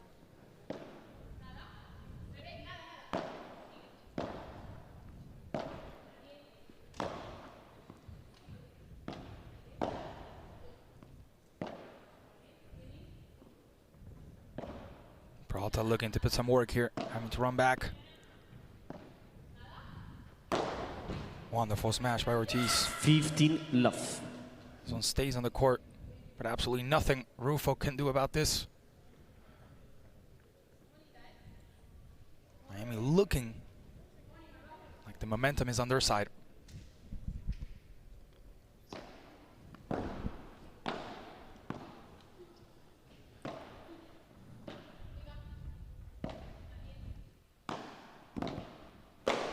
A hammer, and that one is not coming back. Rufo was all over it. Excellent from Rufo there, who spots the open space.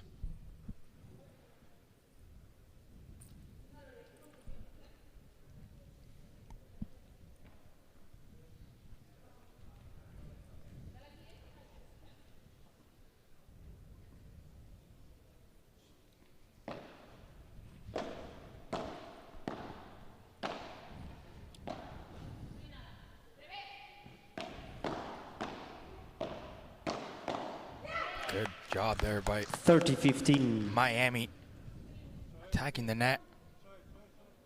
You start to see those exchanges speed up, and then the reflexes, it's just nanoseconds difference. in winning those points. That is a great return. Oh, beautiful from Ortiz. And then nothing that would make it through. And then Lucia Martinez trying to put it over the net, but just falling a little bit short. That was a very aggressive return to serve by Peralta, 30 all.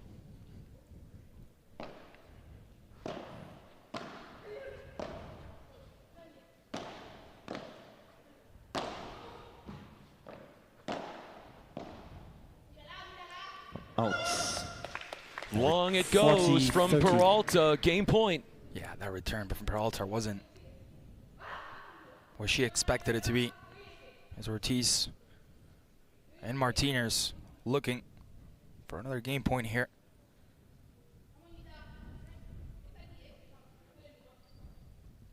They got the first set, looking to get the second one and seal the game.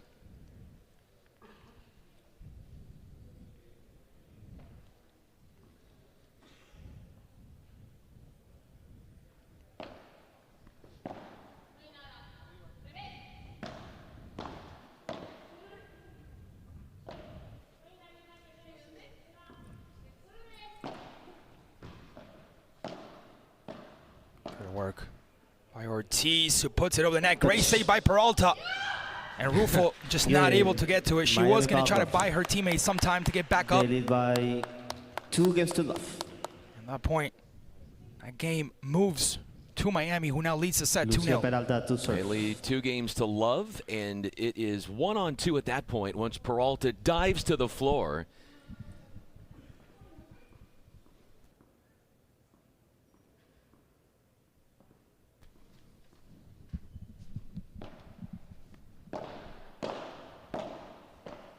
Love 15. Those reaction times are really hastened up as Rufo makes a mistake in the forecourt.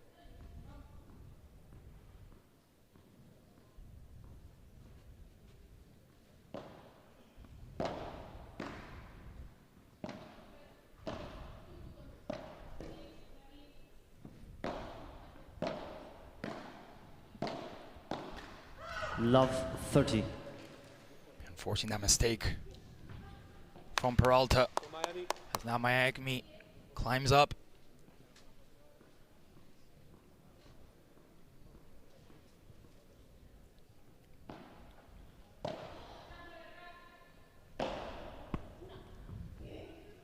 That could not have been placed any better. Was that in? 30. Looks like it was. She apologized for that one. The respectful apology there, as we call it.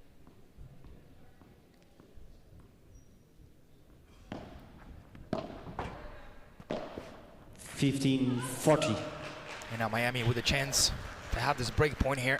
And this is dangerous times because you could go down double break, and that is a big hole to try and overcome. Yeah. Peralta in trouble with her delivery.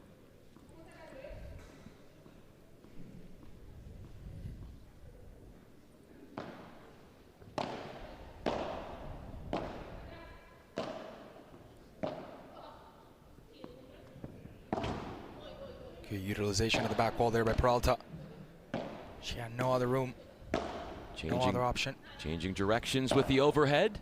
And now a couple of them continuously at Peralta. Great athleticism from Rufo, who's having to move all over the court, side to side and up and back. Again, good job by Peralta. Keeping the play alive, even though some of those have been tricky. Again, Peralta looking good. Handles the out wide shot and then tight to the side fence. 30-40. Consistency for Mexico on that one as Lucia Peralta rescued a couple of ones that seemed almost impossible to get to. Good athleticism from Peralta and a way better performance than when we saw yesterday on her opening day. The break still there for Miami, 40-30 now.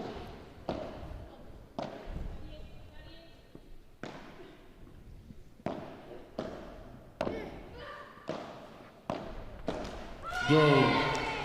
3 games to love. They lead by 3 games to love. Now is when you start seeing that. It starts to become a one-sided game. On that first set, you put up a good fight, Mexico. They started to lead that first set. They were looking better. Miami came back in it as Mexico got by 1. At one point, it was 5-4 in that first set. Miami able to take off and win it. But now the second set has been a different story. Let's listen to the benches.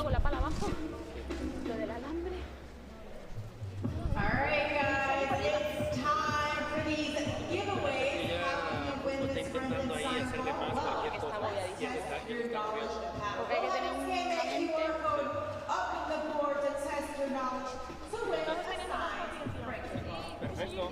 Y ellas están teniendo menos paciencia, sobre todo Lorena.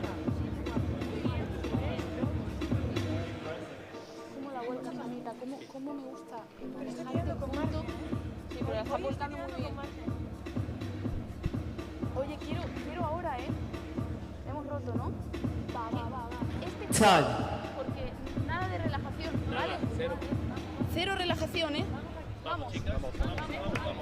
No relaxation. The words from Lucia Martinez to Ana Ortiz. Ana Ortiz to serve. The problem with Mexico is that they've had 7 unforced errors, Klaus, in the second set, and they've been getting in their own way to some extent. Yeah. Those small mistakes that we talked about earlier on as well as the ones that hunt you later on when you're about to lose a set.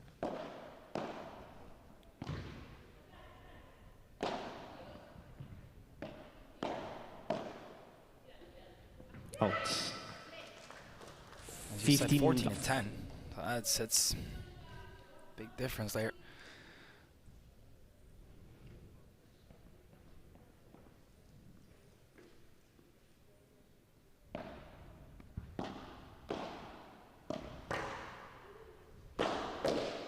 You can see that 30 love. Miami, they're getting on the front foot of these points right away. Big serving, moving forward, attacking, and dictating. 30 love for Miami.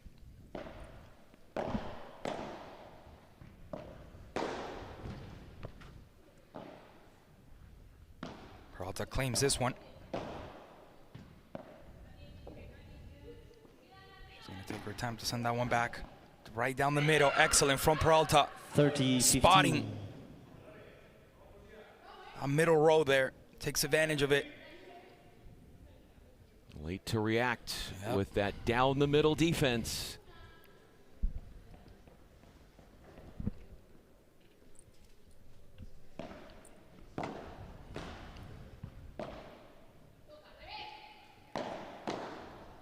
Wonderful from Peralta. Trying to find that corner there. That's where she wants to go. And exactly what she wants is to force that error from the opposition, from Ortiz. 30-30 from being 30 love, 30-30 now as Mexico makes a comeback here in the set. 30 all as Mexico is trying to fight back and having some good success by moving in, cutting down the angles by playing in the forecourt. Massive strike. Peralta looks at a lob. It's all turned around there.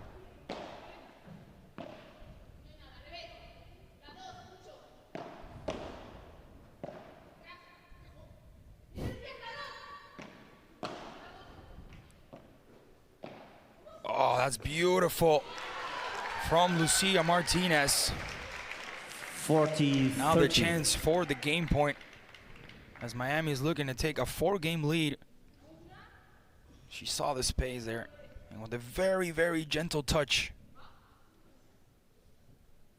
was able to make it unreachable for Rufo. Bless you.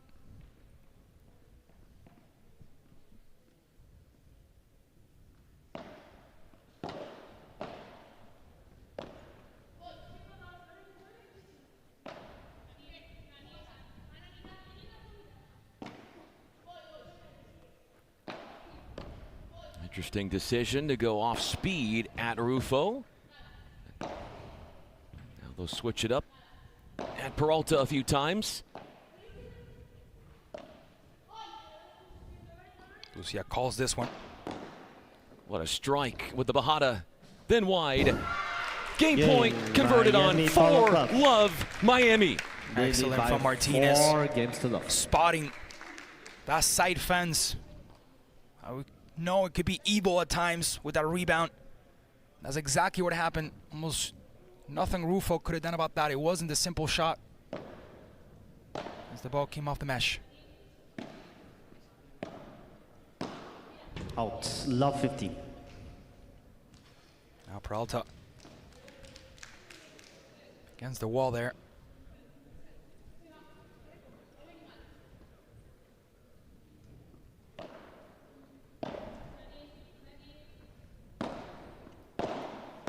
What a rip with the backhand. Aggressive offensive drive from Ortiz.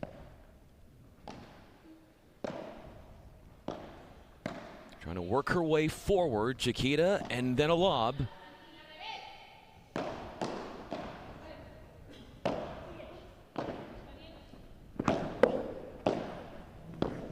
Great effort from Peralta. Very hard to get there, and she got it. Using width, Miami. Beautiful.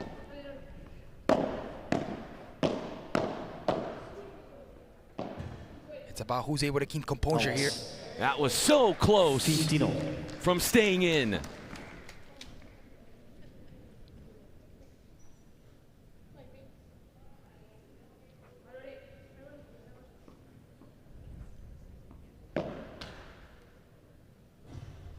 As you said yesterday, Brian, Mexico Waves, former Cancun Waves. We had a couple of swap some of the franchises. We talked about Arkansas and DC Matrix yesterday as well. Along with the Florida Goats. Yep. Extension, full extension on the volley, but that puts Rufo in a really tough spot, and Martinez capitalizes.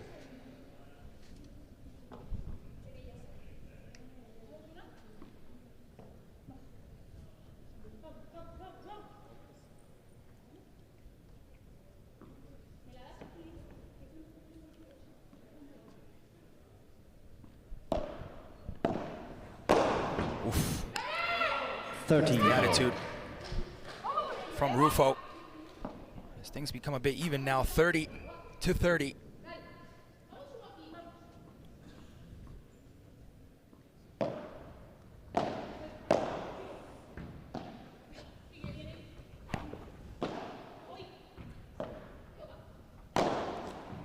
Right through the middle. Break chance to add on to this already gigantic second set lead. I don't think we've seen, out of all the games we've witnessed so far, a team that has cleared an entire set. I don't remember, at least. I've seen 6-1s, but not 6-0s or 6-0s. So we'll see if that happens now, as Miami's looking very good. Confidence and momentum definitely on their side. Yeah, you see how they use the walls too? Miami Padel Club. Excellent. The confidence from these girls, as they said in their last conversation at the bench. Let's not relax, no relaxation, no laying back. And that's exactly what they've done. They want to smash their opponent. Very upbeat bunch as we listen in.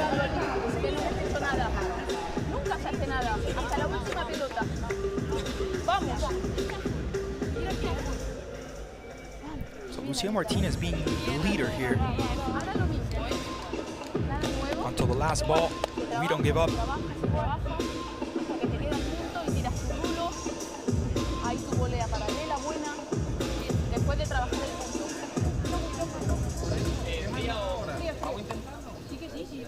Y si no nos vamos como venir y ya está. Por lo menos, pero por lo menos nos tengamos claro los dos. Si vamos a intentar eso, ok. Si nos sale bien, seguimos. Si nos sale mal, pues mira, ya llegamos a una hora y pico aquí. Tira tu juego, tira. ¿Vale? Vamos, dale. see the frustration there from Mexico as things haven't gone their way on the second set. Trailing by 5. The other thing you have to think about is one of these teams is going to leave 0-2 in group play, and essentially that's just about going to eliminate you from playing tomorrow. Mathematically, you would gather it. Again, there's so much more to be decided upon, but before we get the final tally on the 4 women's teams, that will be there tomorrow for podium day. But it's of the utmost importance to go 1-1. Miami is 1 game away from doing that. Let's not forget that Cities Cup at the end of the year. As we said it yesterday, or on kickoff day, every point counts, every game counts.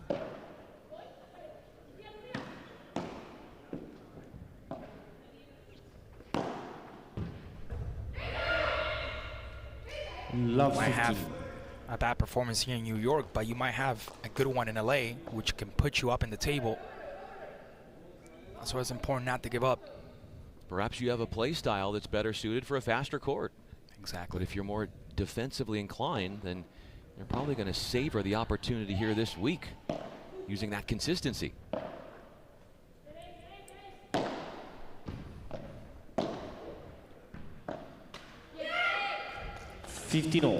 Before not able to get it over the net.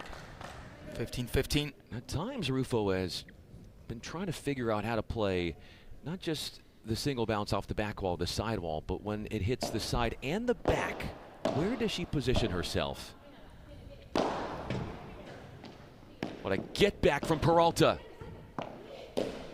And then they hit each other's rackets down the middle. Right past Martinez. 15-13. Wonderful from Rufo. Spotting that open space there as Martinez tried to reach for it. Just simply couldn't get there. 30-15, Mexico looking to at least find 1 game here in the second set. Nobody home in the backcourt. The hopes of closing out this match with this game has been disrupted by a level raise here from Mexico.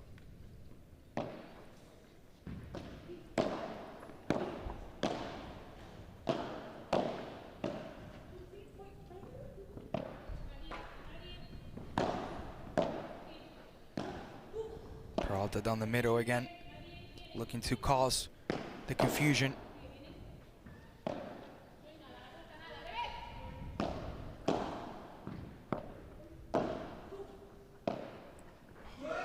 It's a good intention from Martinez. Mexico. We know what she tried to go for, but Miami Padel just a Club bit lead by short. 5-1. As Mexico finds their first game on this set.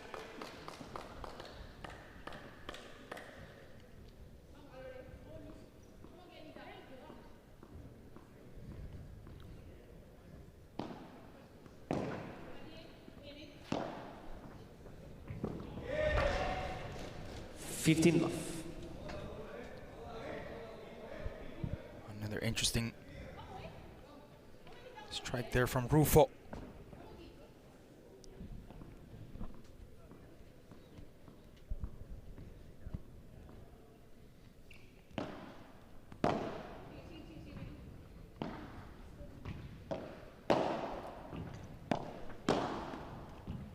Okay, recovery by Lucia Martinez ×2. And now looks to find the open space, does she?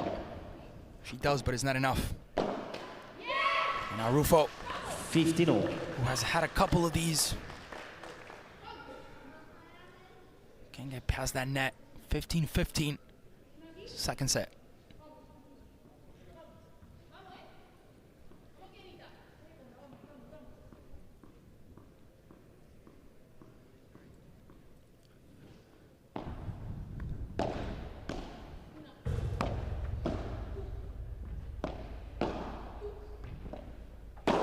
Peralta took aim. That one might hurt. Might. That one, I think, might be one. Well, I mean, Arroyo took a tough one the other day, and he just walked away like nothing. But this one was pretty intense.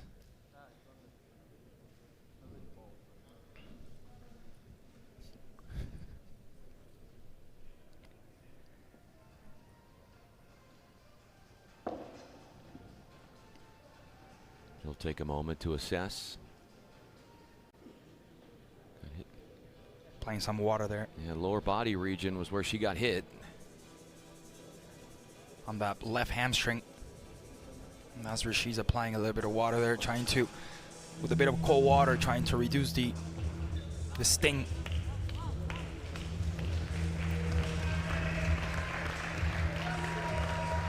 Getting a warm 30, applause 50. as she heads back onto court. And Peralta did apologize a couple of times. Apologizes again.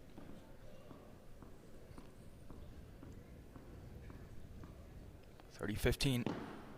False. Tries to pick up the second game here.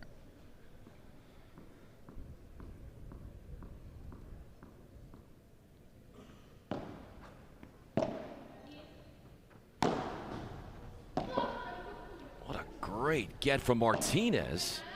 The sidewall was struck.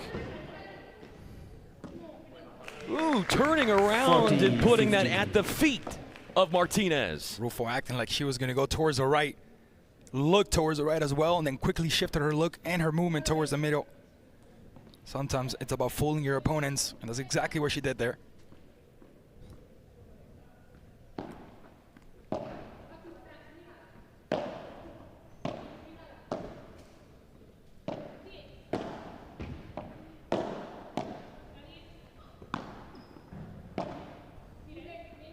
Peralta at her best when she's in the forecourt now, made to move backwards and defending after handling a low bouncing ball. Take her time, load up and assess and reset.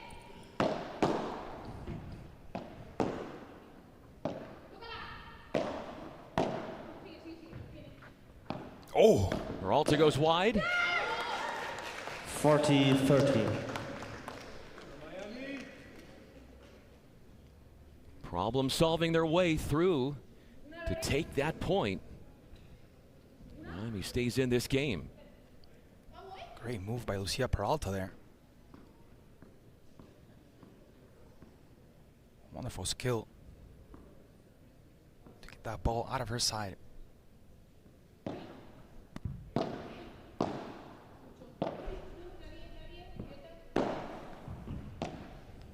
Oh, that's beautiful from Martinez. Again, spotting that Lucia Peralta steps up, leaves that corner untouched, and she takes advantage of that space.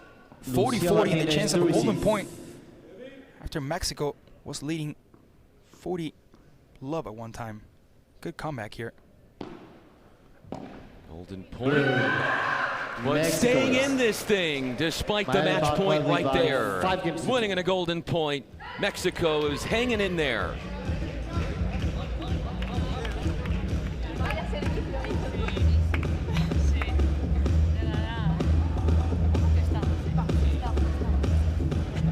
Era normal que mejoraran un poquito. Claro, Sí. y ahora están tirando. Lo que sea, pero vamos a intentarlo, vamos muerte. Vamos a echarle huevos, Flores. Dale. Vamos.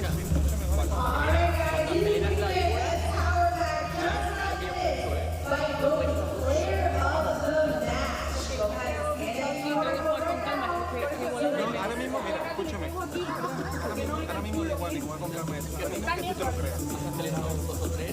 Lucía se la cree. Y ha habido dos huevos. Es que está al revés. Pero atenta, no mirarle a la derecha, porque acuérdate lo que ha dicho José, ¿quién recupera mejor la pelota? Cuando me dice al revés es que Lucía viene. Claro. Entonces, ¿se la tiro a ella o no? Un piñazo a Lucía a la cara. A la cara, perdón, al pecho. O una lenta por el medio, pero no a Lorena. O a Lorena, vigorita, lenta, paralela. Una Lucía lenta por el medio, no, porque si no me va a abrir la cabeza. Sí, quiero decir esquivándola. Vale. O una víbora por Time. pero no le pegues. No le pegues ahora. Tienes que tenerla muy clara, ¿vale? Que no le pegues. Paralela. Concentrados ahora, Vamos bien.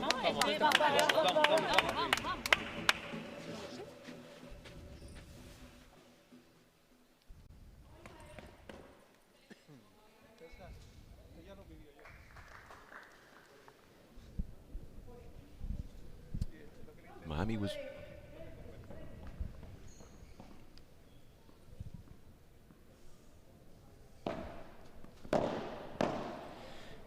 was serving for the match at 5 love, and they're going to get another chance to do so here at 5-2.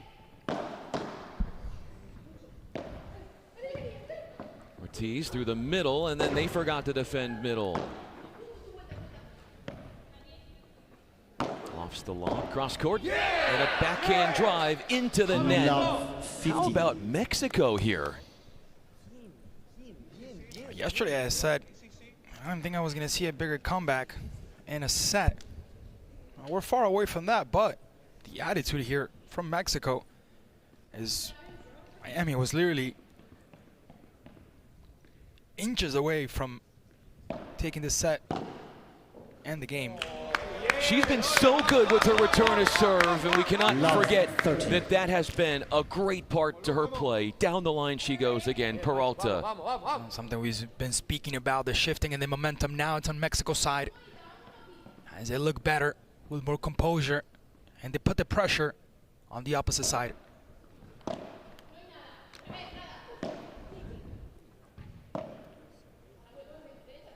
Wolf trying to reconstruct there. Peralta covering the middle, trying to find that corner. That's been her best friend throughout the match.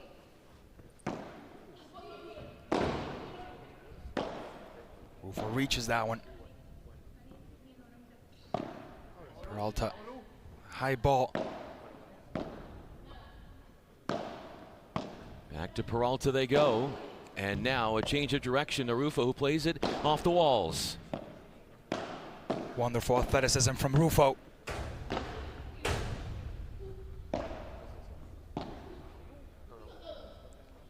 Ortiz takes a big swing. Almost got it back in as she exited the court. Point to Miami. It was a good effort from Peralta,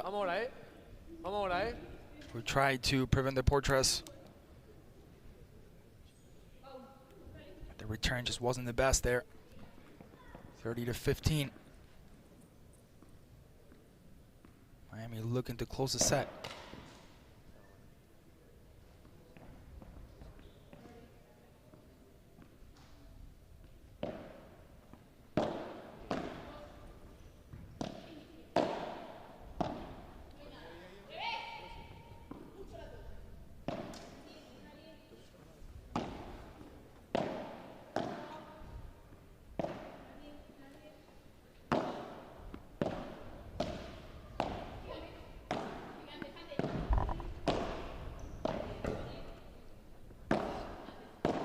Mexico making Miami work for these points. Miami trying to take the net, and they do.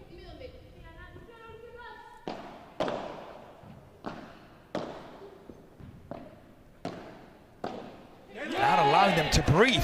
The constant pressure on the net from Mexico, paying its price and finding its reward. 40-15 and the chance of a break point here.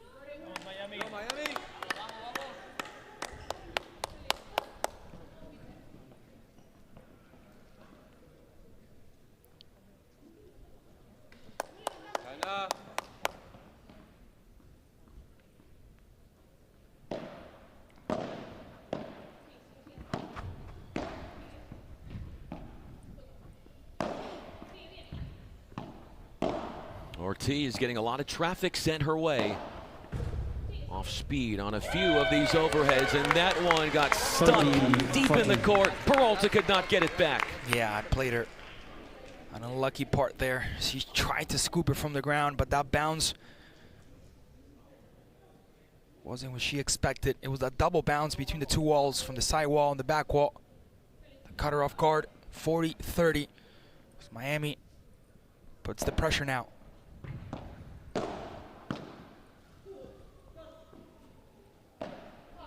Lobbing over Peralta. Ortiz gets one from just inside the service line.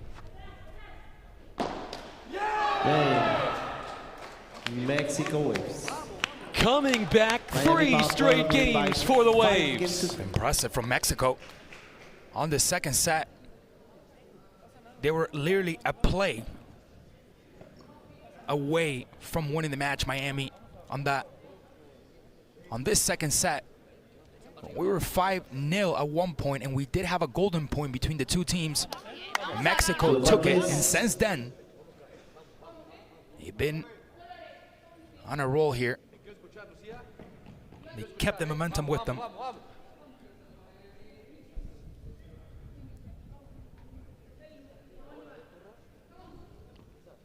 Will it be enough? That's the question.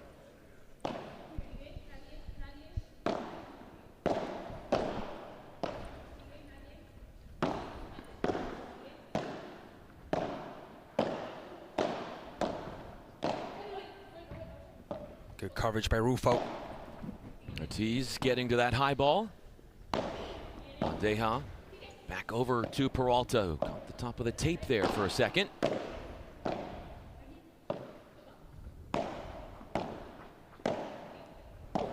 Good effort from Peralta, getting dough. Getting very low there. Now the shift, the change in direction.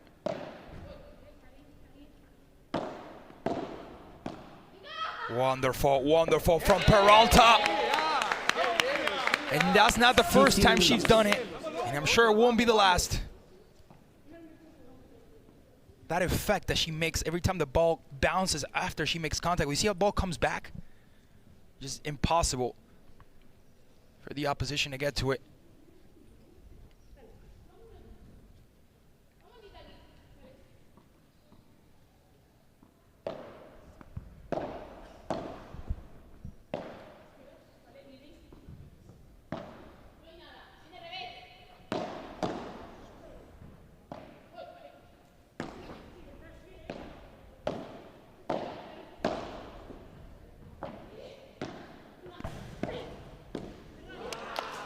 A great response, a dipper down the line. Stifles Rufo for 15 all.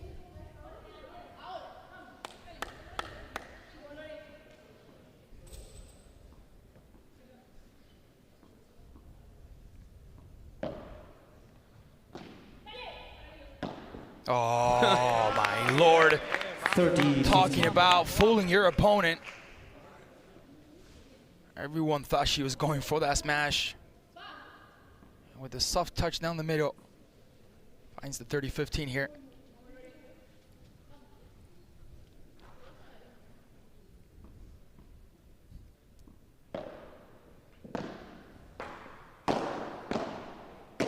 That was way out. You knew that she wanted to put that one away quickly.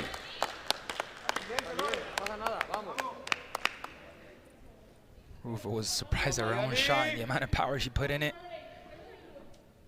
It's now moved to a 30 here. Brings up a match point. 40-30 now.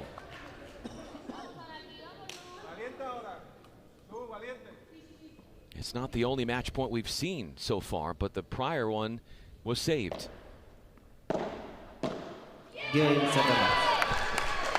Miami marvels in the end.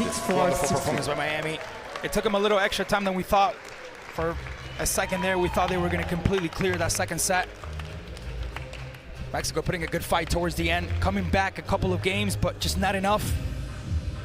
And Miami will win its first game of the season. Which you would think at 1-1, and we'll have a chance as the day goes on to look at those standings. Maybe that is enough.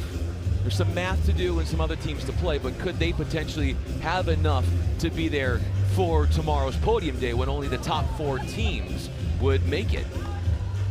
That's a continuous question. We don't have the answer to that right now, but it's something to think about as we start to get things finalized. Yeah, I mean, if you look at the standings in the overall, now climbing up a couple of spots, but not good enough. Taking into consideration there's still other teams that need to play. And there are teams that have gone 2-0.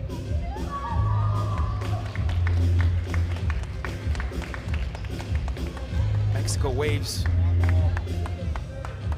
moving or staying at 10th place as Miami goes up 1 spot, moves from 9th to 8th, which by looking at that, you could probably tell that their aspirations to make it to tomorrow are very, very low, very unlikely. to happen, but the performance was definitely there. You start to look at the standings too. They're, for the women, if we click on just the women, you got the Stingrays. They're 2-0. They're at the top. They're in first. Yeah, with Jensen and Verseda. I think they're the only team to go 2-0 so far. And again, there's going to be a lot more matches today, but they're the only team at 2-0 on the women's side. Yeah, 100%. 100%. Well, yesterday they played against Guinaro and Araujo, which were the other favorites, but they ended up taking the week. Let's toss it quickly to Chelsea with the game winners. Incredible job. Congratulations. I realized in that second set, it seemed as if you got a bit nervous because the points started to add up. What were you telling each other? En ese segundo set, noté que se complicaron un poco, pero las vi hablando. ¿Qué se decían?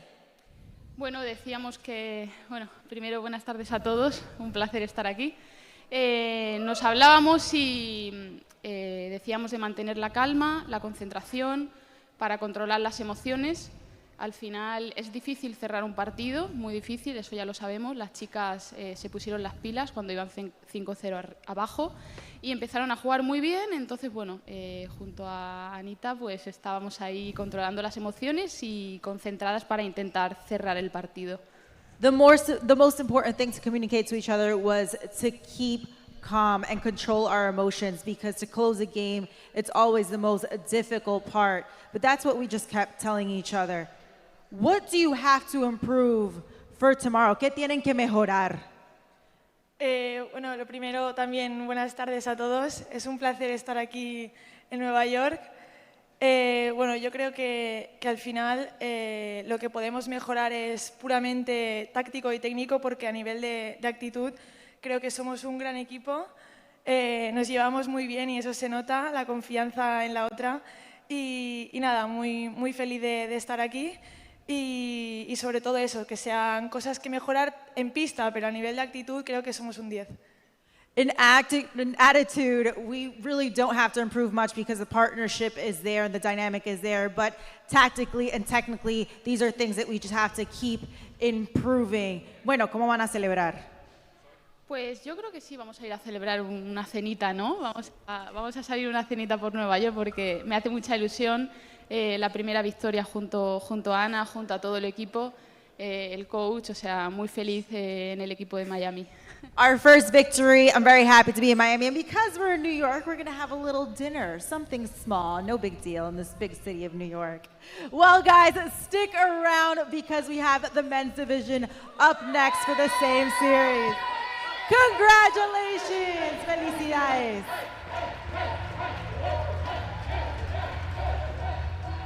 The celebration from Miami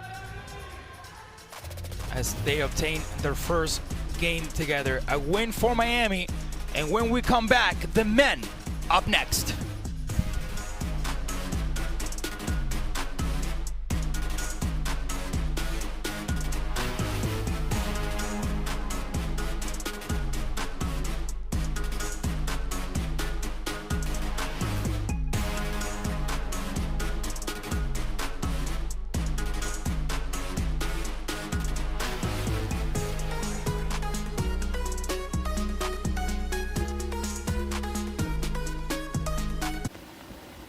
Well, there's a lot of infection in there, Timmy. You're doing really well. Are you feeling anything? Coffee. I don't understand, but this is going very... Kelsey, what's Kelsey?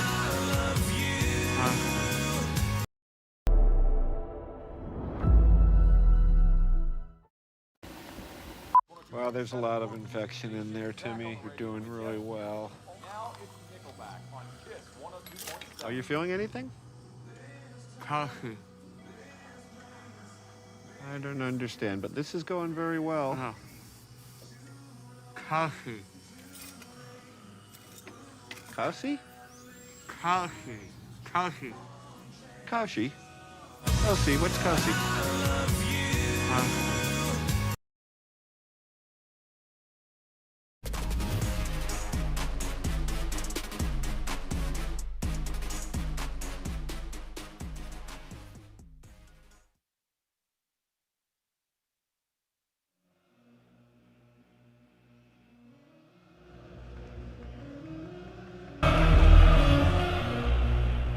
Hola, ¿qué tal? Vamos a dar inicio a esto. Ya sabes que 2 de 3 sets, tercero super tie break si es necesario y golden point, ¿correcto? Ustedes escogen azul, va. Azul. Restan. Perfecto. Suerte. Good luck.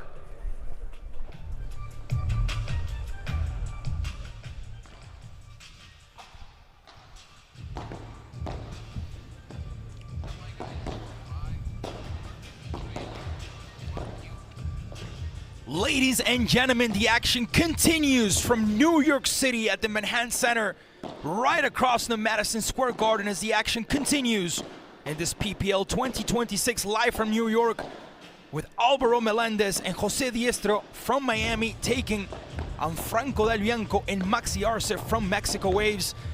Yesterday, both Franco and Maxi, the two protagonists of one of the best matches we've seen so far, as Toronto needed to reach that tiebreaker in order to take the victory. But we are excited to see what both Del Bianco and Arce have to give to us, especially after that performance that they put last night. For them, it wasn't enough, but it was a very good performance indeed. Here's Maxi Arce, former #1 in the world, calm, clinical, technically brilliant. Franco Del Bianco, good things from Franco Del Bianco yesterday. As we saw the Argentine with those beautiful smashes, great athleticism, extremely creative. He has an elite tactical intelligence. He makes difficult shots look easy. José Diestro, one of Spain's best known veterans, over a decade, competing professionally, and a big left side player as well. One of the most experienced players in this matchup, if we start summarizing and putting experience on the table. And last but not least, Álvaro Melendez, regular participant in high-level international tournaments, also from Spain, 26 years of age. And we saw some good stuff from him as well yesterday.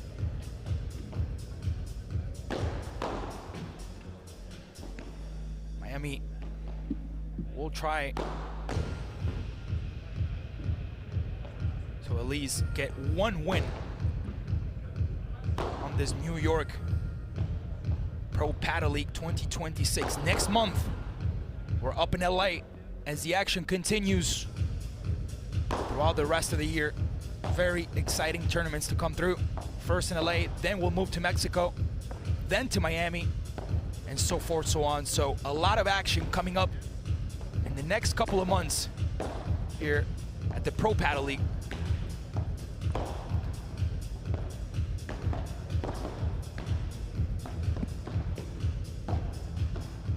Players warming up.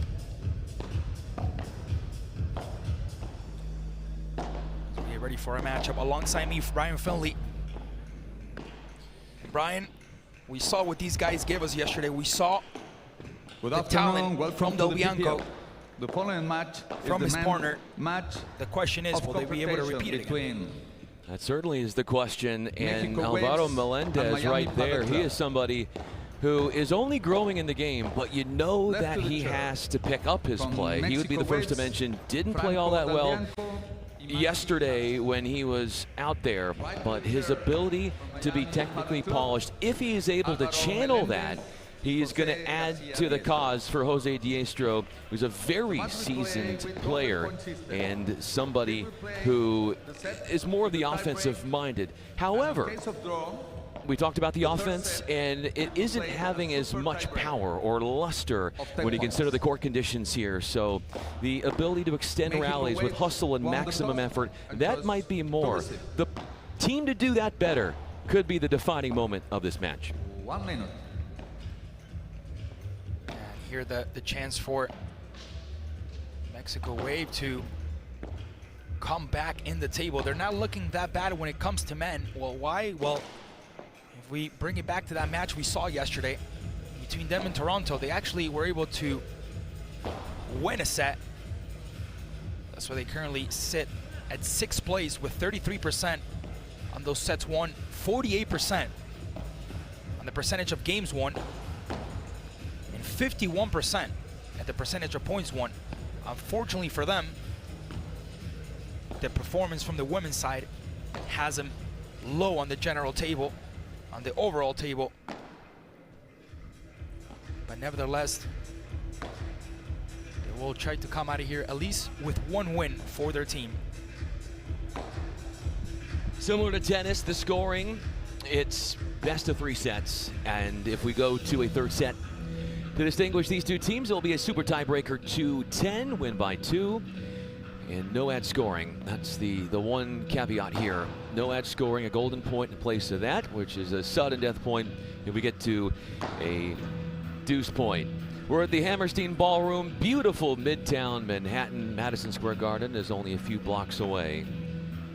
And this is our final match of the day session coming up at 6 o'clock local time here. Our evening session will begin with 2 head-to-heads.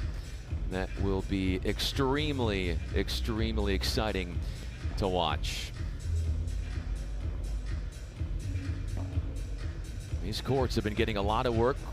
13 to 14 hours of action yesterday. We started up on Thursday with 2 different head-to-heads and about 5 to 6 hours of action, all leading up to Sunday's podium day, where the results make the big difference. It's how you do in the group stages. The top 4 teams, based on the head-to-heads over their 2 matches during the group stages, they will get a chance to play tomorrow on national television. The top 1 and 2 teams will, and we will be on all day tomorrow. The 3rd and 4th place for the men and the women matchups, and then the 1st and the 2nd matchups for the men and women as well.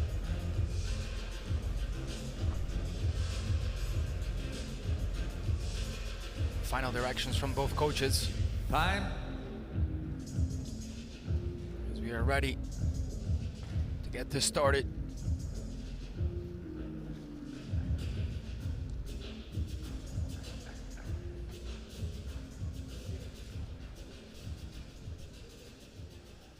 Jose Garcia Diestro to serve. Now Bianco will be the first to serve. Miami wearing the purple. Mexico wearing the black tops.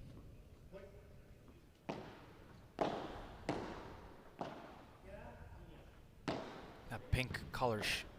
Yeah, I guess it's more pink than purple. It's been lately identifying the city of Miami with Inter Miami. Miami Heat also taking out a jersey.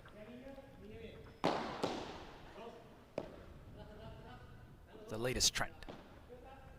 Arce with the lob. Hernandez with the pickup down the line. Blasts it off the back. Trying to save it and almost brought it back in. 15 love. He tried to go for that one, Del Bianco. He tried to keep it in. He ended up putting on his own court. Yeah, pardon me, I mentioned Hernandez. It's Del Bianco instead. Very low.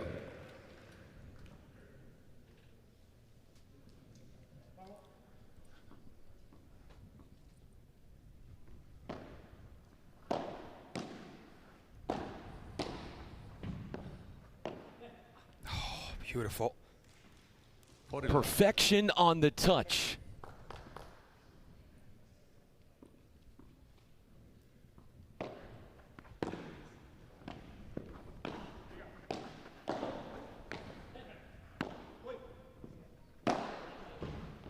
Strong start for Miami. Blanco claiming this one. The response by Arce. Out. Wonderful job there.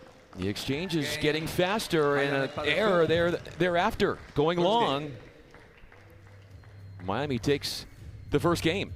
Yeah, Melendez lets that one through, knowing that it was going to hit the wall. Doesn't even attempt to reach it.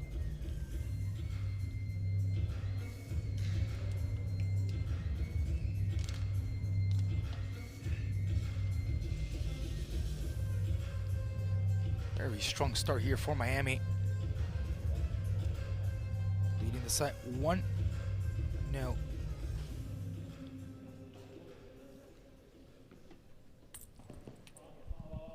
Maxi Arce to serve.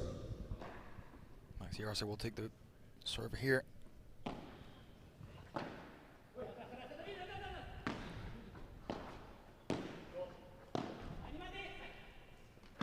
Oh, that's beautiful. Drops it in there nicely and doesn't go all power. Sometimes the off-speed stuff is just as effective. He runs out acting like he's going to smash that one and just puts it perfectly down the middle. As Miami is completely separated.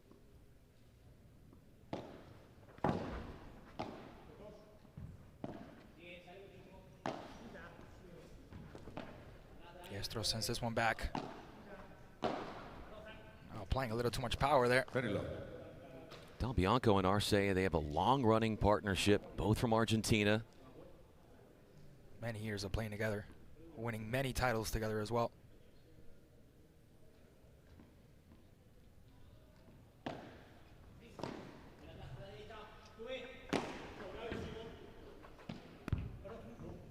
Wonderful from Miami, wonderful from Melendez. As he saw the run from both players, chose a corner.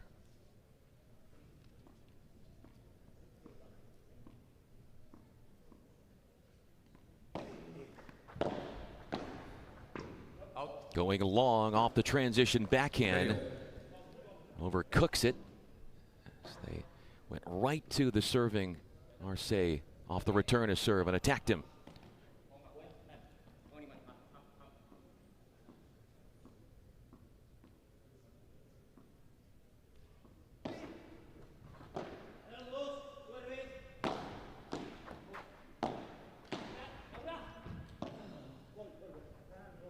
Maxi having to turn there. Did it just in time. The return by Arce.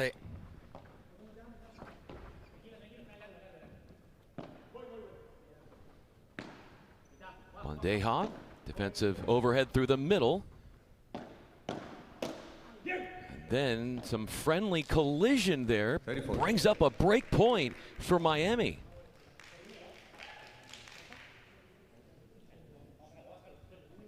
They have to talk to each other there. They both reach for it. They both went for it. And that's the second time they collide within the first set.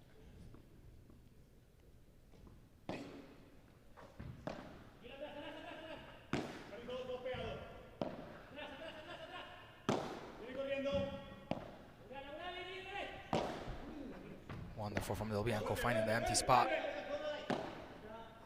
Very good from Diestro, covering what was left behind. And Alvaro Melendez not able to get it over the net. As we are going to have our first golden point of the game.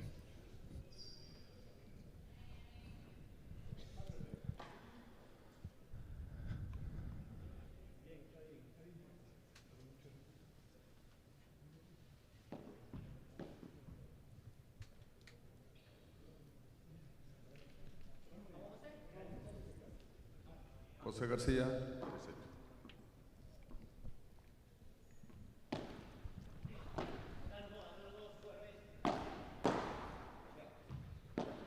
Down the line. And then tries the opposite gap out wide. Arce continues to attack. And wins out in that battle into the corner against Alvaro. Excellent from Arce, that consistency. Running up to the net. Alvaro and applying the pressure on its opponent.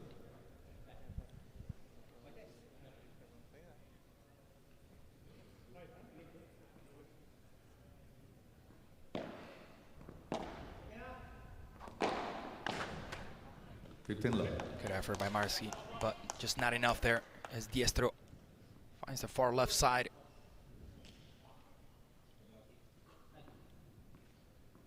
Very even start for both sides. Out.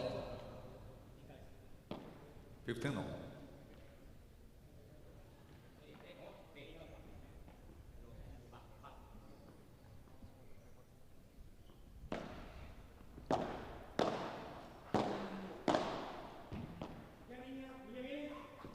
Deep lob to that right side.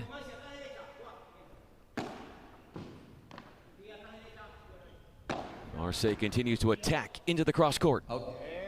And out it goes, continuing to pressurize that corner.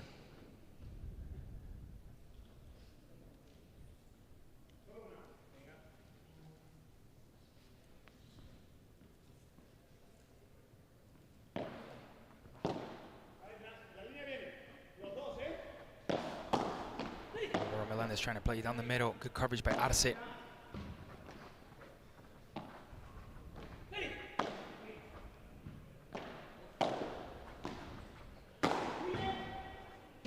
Oh, he's going to come out and almost brought it back in. Yeah.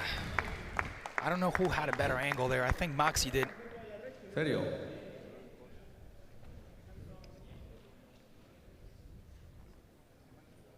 I think he expected that one to come out. He did have the better angle, but I think the run from Del Bianco kind of confused him there.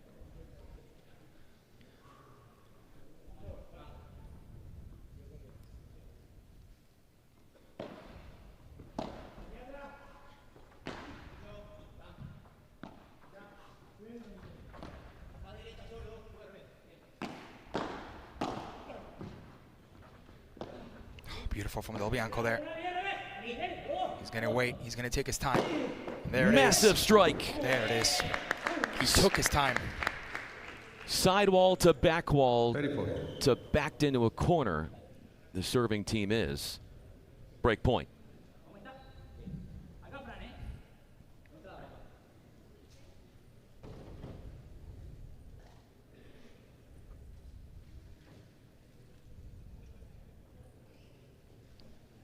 Took Mexico a bit to get started, but once they got started, they were able to tighten up the set. And now they're looking like they're just going to keep going and see if they can keep that momentum on their side.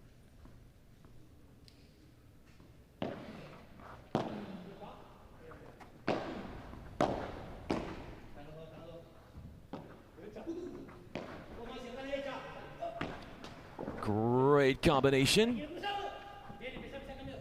To play and take his time. Del Bianco off the back wall. Yestro calling that one.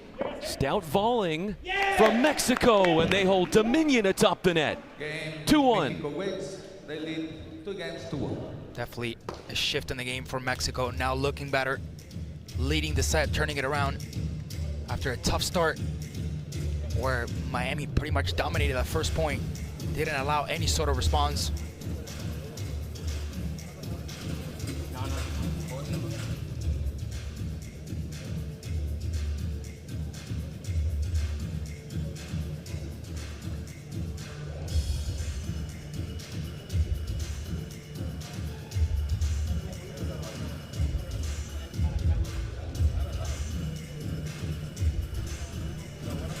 Let's hear what the benches have to say.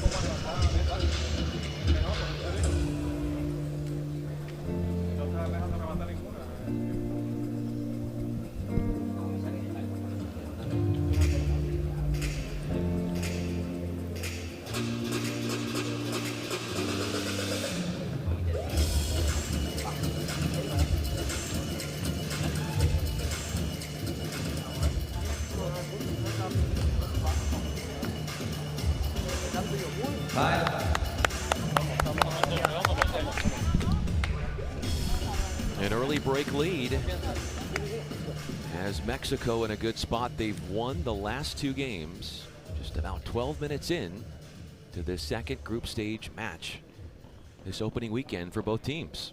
Franco Del Bianco to serve.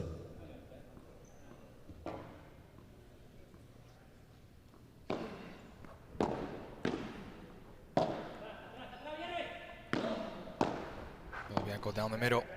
A response by Melendez. He'll move in quickly and not quite get there in time. Stretched out slightly and to reach and extend forward with the forehand volley. Yeah, that's what he has to work on a bit better there as he steps up to that.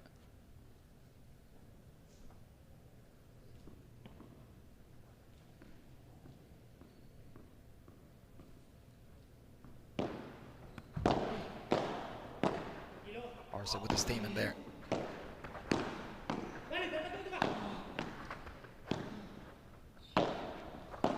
is down the middle again. Through the middle, causing confusion and chaos for Miami. And then the cross court off that opening down the middle. Del Bianco converts.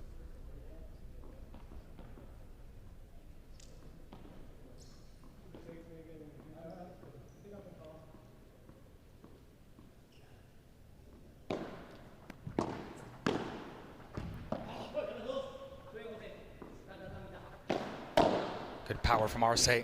Now deciding to pick one of the sides instead, and the response by Del Bianco. Not the best there, very close to the net, could have done better as he tries that backhand volley.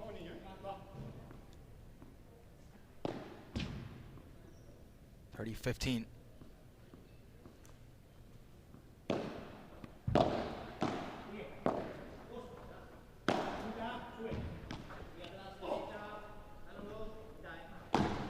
Plays it off the back wall. That was awfully close to staying in, but called out for 30 all.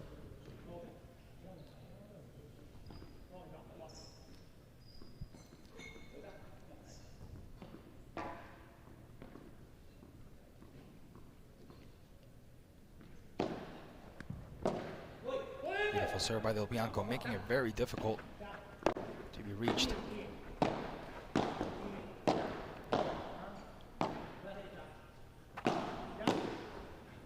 Over the head by Arce. Who's trying to move in, goes wide, goes middle, then changes directions again. Wonderful usage of the back wall, and now Melendez doing what we saw him do yesterday, putting that one with fear and power. 40-30 and the chance of a break point here for Miami. Break point arriving to try and get back on serve.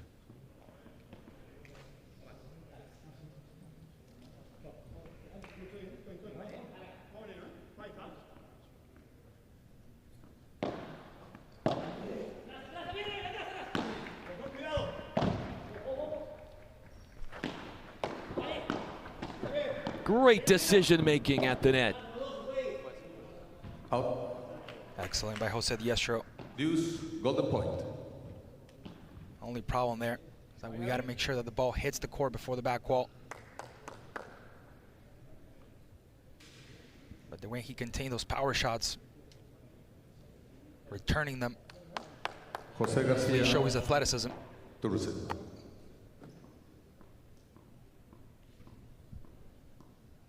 I'm going to go with you on this one, Brian. Is this our first golden point? I think it is.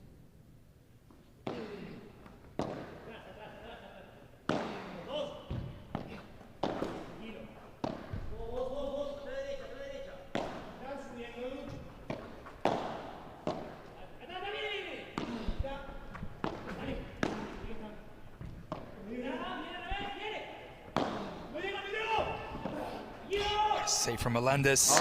But it's long, and Mexico prevails, holding on despite the shakiness on that service game for them.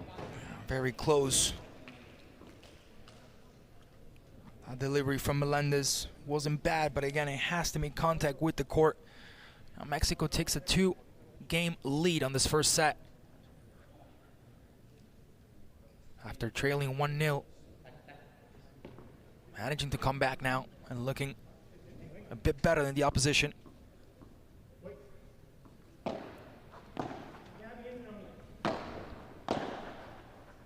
Out. 15 left.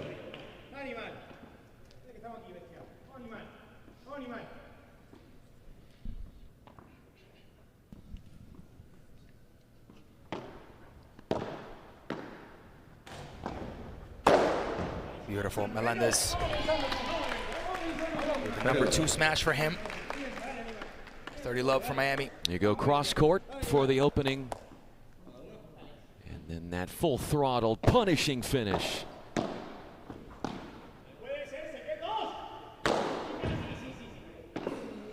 What a touch and a tap out to keep that one to the waves.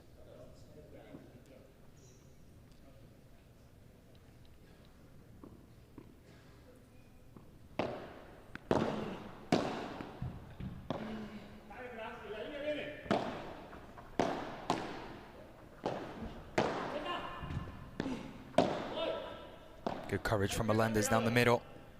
He's going to take his time on this one. A rocket in the cross court. Bianco there. And now beautiful. Up and over the poor Quattro on a counterattack. Game point.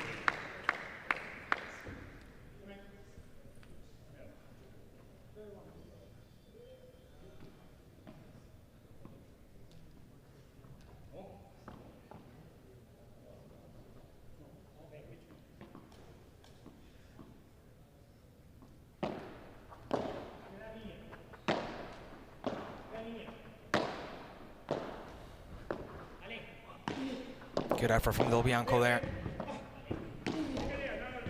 And that's how you get your opponents out of position. That's how you take advantage of the empty space. And Mexico does it. 40-30 now. As we still have a chance of a break here for Miami.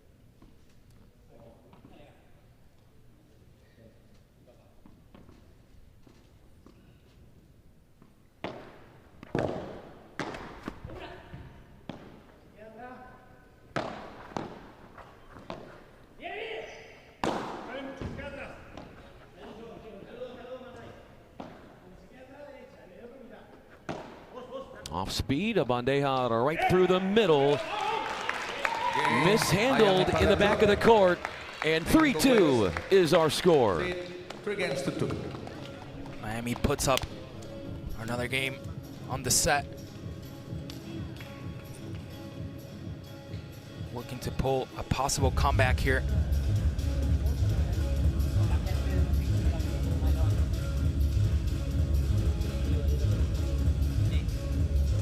Let's go to the benches.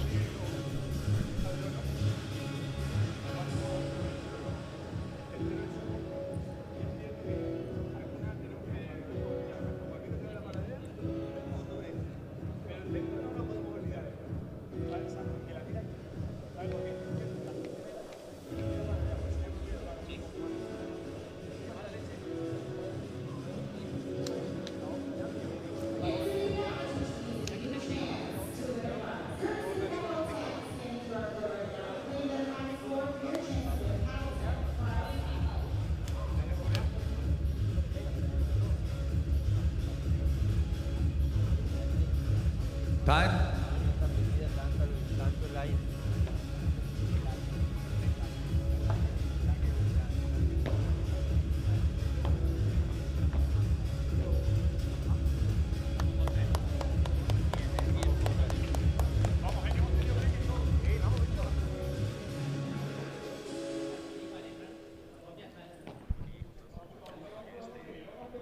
Three serving 2.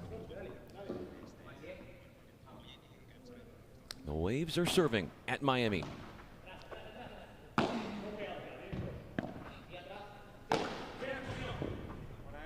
Using that side mesh to create an awkward rebound and stifling Miami. Mexico does.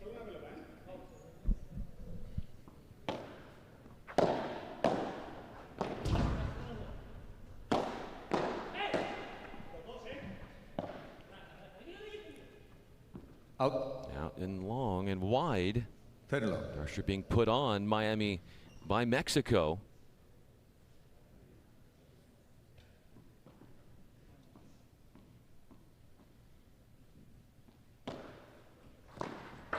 See with the serve. Bianco trying to go for that corner right there. 30-15. He knows that's one of the weak spots for Melendez. That's why he constantly tries to find that gap.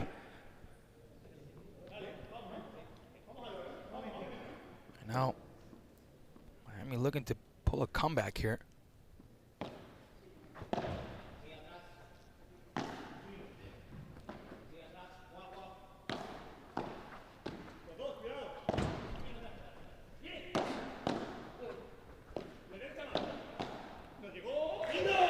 Wonderful from Maxi Arce. Right through the middle. Yep. Found the winner off the volley. Game points. Pretended like he was going to go towards the right and went towards the middle. And something we see a lot here is the ability for some players to fool their opponents thinking they're going to go one way and end up going another. That's exactly what happened there. Now the chance of a break from Mexico. looking to stretch the lead on the set. Del Bianco, and a bold statement from the Argentine as Mexico captures that one. And they lead 4-2 on this first set. Constant attacking to go up 4-2, maintaining that break advantage.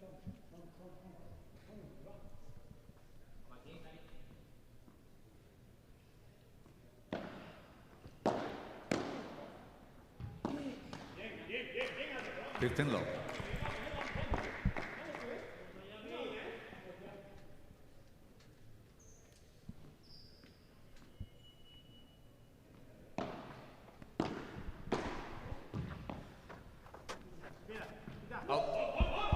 Wonderful athleticism there by Arce. He had to get down. He got it out of the way, but didn't have the best ending possible for him.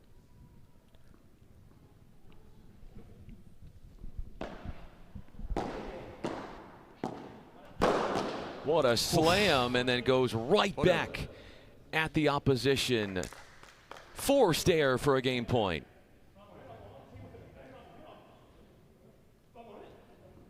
Potency and power from Melendez. It's a key moment here for Miami, trying to stay alive in the set.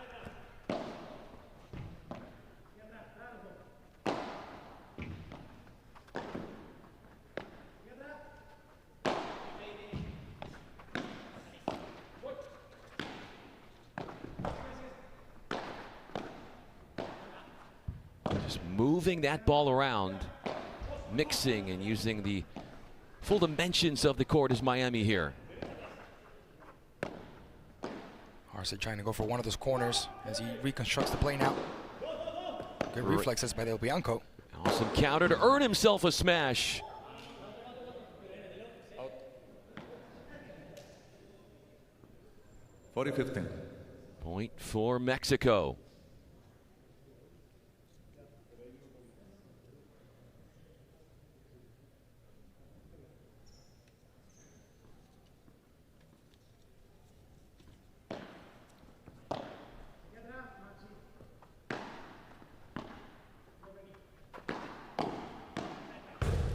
That is wide.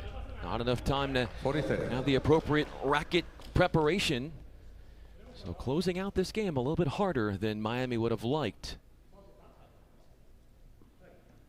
Yeah, when you have the chance for these game points, you got to take advantage of them. We saw Mexico on the women's side struggling earlier on with that.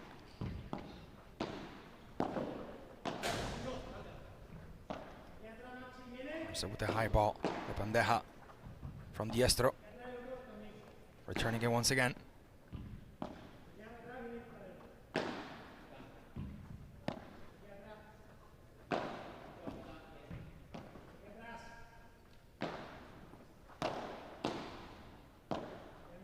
Chiquita to move in.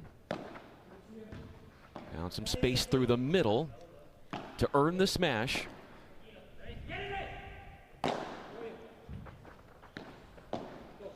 Good coverage by Diestro.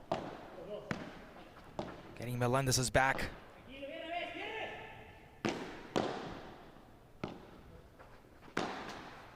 Diestro just puts a little too much power on that one. He didn't have to go for that much.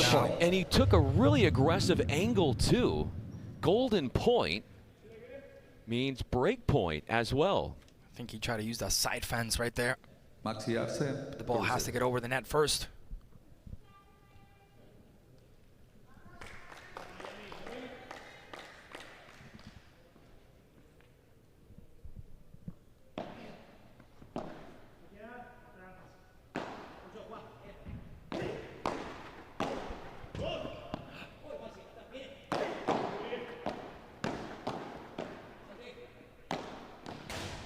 Constant attacking. Mexico pulls off the break of serve, and they'll have a chance to serve out the opening set after the sit down. Now they get to breathe a bit more as they capture that game. They move up 3 points ahead in the set, looking more confident, looking better every single time. We'll see if they can close out the set They're going to need more time.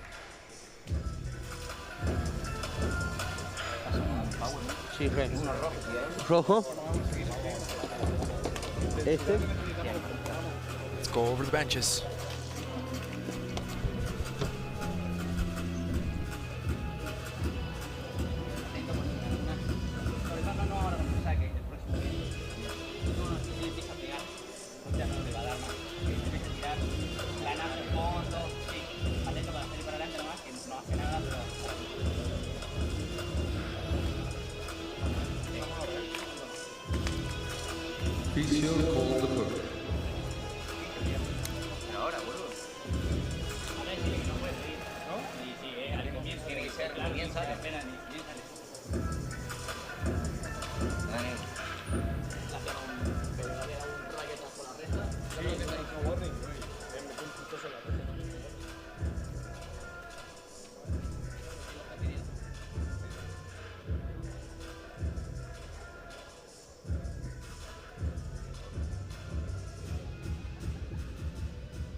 Variedad.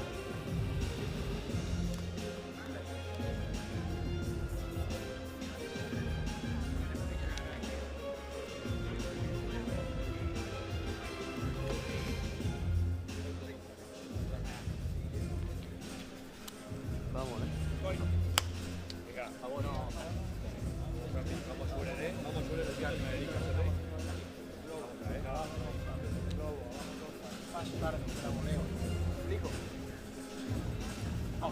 Vamos a Chance to close out the opening set. Mexico waves coming down, or coming back, excuse me, from a break deficit.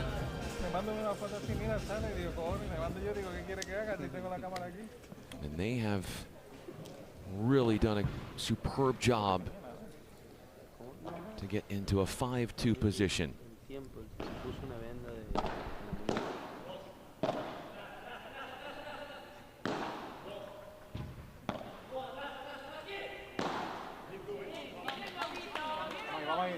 The return from Del Bianco hits the net.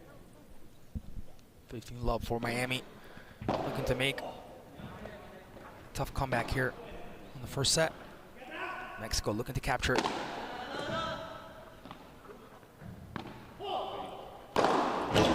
Beautiful smash from Del Bianco. Masterful put away for 15 all. Leaving no rooms for questions.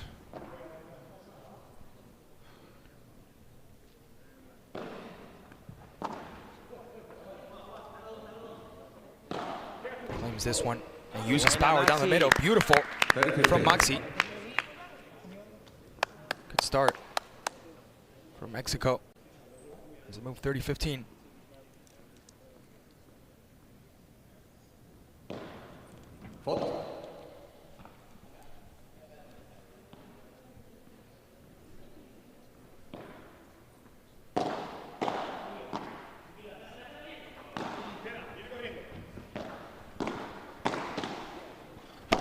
reflex. Look out. There was a lot that happened in a short amount of time there. Yeah, Arce did not need to use that much power. He had everything to get that point.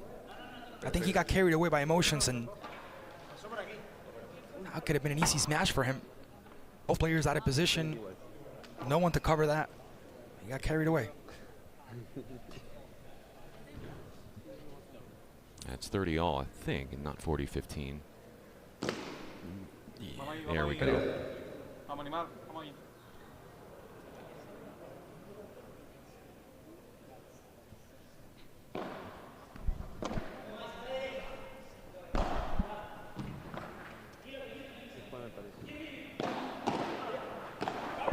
Attacking with conviction, forcing the pop-up and moving in for the kill shot.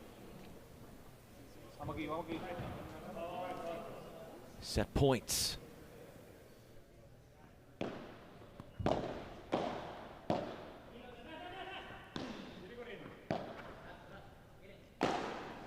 This is where you have to execute. Oh my God. Wow. Oh my goodness. Wow. Did he really pull that off? He certainly did.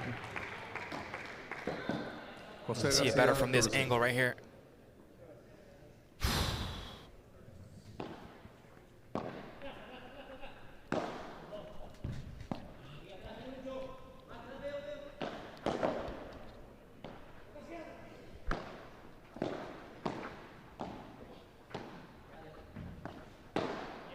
Right atop the net, here comes Miami. They're not out of it yet.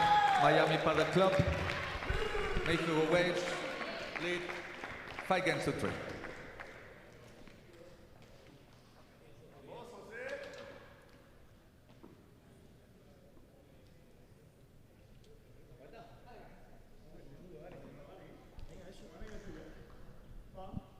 Great from Diestro. Maintaining composure. Using the right amount of power.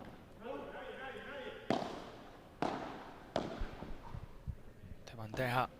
The return from Arce.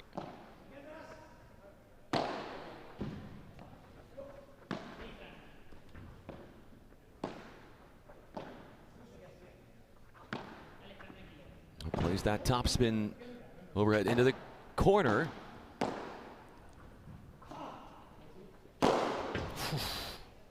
Nothing. Absolutely nothing. Del Bianco could have done about that one. Great height, great smash. And Miami moves up.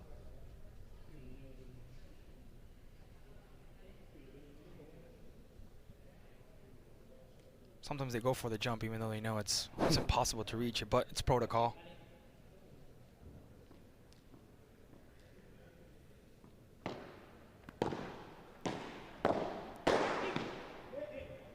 We're continuing that smash from Del Bianco. Now looking to return it. That's exactly what he does.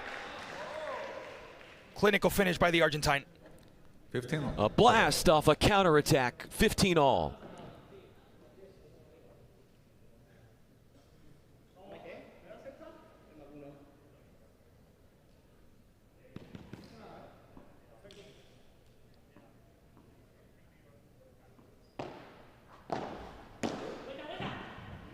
Oh, in a tight corner there and could not come up with the accurate response.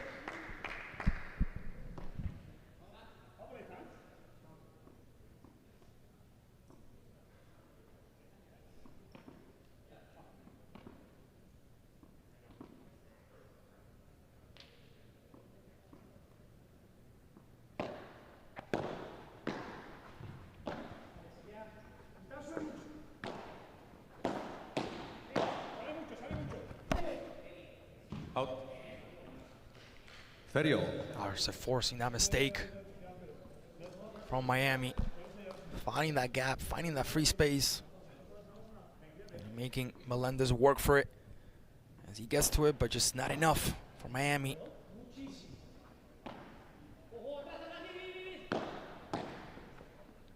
Off the short ball. Perfect placement on the lob.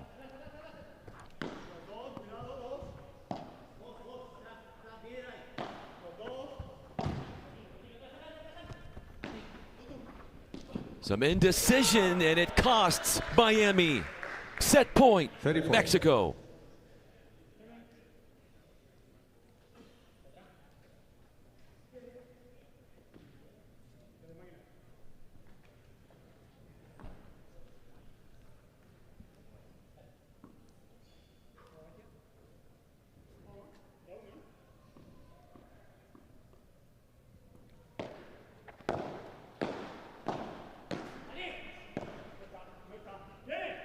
Melendez down the middle.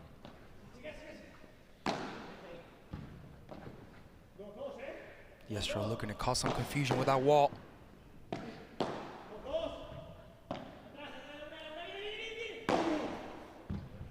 Selling from Franco. Putting that one away. On first set. And Mexico will take this first set 6-3. As we are ready to toss it over and hear a couple of words from the pair, from Del Bianco and Arce.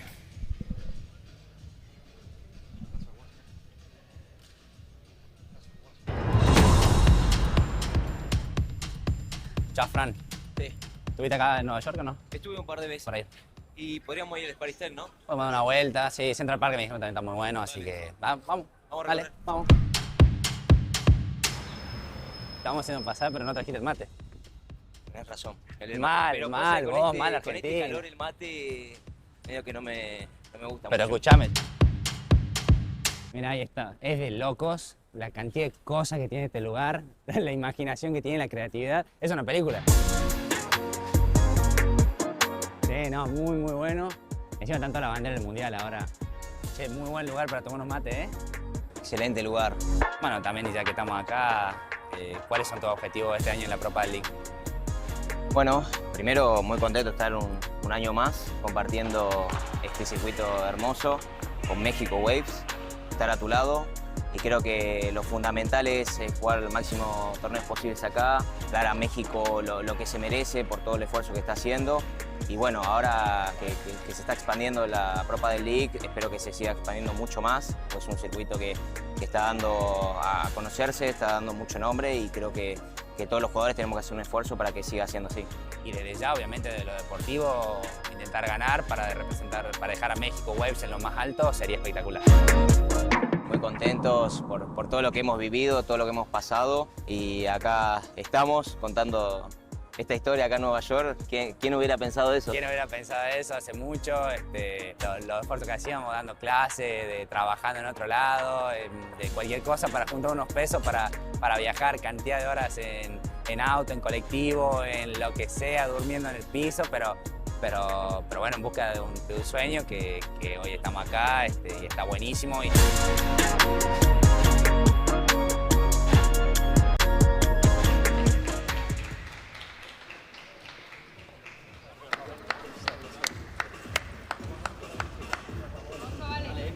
There's the Argentine couple. Which, by the way, if Franco doesn't want those mates, I'll definitely take him because I forgot mine at home. It's gonna be kind of hard finding Sherwa here for el mate, but Second set. again, if Maxi wants to share some, I'll definitely be part of that. Arce to serve to start the second. You know, swap on the shirt there for Miami, who goes from pink to blue.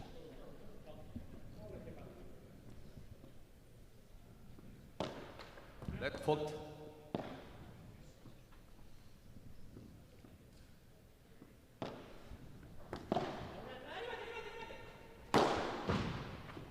Massive swat. Very low.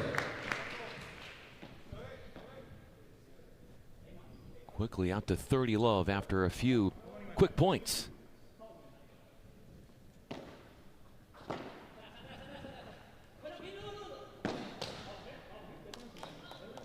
$30-15. Not good enough from Maxi now. You start to feel Miami moving in, and you're trying to figure out where to go with it. And you go for more than maybe you needed to from the back.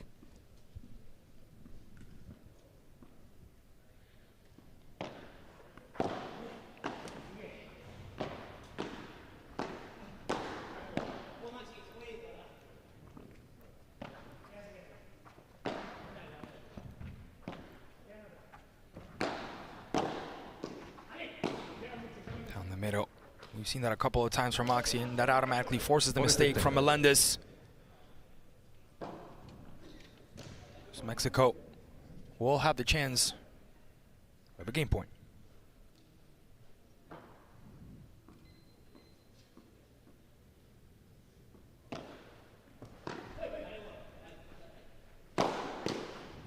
That is absolutely tattooed. How quick was that fast-moving first game? That probably one of the fastest ones we've seen so far. That was crazy.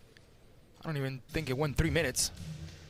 One of those where you're serving so well, and then you get the +1, and you can start getting to your offense off the smashes very early in the point. The Argentine couple came out fully determined to clear the set quick to capture the game for Mexico. It would be their first one of the tournament. They couldn't get any wins in the women's side, and yesterday in that insane game that needed a tiebreaker at the end, Jose Garcia, Toronto ended up beating Mexico Waves, but it was definitely one of the best games we've seen. Over an hour and 20 minutes of game time. Here so far, only 44 minutes.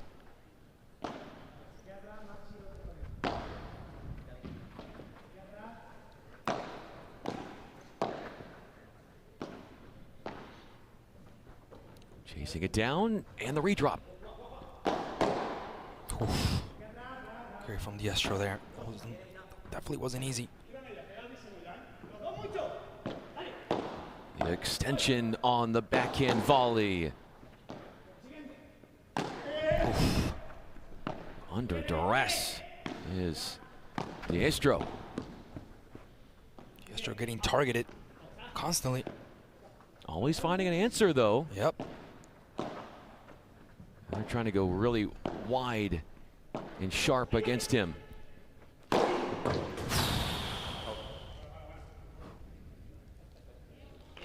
Franco.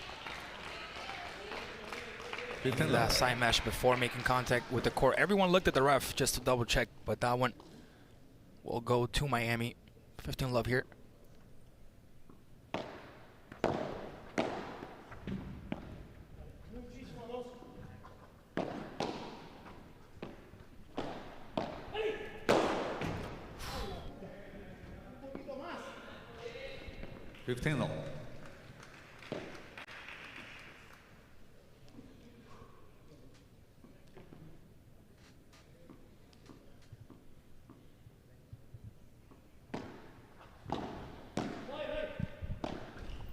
Good effort from Arce. Hitting that back wall.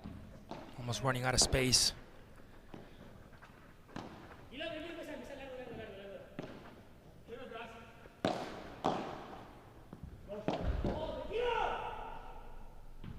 Out and long. 15-30. Franco taking that extra second as he waits for that ball to first make an impact with the wall. Doesn't want to take any chances, doesn't want to get ahead of himself. Mexico looking more solid. It looked like the momentum has gone their way, even though Maxi's not able to get over the net here. It was a very tough one. There was almost no difference at all, no height between the ball and the actual court.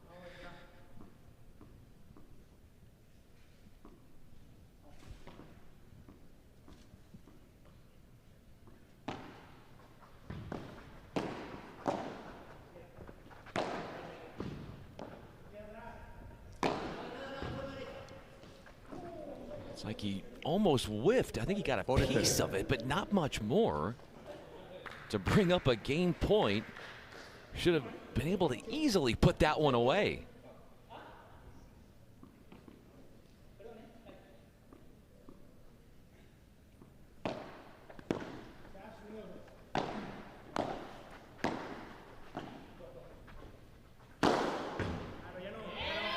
One all, our tally. Miami Padel Club. One game out. Franco del Bianco, 2-0.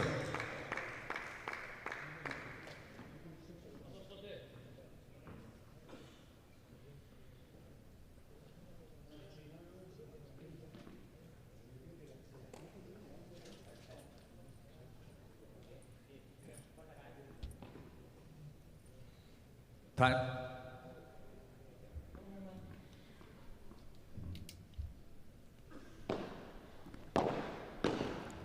Wow. Beautiful from Del Bianco first. 15 love. Making sure that ball bounced right before hitting the wall, and then Arce finishing it off. That's what you call a partnership. One starts it and the other one finishes it.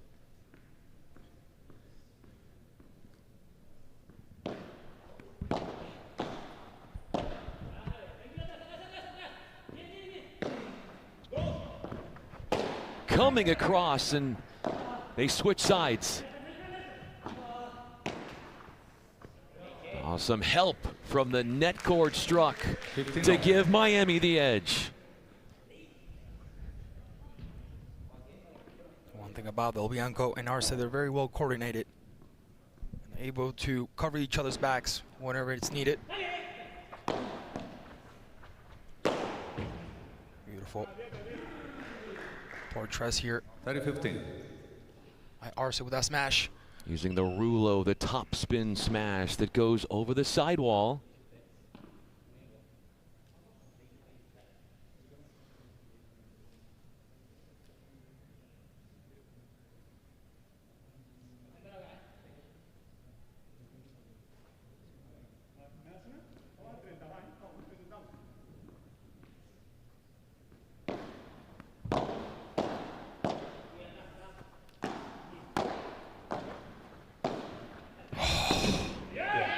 Beautiful from Albert Melendez.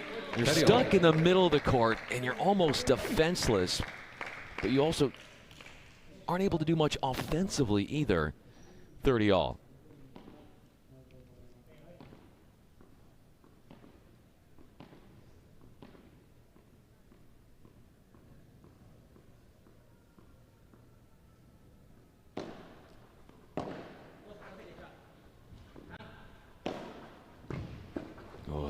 See the way that one just died down. There was no way that was going to bounce up high enough for Miami to have a proper reply. Game point.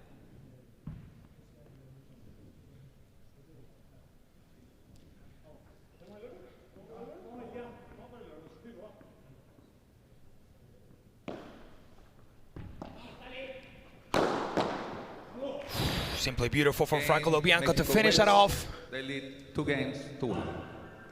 As Mexico will lead 2-1 in the second set. Bringing out the firepower, 2-1. Mexico ahead and a set in front as well.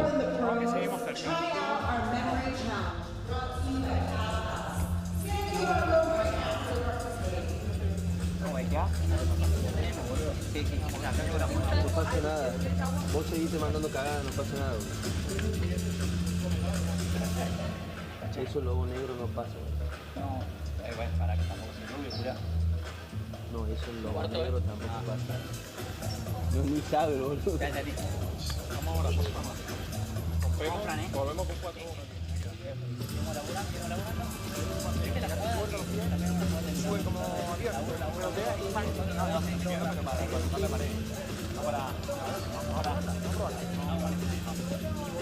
Que yo vea que el tipo le queda muy incómoda la pelota.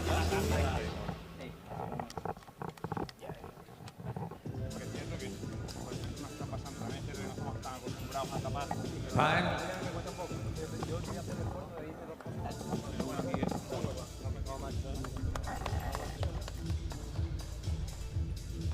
We are on serve, just 3 games in to this second set. Alongside Klaus Drummond, I'm Brian Fenley.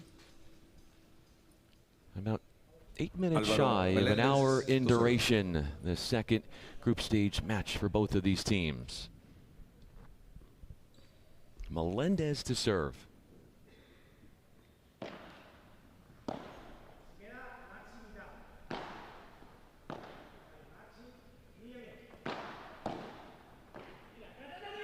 Difficult pick up there, leading to the smash. And getting a piece of Melendez was Del Bianco. That one has to hurt.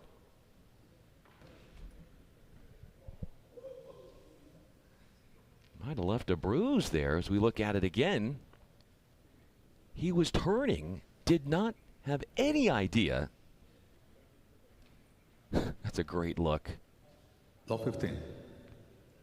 Might want to ice that after the match.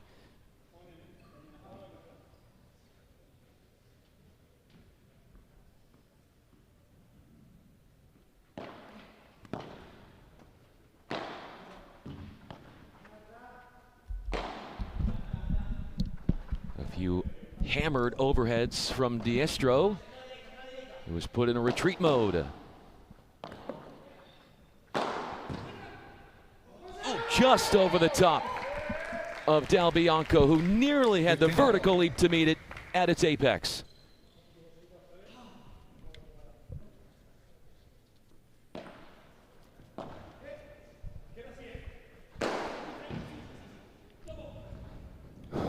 That's so tricky. He said, Toma. He said, here you go. Call it before it happened. Mexico moves 30 to 15 now.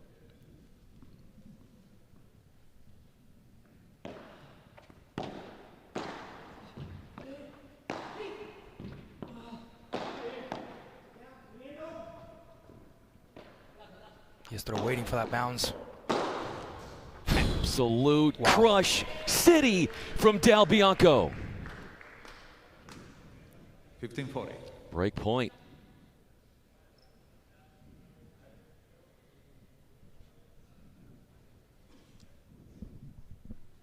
Key moment of the match here as Mexico tries to pick up the longest lead so far in the second set.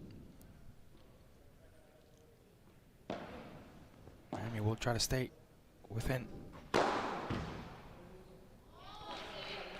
Saves a break chance with the unreturned overhead put away.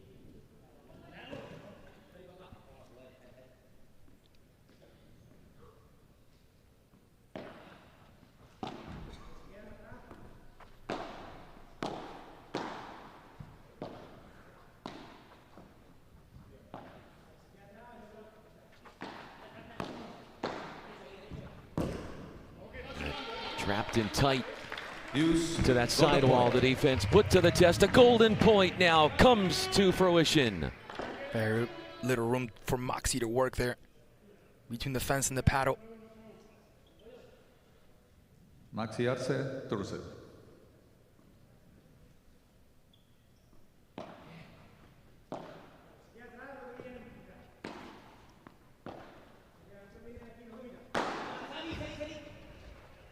Excellent from Moxie. Excellent from Moxie. And that's a golden point you want to see over and over as Mexico takes the lead 3-1. Wow.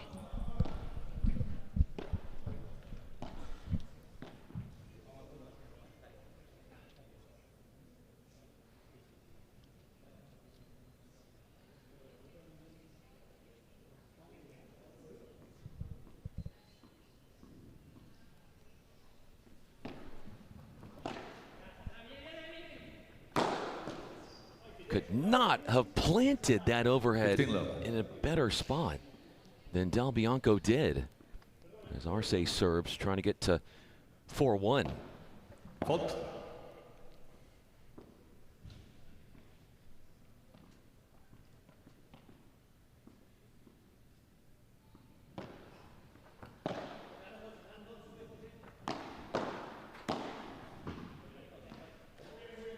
Very long. Oh, wow, that one was in. Wow. That was a super close one.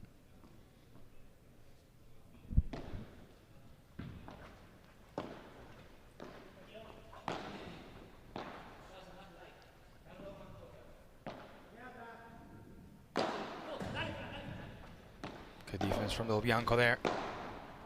And even better, the recovery from Arce. Both on the same side, and they went down the line with the overhead. I thought Diestro was going to put it towards the far left. There was so much room to work with there, as both players were literally right next to each other. Didn't have the vision of the full court there. Half the court was open for Diestro.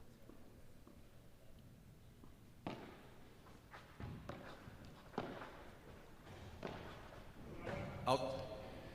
that width, those short drop volleys with width constantly being directed at Diestro that have led to openings and opportunities for Mexico. 4-1 ahead. Yeah, looking more solid. Looking like they're ready to take off here to close this game out. We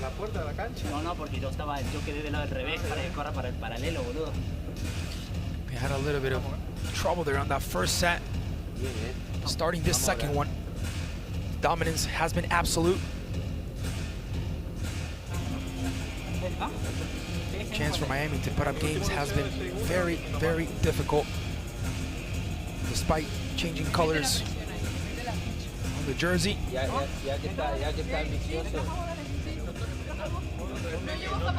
Let's hear the benches.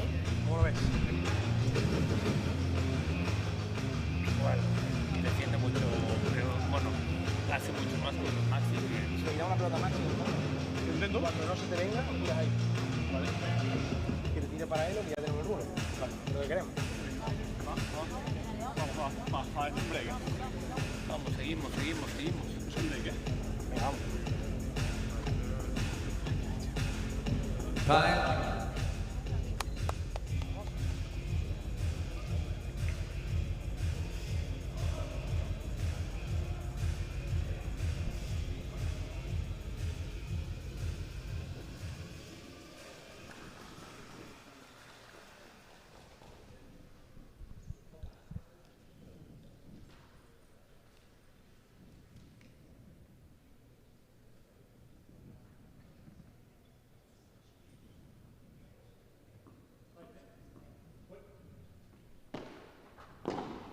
Off we go for this sixth game of set 2. The first set going to Mexico.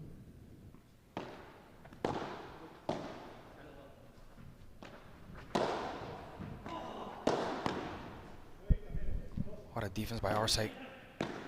Saving that one when it seemed almost impossible. Pop up after the out wide drop volley.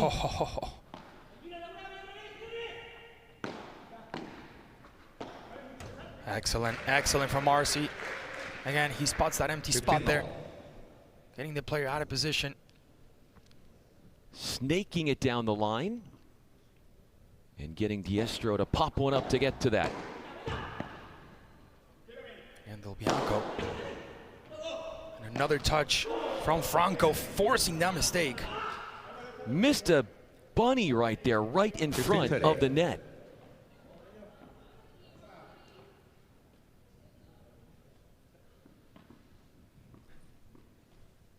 You would think, being that close to the net, you would do better than that. A little touch. Oh, wonderful. From Melendez, looking to smash it now. That's exactly what he does. Everything changed in that point once the side mesh was struck. And it got Mexico out of rhythm.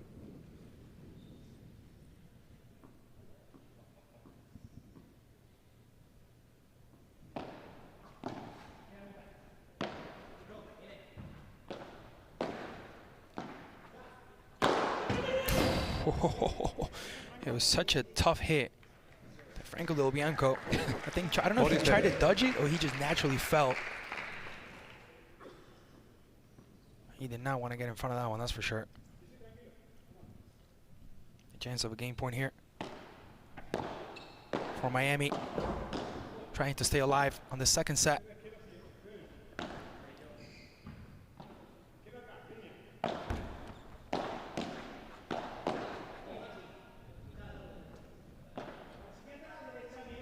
Reconstructs the play. Oh, between the legs to save it.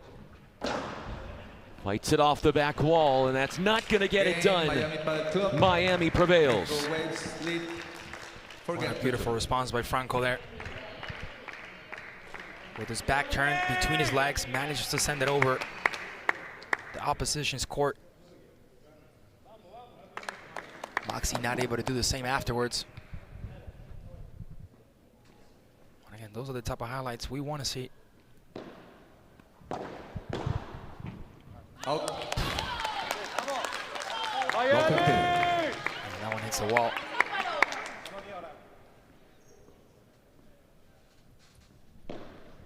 Fault.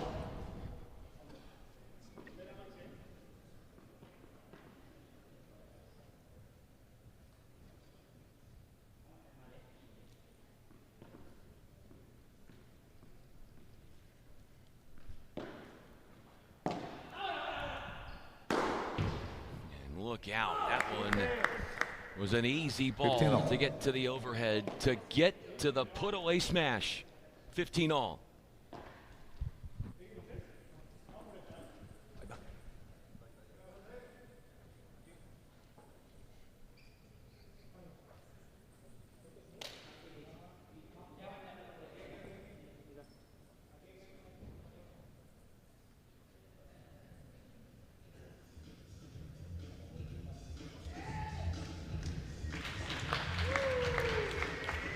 Thank you. As always, Jose the best taken to protagonism within the fans. 15 all. Second set, Mexico leads 4-2.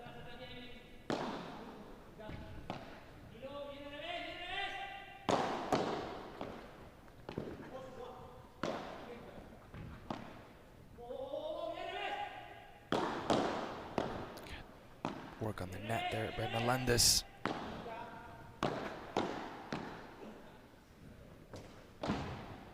Now Moxie's able to use the wall properly. Could not get there, took flight. Melendez with a big time blast.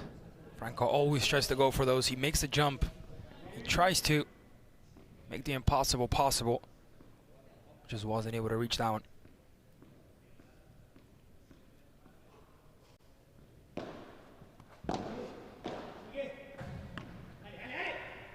Oh, not enough as Melendez gets to it. Scooping it up. There's the overhead, and that not going to be touched by Miami. 30 all.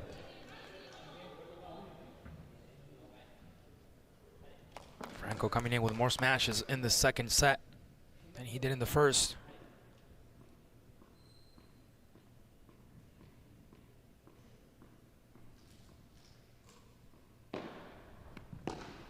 Beautiful serve, forcing the mistake there by Del Bianco. You know what? He takes that extra second and looks exactly where he's going to serve. Game point. Yep.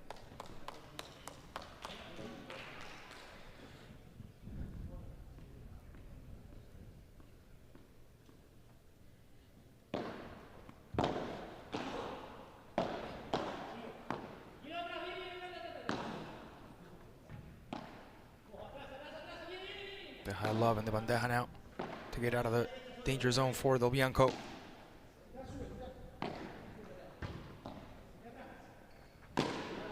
That is too long, and it's 5-2.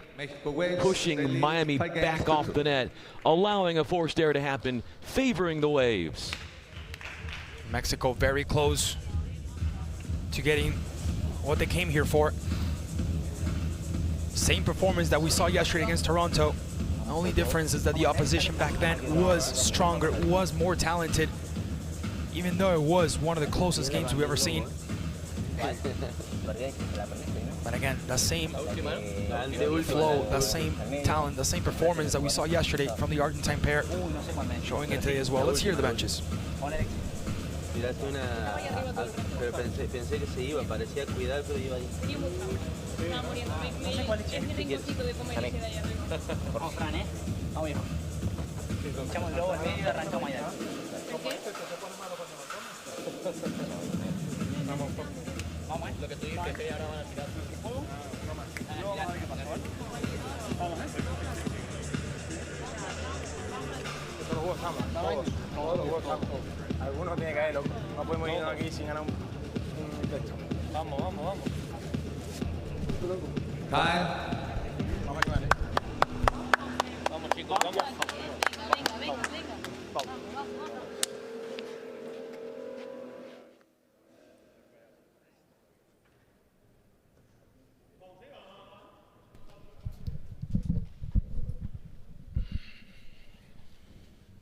Serving to stay in this match would be Miami.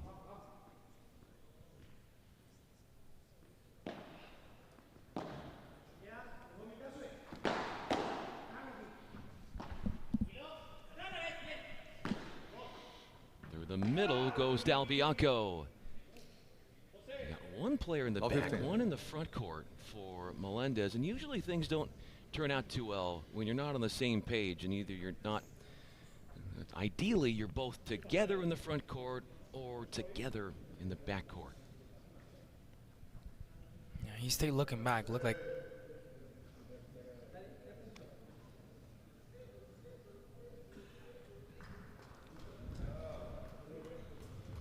always on call, Jose the Best, as he is popularly known.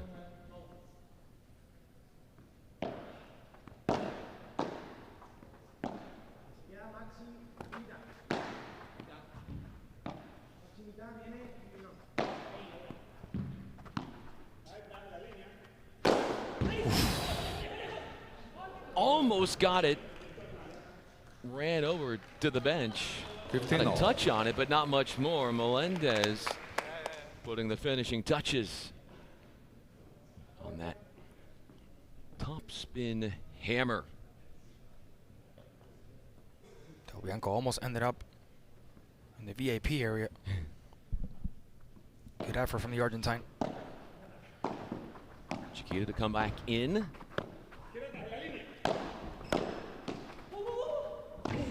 Saves it off the back wall. And that is going to allow the offense to get in the play for Miami. Excellent from Melendez. Spotting a space down the middle. Executing that smash and bringing the point to his side. Bandeja through the middle for Melendez. Destro, short ball. Pop up. And Dez went the wrong way. Wrong-footed decision, 30-all. Franco had his eye on the left side. He was looking at the left, and out of nowhere, with the backhand swing, changes the direction and puts it towards the right. Fools the opposition completely. 30-all.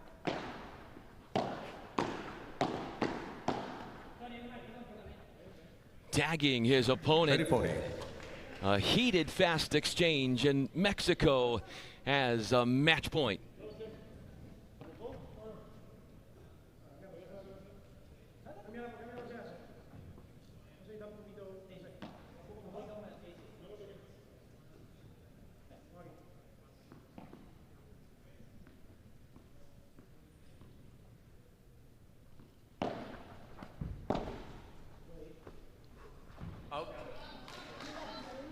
Second set point comes to fruition. Golden point also means a game point enters the picture.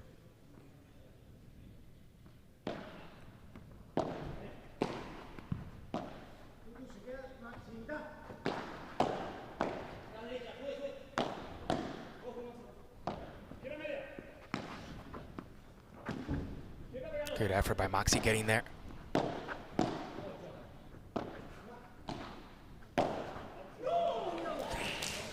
The opening was there, but could not convert that look down the line. 5-3. He holds his head, says, no. Can't believe that happened because he wasn't in a good position. And he knows he could have done a little bit better on that one, especially because there was so much room to work with here on Melendez's side.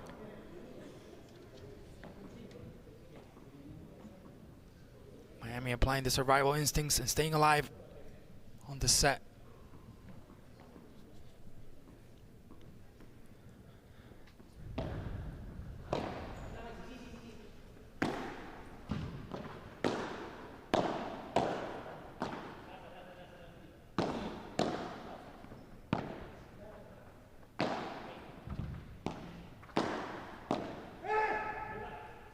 Alvaro claims it. Melendez claims it, and it's all his. Love 15.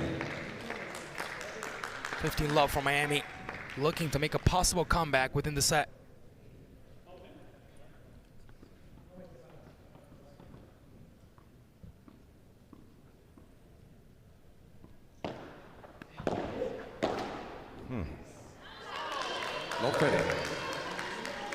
Not good for Moxie there. It's another one. He's very close to the net. Has the time, has the space, but doesn't deliver it right.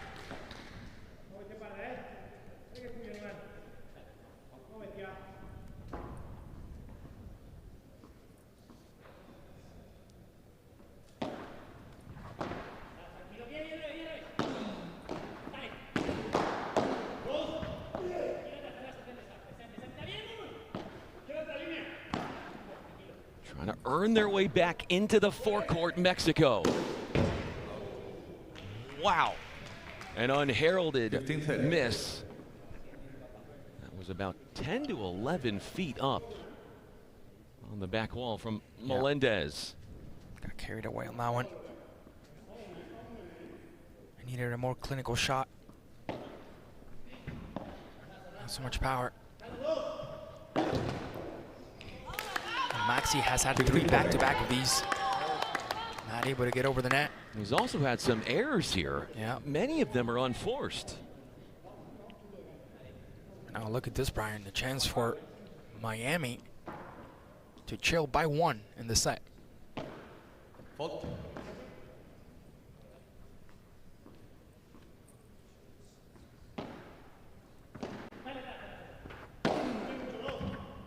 Let it go through the legs. Through the middle it goes. Melendez. Thought his teammate had it. He thought Diestra was going to take care of that one. And when he tried to react, it was already too late.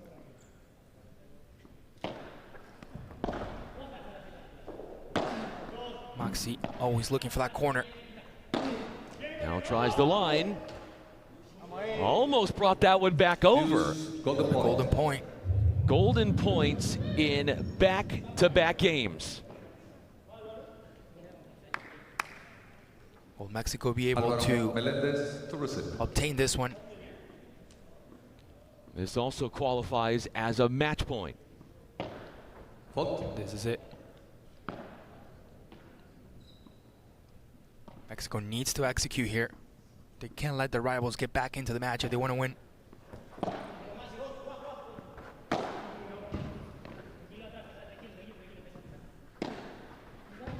Down the middle again. Short on the lob. A crush and a win. The Mexico Waves use a tidal wave of great tactical decisions for a 6-3, 6-3 takedown. 6-3. A well-deserved win for Mexico. We saw them yesterday alongside Toronto, putting up one of the best games of the tournament so far. Today they come back in here and they repeat the performance, looking very solid, looking very good. Many years of sacrifices, of humble sacrifices, picking up extra jobs to be able to afford their dream, to be able to go forward with their dream of playing paddle. And this Argentine couple does have a bright future ahead of them. Wonderful performance from, again, the team alongside Toronto that gave us the best game of the tournament so far. The Waves will take this one, and Brian, at least they'll leave with the competition with 1 win. 1-1 they go. Yep. And we'll get a chance later on to check out how all the standings are, because a reminder that only top 4 teams on the men's side, based on their head-to-head records over the 2 matches during group stage over the 3 days of this event, will get to play tomorrow in the podium. Mexico failed to win in the women's side. They were able to win on the men's side, vice versa for Miami, who fell on the men's side but was able to get the victory on the women's side. So both teams, in this case Miami and Mexico, they'll leave this competition with at least a win under their belt. And again, we talked about the points, we talked about the add-up for the Cities Cup at the end of the year. So those are all things that will count towards what's coming up.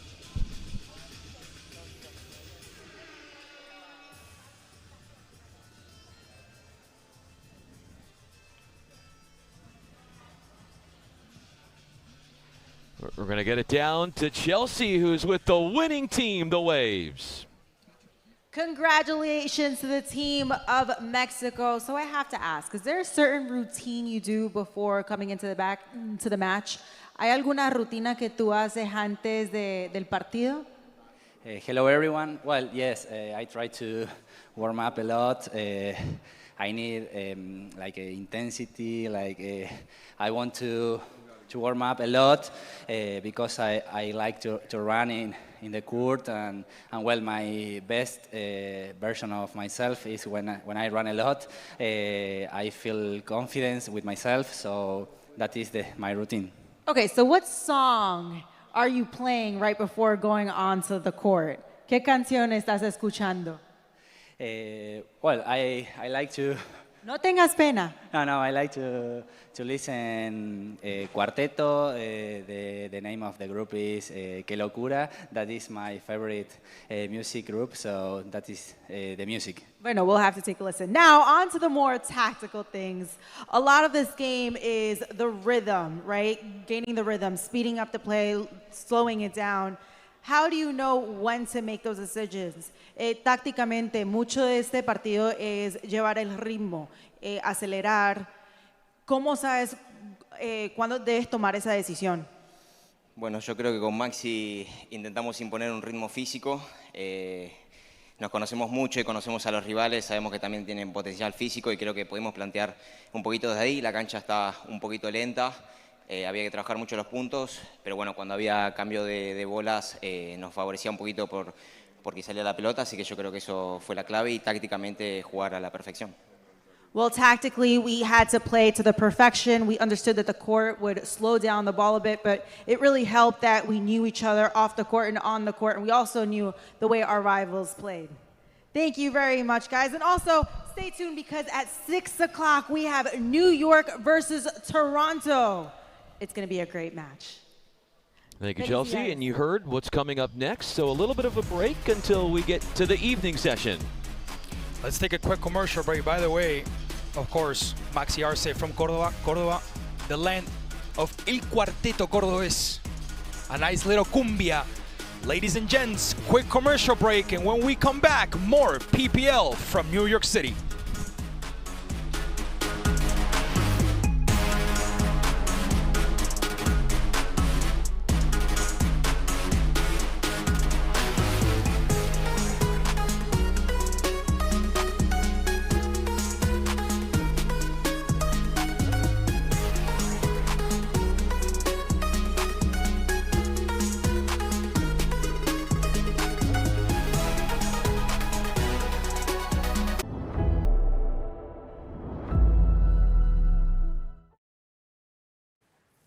Most moments aren't perfect. I didn't plan this. It's just happening. Everything feels urgent. Everything moves fast. I don't. With Kalshi, you can trade on anything. Man, tell them something they don't know. Like I'm from Greece. Look at Gangario!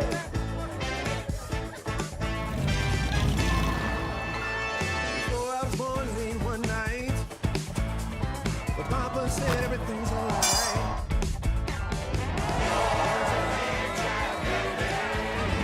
Aló, campeón.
Pro Padel League here in Hammerstein Ballroom in New York City.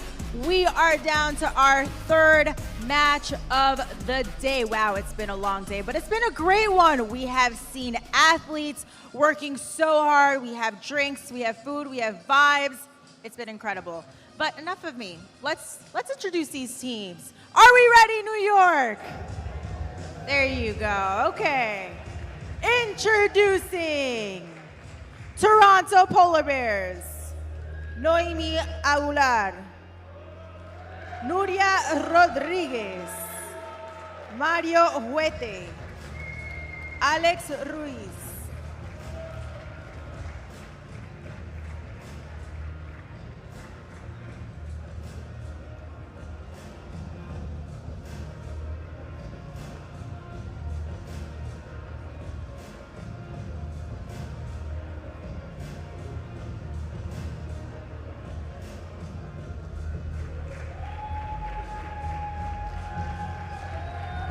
All right, everyone, and the hometown team, get loud.